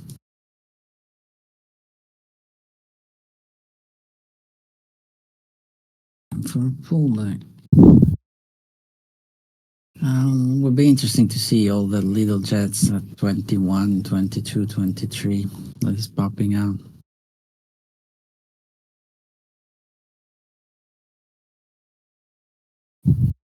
I remember it's still just a pullback. Good selling. I like that. I should if I was distracted, I would probably have took that one. But still, realistically, you took that sell. I will not. Yeah, I could take the eye on that one, but that's fucking a risky trade that I probably will not take in a day like this. So let's say realistically, I will be in 28 something. So you're already in full profit. It's fucking hard to hold that trade from 28 and keep holding when it can pull back easily to 27 or even more.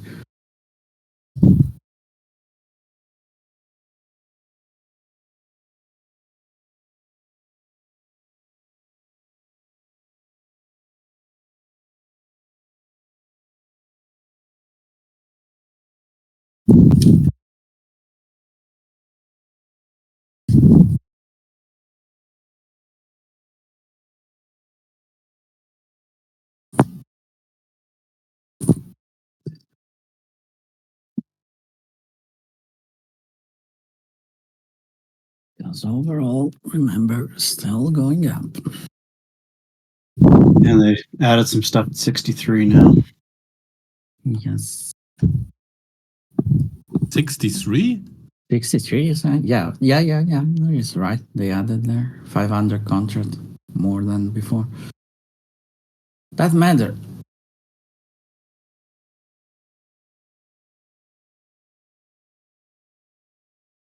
Wait. 5,363. Yeah.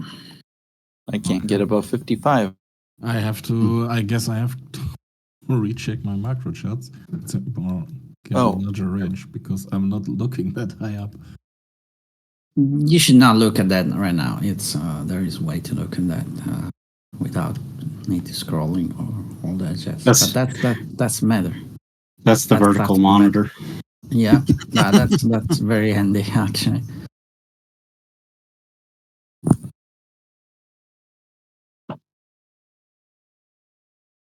Oh yeah, that's changed a little bit the pressure, but keep in mind that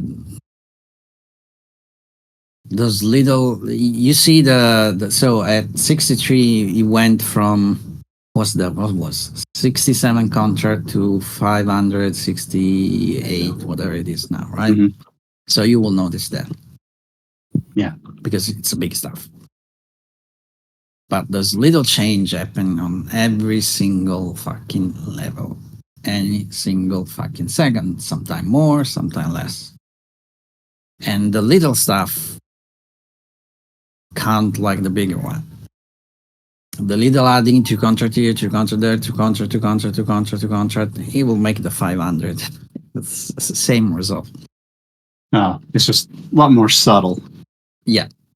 So you will still see there are way to see that and use that, but that's for later on.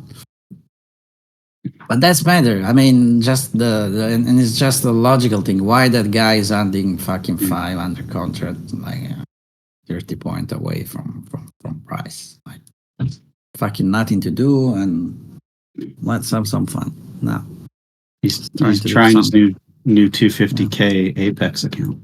Oh yeah.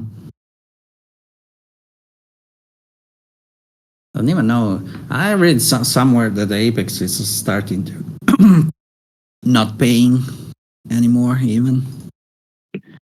I think that's the whole, what someone posted about the rules. I think as more people figure out ways to be profitable, whether it's legitimate or not. just gambling, open a 10 account on lower side and YOLOing and doing that kind of shit, and one would pay and you gain maybe 10%. You do that constantly, it could be. There was another Discord I was in a while back, and I saw this guy. He was really good. He was trading. He posted his brokerage statements, but he was trading with Top Step, and he was doing so well that he posted emails that he got saying that he could no longer trade with them because the broker Top Step uses flagged him for something, and they wouldn't explain what it was for due to privacy issues. And then he's like, okay, so screw them. So he opened up an AMP account, and he did really well. I mean, he posted his statements, and you could see it was a trading, but it just showed you that he was legitimately profitable, and so they found a reason to not let him trade That's a anymore. little bit weird because if I remember correctly, I could be 100% wrong. Top Step classify you. I passed the one Top Step when they got out just for fun. But if I remember, Top Step qualify you as a professional. I don't know if that's changed. No, non-professional. But at least they give your data to the CME. Yeah, but they classify you from as a professional if they to do that. That was what they were doing. I don't know if it's changed now. If you switch, do you mean if you switch to a real account, not a sim anymore? You have to see, if I remember correctly, again, this was a long time ago. You need to sign some stuff before even the sim, and then you will have to sign the professional stuff when you get found. Oh, you don't have to. I don't think they have like a. That's an changed. they have That like was a, that was actually great because it was they were sending fucking orders. yeah. I think now they. I don't know if it changed, but they have kind of an intermediate thing where it's called a funded account, but you're still trading on sim. Oh, And then eventually, if you maintain profitability at a certain level, then they force you to move to a live, and then at that I point, do you're remember professional. that when you will start with the real one, you have to sign the professional stuff. Yeah, Which I don't know if that's changed. I have no fucking clue. but at that point, again, it's like if you're that if good, that still happened, it's like very fucking hard to make shady shit. Really hard. Because the professional is a huge pain into the ass from one end, but it's a sort of protection from the other end. yeah. So that could happen, but man.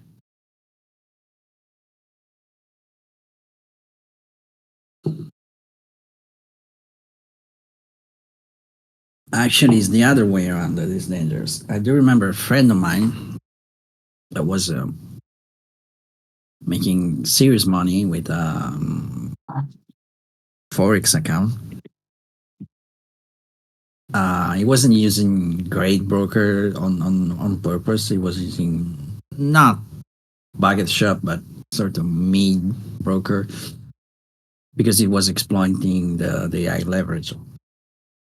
And usually bucket shop are the ones that offer you the best leverage.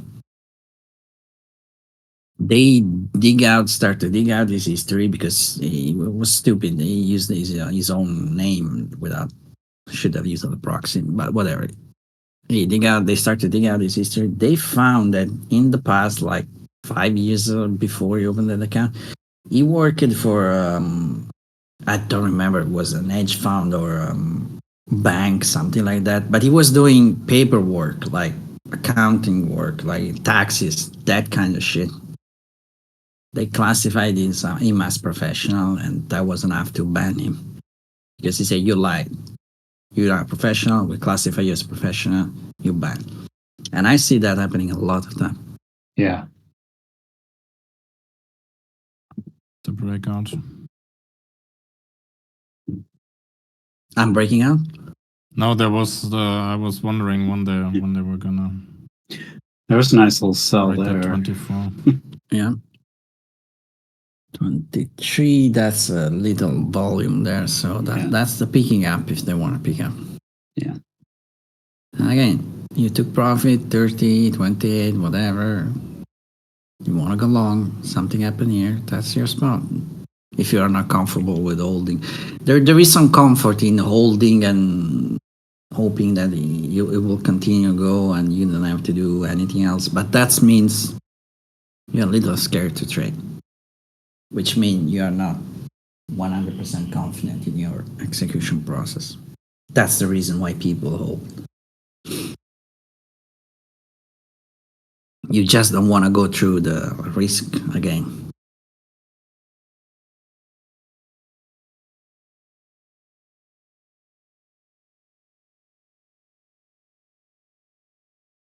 Still some selling. Okay, we got some little buy volume there. Let's see if it triggers something. Not really.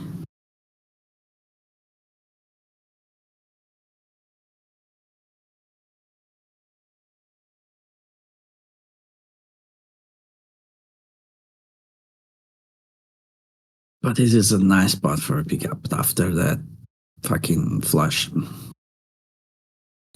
It's just not happening at the moment.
I'm little volume now.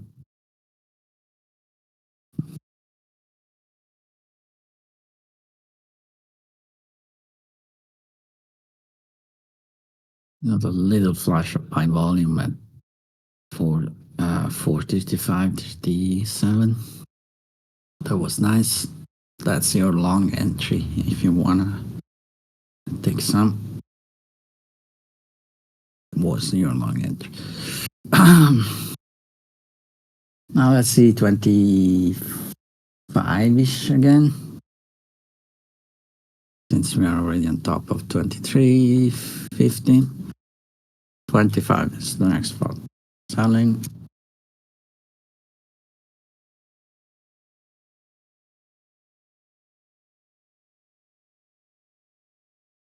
Let's see if we pick up again in by volume.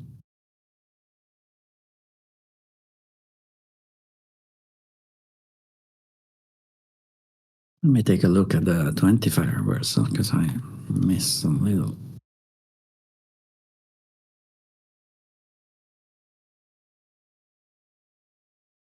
Okay.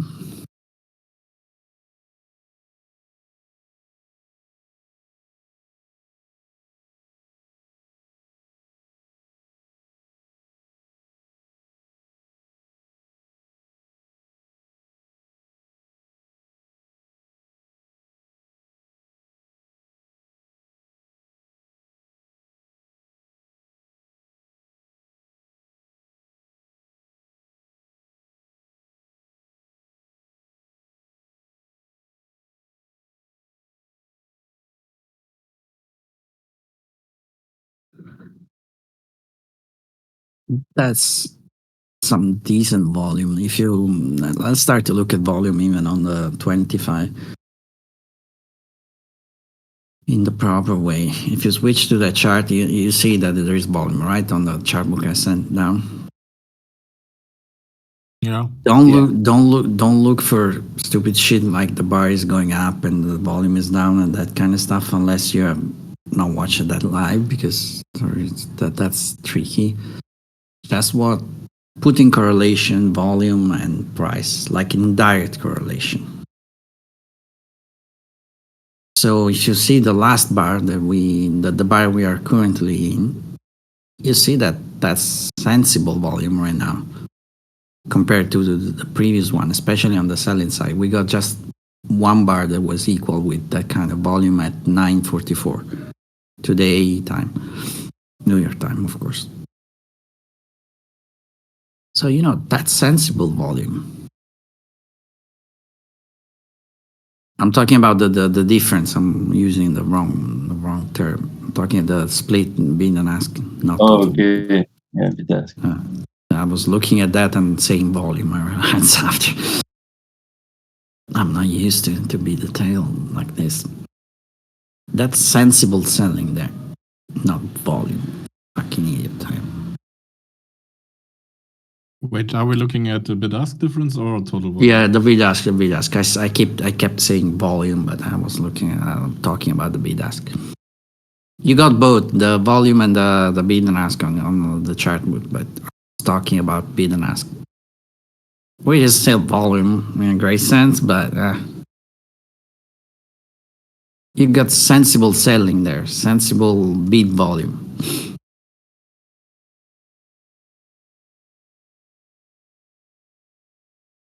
And look what's going on. Yeah, exactly. So I would say price above there. It's already bad for sellers. It doesn't look that great because that's like the bar that you're. When I was telling, look at that bar. Price was on the. That's why you need to be careful with looking at candlestick and volume and put some correlation into that, like the candle is going up, the volume is down, and all that shit. When I was start to talk about that, the volume was pretty much like it's right now. So the selling, not the fucking volume, the selling was pretty much equal, like going down significantly, and the candle was down. Now it's a lot of doji. I don't know how you call that. So yes, you need to put that into consideration. We fail selling here. That's something. It's not something you can carry on for a long time. Like I will not see that like a long thing. Oh, tomorrow will no. This is more intraday stuff.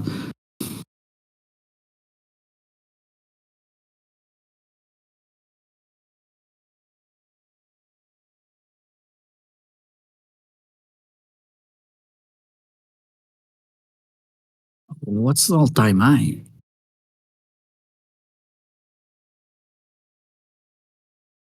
Tears 32? No, that Or was close. 34. Close to 30. Was 34, something like that. Let me see. Tool value, where are you? Compact to value. 30, 34. 34. Yeah. Yeah. I mean, we are 4 point almost from that. At 33.50. I don't know. Let me see precisely. So, zoom out, please. Where's the eye? Here's the eye. Chart value.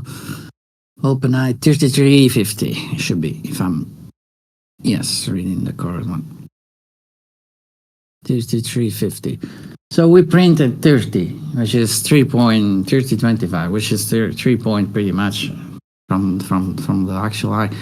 Could it turn here, like the short of the century here? Yes, in theory it could. Do you want to really put your risk there? I personally will be a little hesitant. So any short from here, I would say a little scalp. Nothing more than that.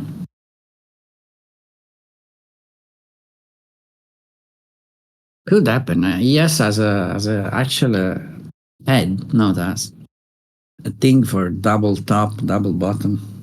For some reason, I never understood. Like they are statistically more significant on ES than on other places.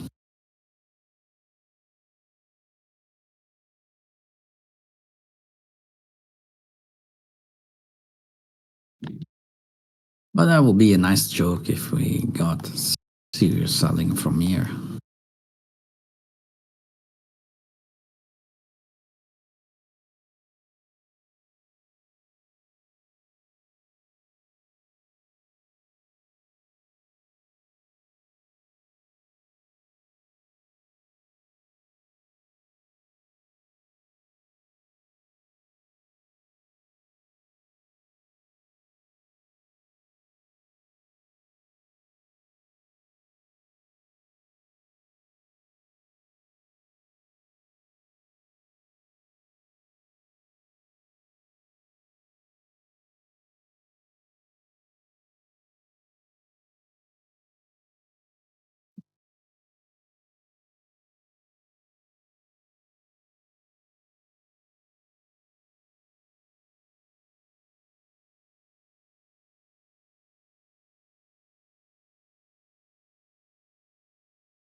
Some pressure at 25.25. Yep.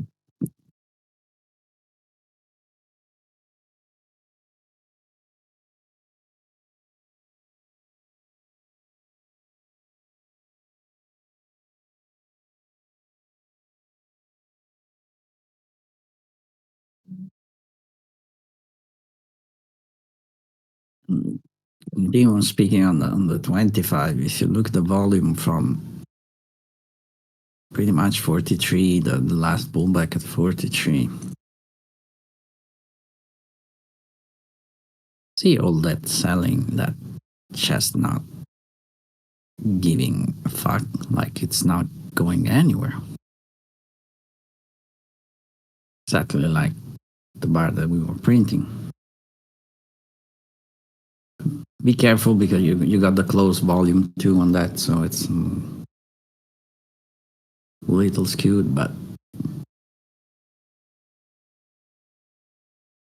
the only interesting selling that I have seen is from the little bump at 25, 24, whatever it was, 50, 25.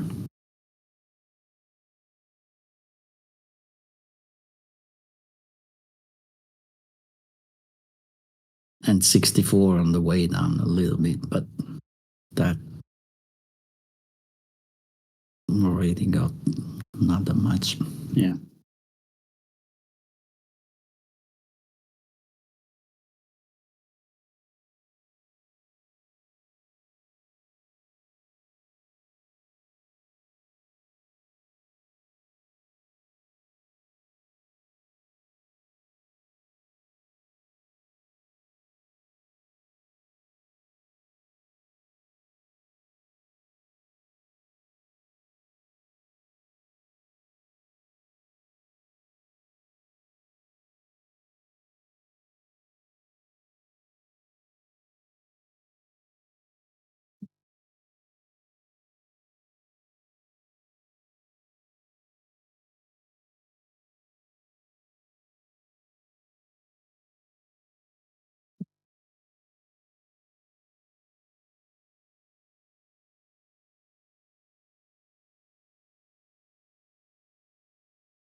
Want to pick up here? We got some nice guy to fuck at, yeah, at 23.50, 24 something.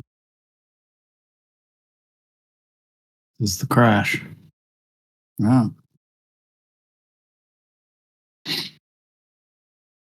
Maybe it is, but I wouldn't, It won't matter. yeah, and I wouldn't risk that much on 1 hour from the close. Almost 1 hour.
Still 25 to 5. A little slow, but decent pickup.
Come on.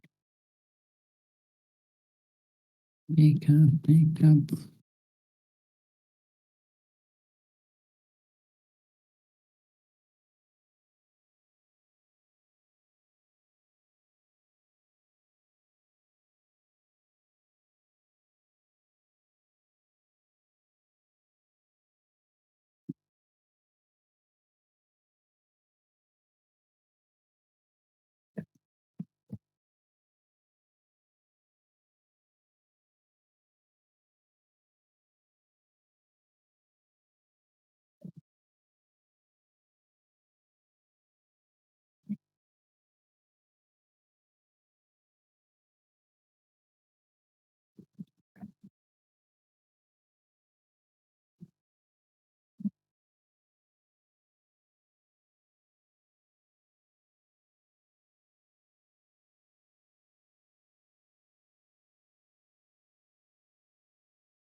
25 again. Come on.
We'll sell in there. Yeah.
Still little selling. I need to pay Yeah.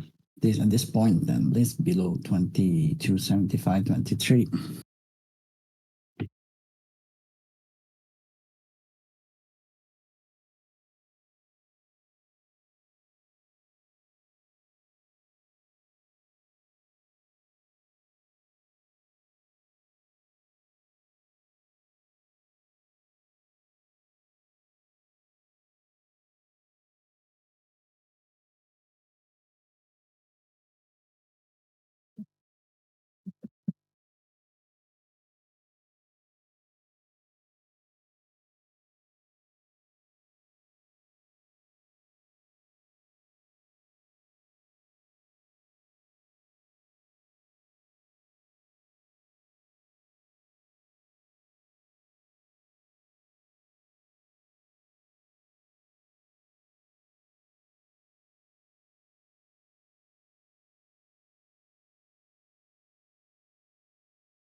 I'm breaking anything.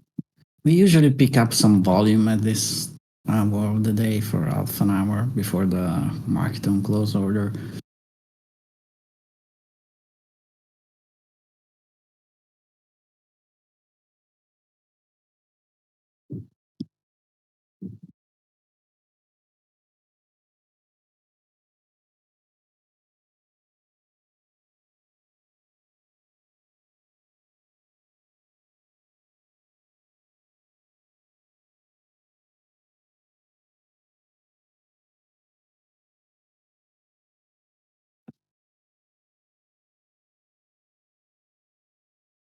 We got news? What we got? Oh, Goldman speak. Okay.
$23 again.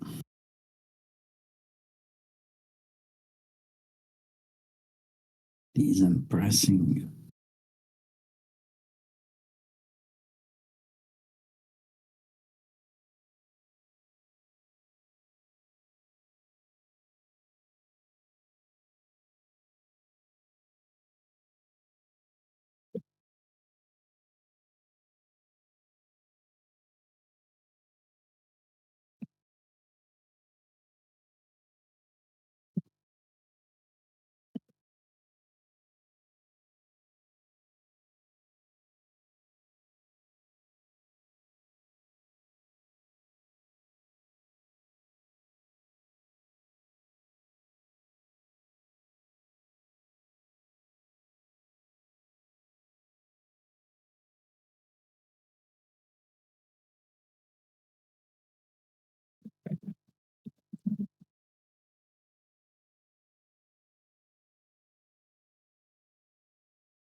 Pressure, even close to the price.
$25, still decent pressure. Need to trigger some volume and fuck this guy. List 2650. Is buyer start pushing? This could be a nice sell for, isn't it? That's 10 seconds. What's that? Oh, the channel. Okay, 200. Yeah. 200. Let me look at that. Okay, I'm looking at the last one.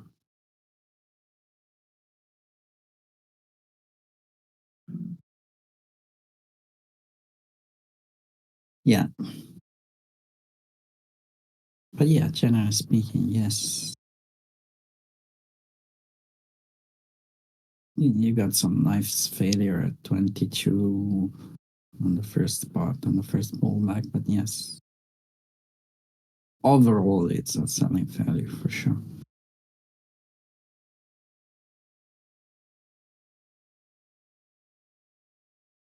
Still need to stay convincing close on top of 25, 25.50, pretty much where we are now.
Yep. You better say something interesting.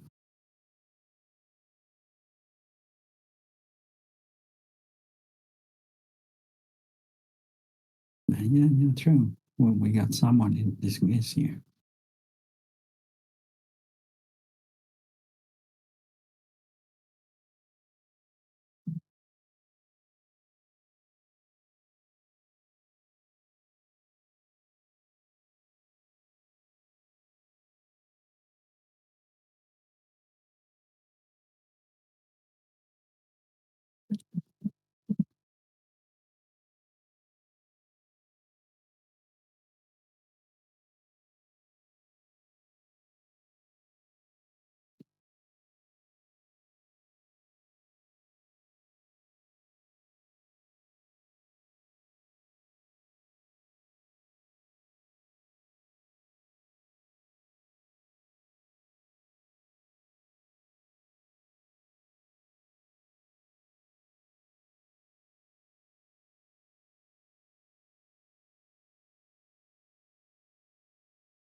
On top of 25, please. Bowman, Bayman, say something.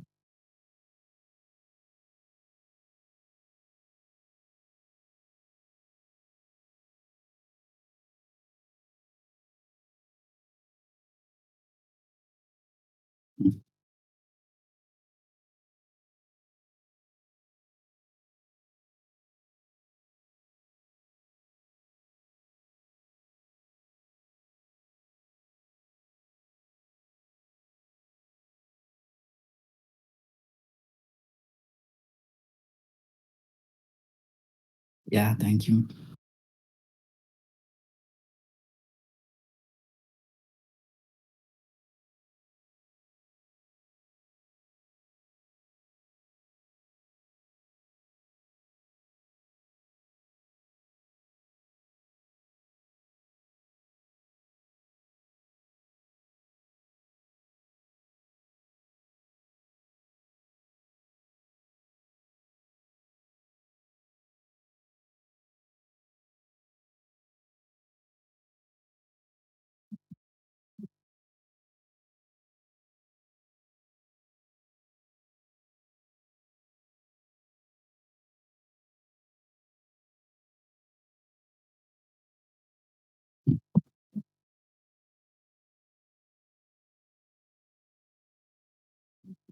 That's how it works usually. Yes.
25, come on.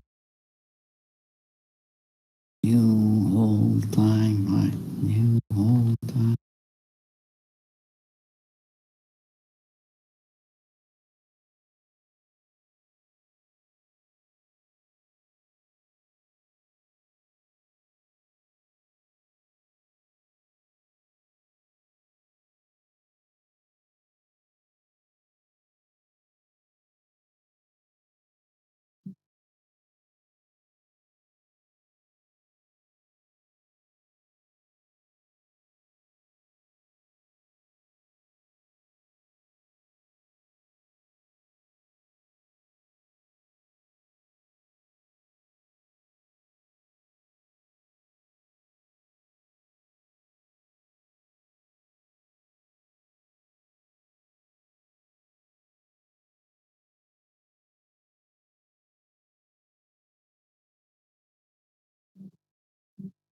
We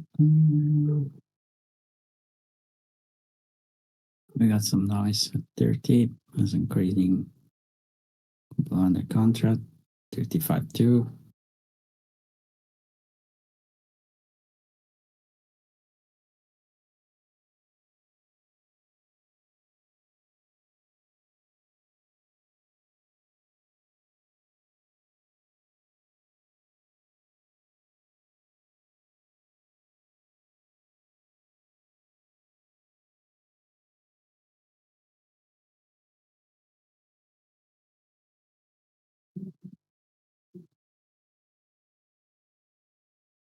Don't pull back now. Yeah, that's decent selling pressure.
Interesting battle there. 25, 30. Yeah.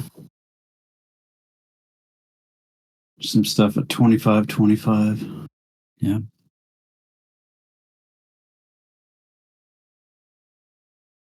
Yeah, that was, I mean, when I said 25, I always average. Yeah, I don't even look at the fucking level.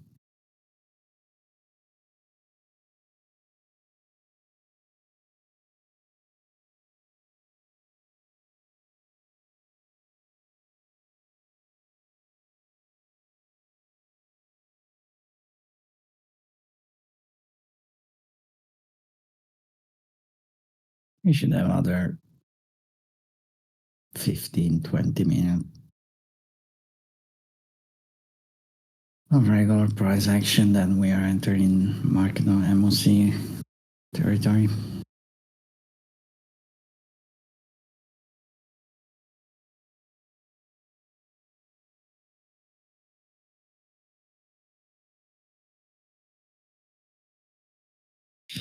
By the way, what is exactly MOC?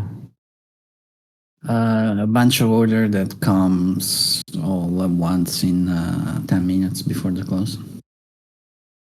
Yeah, I know we discussed about it last time, but what does the number means? You know, when they publish the MOC balance stuff. Forget about it.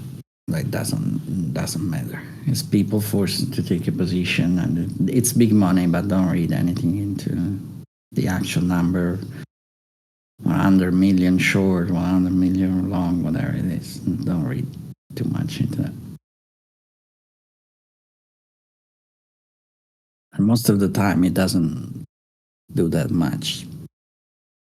But still, it's a bunch of volume that pop up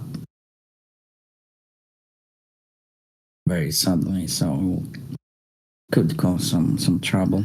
As you don't want to take a position there. Well, it's 10 minutes after the close, and so you should not. But that's it. If you're already in a position, that's different.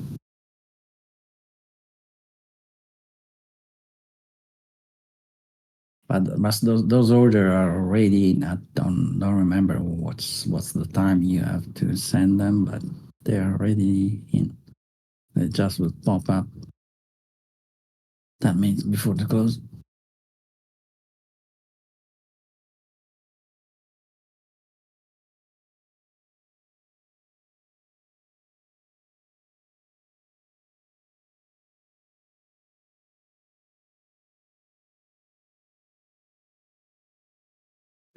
Oh, probably 700 at 330 now.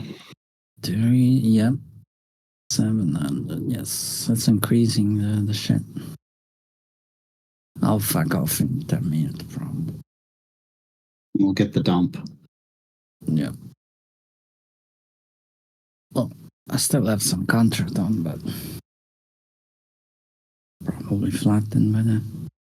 If we don't get that fucking 30 out, 28, 29, 30. Still good for overall. Just don't wanna babysit this shit anymore. Maybe I'll leave a couple for the close.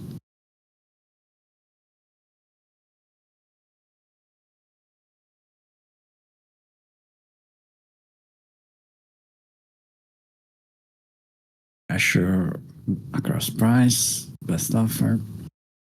Already gone, faster.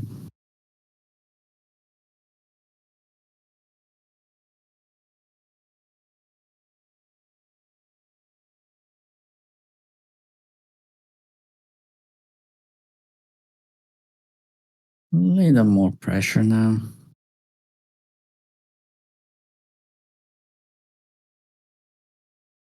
We need to fuck this guy when they got filled the orders, whatever they're trying to fill.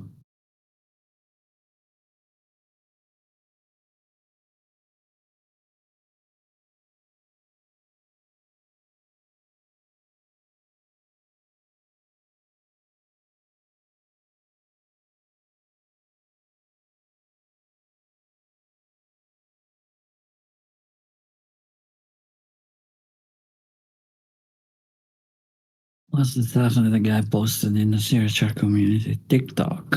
I don't even have fucking TikTok.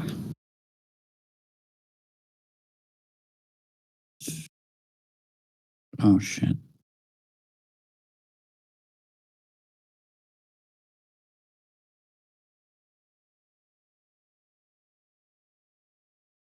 Ilabsa Kadiliman. That's an interesting name.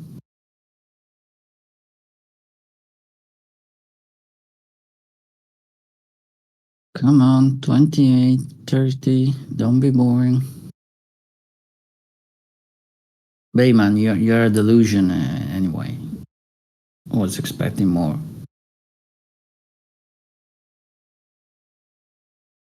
don't even know if you're still talking, to be honest. I was right before I got on stage. I was told to keep everything quiet, hush hush, not let the public know what our plans are. I keep trying to fight back the man and trying to help the people, but they keep keeping me quiet.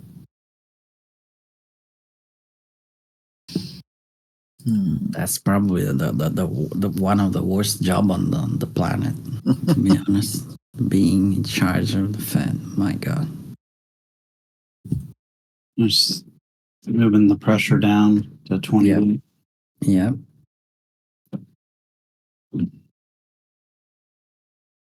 27, 28. That's a whole bunch of stuff. Still, I see the buyers in full control, to be honest, but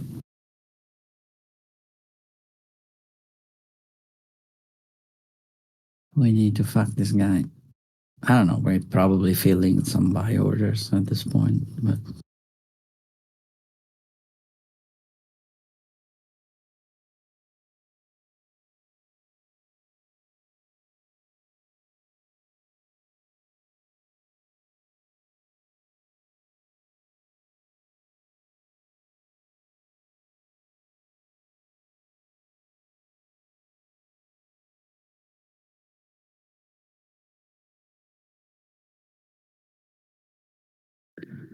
come on, price. You have other 8 million.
Who fucking take?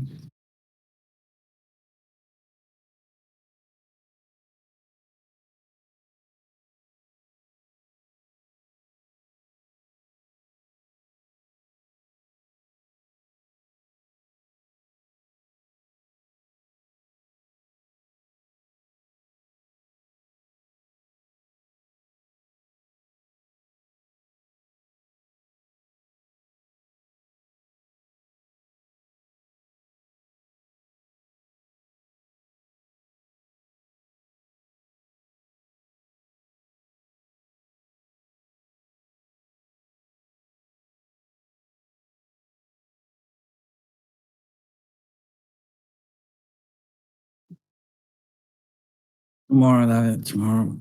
Hope it's a good one. Still have to eat fucking dinner too.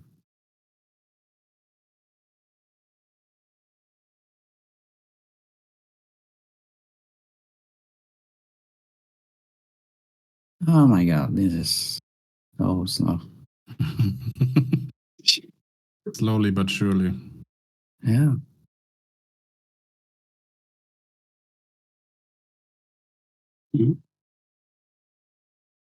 They filled the 300 guy.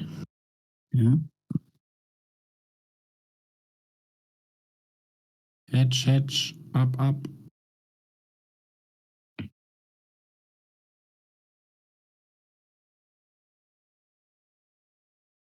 It's not very unusual to get a little pullback after those big fill. It's not unusual to be loved by anyone. Yeah.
Okay, let me flat everything.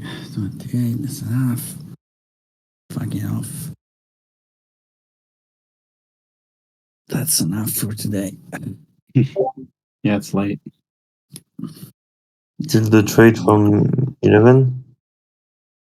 Yeah, yeah. Nice. No, it's gonna rip. Yeah, no, because I still have just to play the okay. close, but I will not babysit it. If it goes, it goes. Otherwise, it's a fixed stop and fuck that. Yeah. And it's a cool pool. I don't care that much. It's just the satisfaction to get the old timer. For Christ's sake.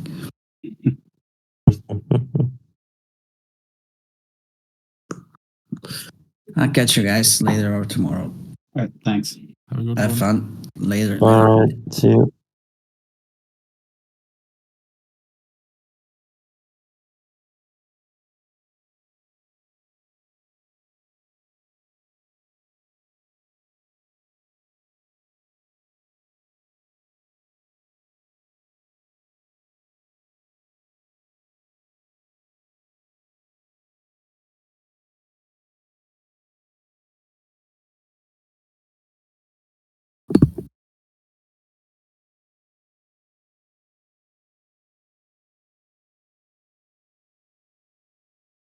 Well, who wrote this paper?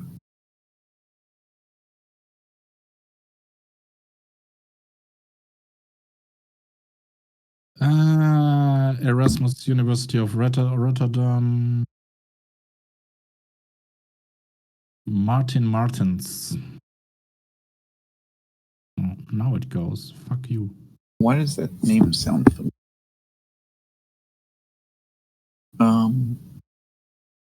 Martins. A name so nice, you got to say it twice.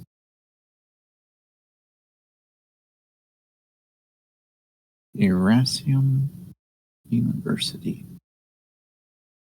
E-R.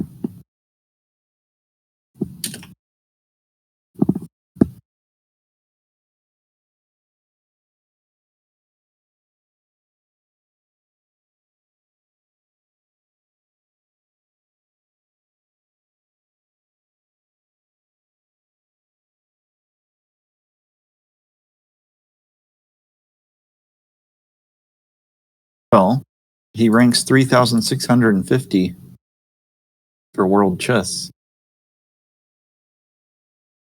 Bye.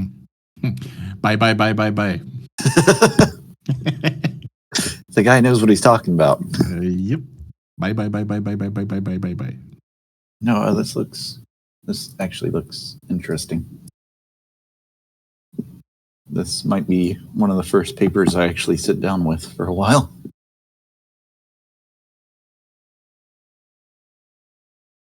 After I figure out, or after I do all the shit I'm already researching.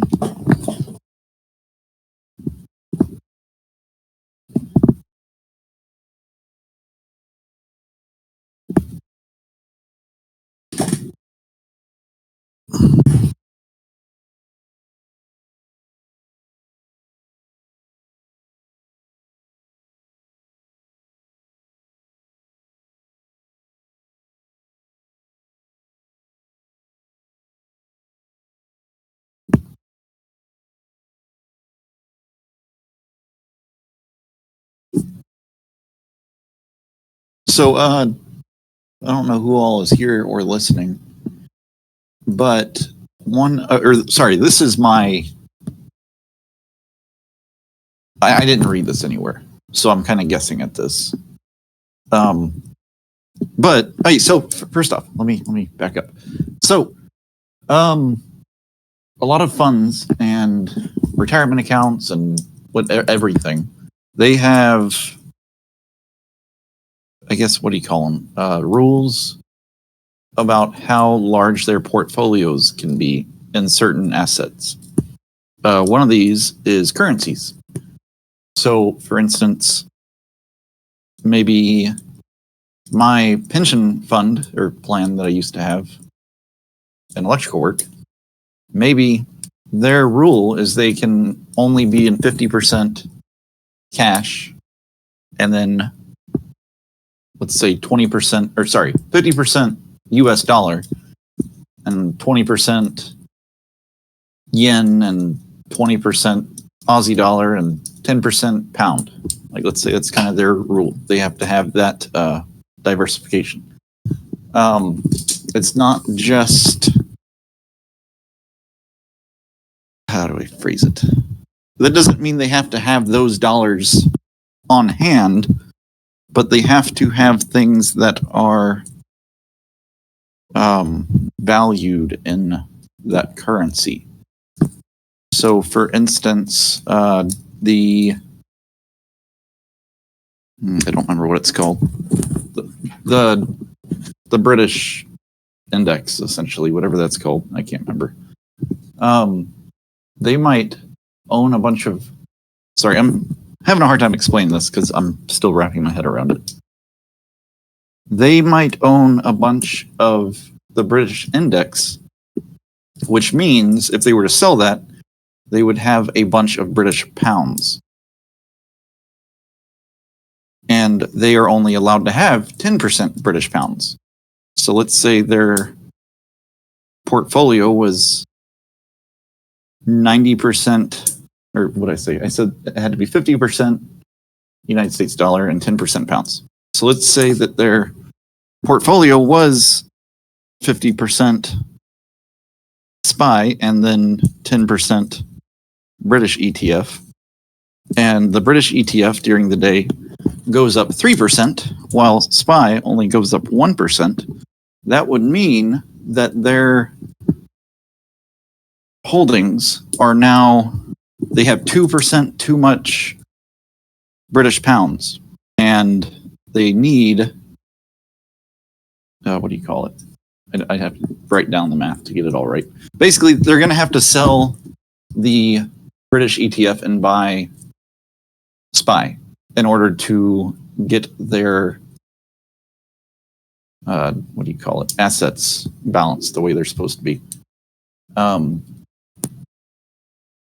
Sometimes, I don't know when or how often they have to do that. I don't know. That might be like a yearly thing. Like maybe once a year they have to like rebalance, which is why I was asking Harvey about rebalancing a while back. Or it might be every day. So I'm wondering if maybe that's what MOCs are, or one of the things that MOCs are, is at the end of the day, maybe all these funds have to do their rebalancing. And that might be a small part of all that volume that we see. That is or a large part. big part of that volume. And they do it because they have the liquidity. Yes. They're able to just dump millions of shares, or maybe not millions, but Table 12 here examines the return predictability during the last half an hour before close in both the S&P 500 cash index market and the futures market. Empirically, panel A shows that R-Rod strongly predict RLH in the cash index market. We have had some in the futures market over the same time interval. Contrast, in panel B, we find the predictability of T-Rod does not extend to the futures return beyond 4 p.m. ET. The evidence is again consistent with hedging demand channel and seems hard to reconcile with a late informed trading channel. I see. Where are you reading on that? What page? In the paper, 25 to 26. Okay, that's where I'm at. Oh, yes. Sorry. I did not read that one paragraph.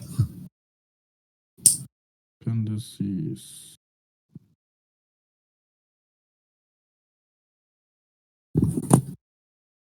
Time bucket.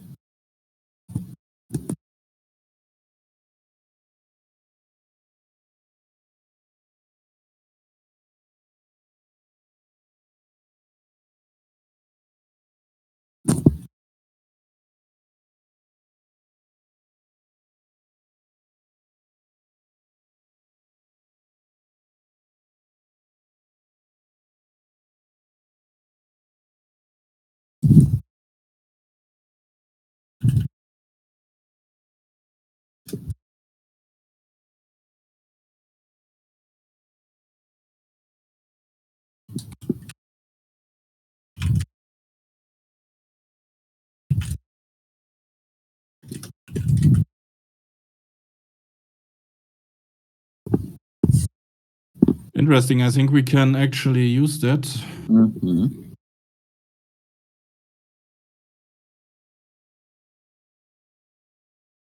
Basically R squared, and you take it from the first half an hour.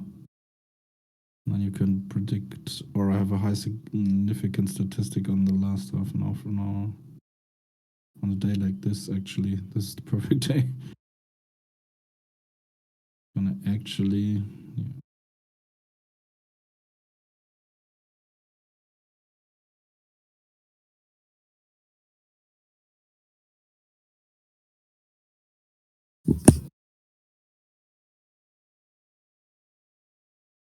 The hour before.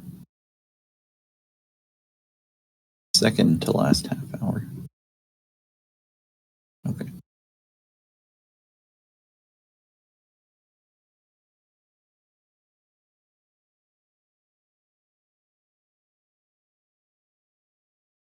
That is interesting seeing how they have the time buckets, and even with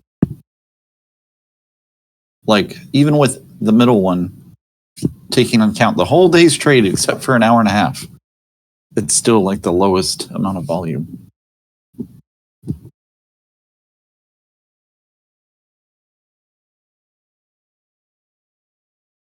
It's actually kind of funny. I had started a backtesting program that could do this and a lot of other stuff, and this was on the list of what I wanted to backtest. Yeah. I was starting with just London Close and Asia Open, and I was going to work through it, and then I got distracted by. Oh, who is that? You got a girlfriend? No. You got a friend? You have a friend over? What? I said, do you have a friend over? Possibly. Oh, is she pretty? Tell her I said hi. There's an American man here on the other end.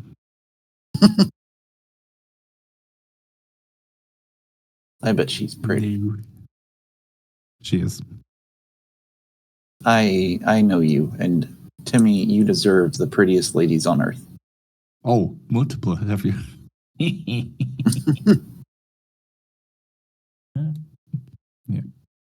Yeah, I need to go. Okay. Don't have too much fun. Yeah. All right. Be safe. Wish you a good day, guys. All right. Bye. Have fun. Bye-bye.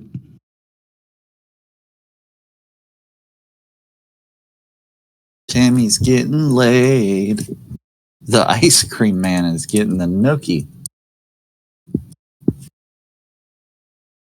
And nobody else is here to appreciate it.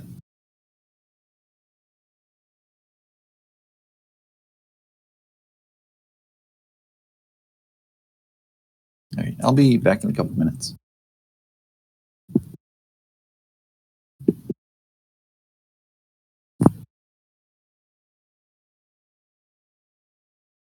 Learn.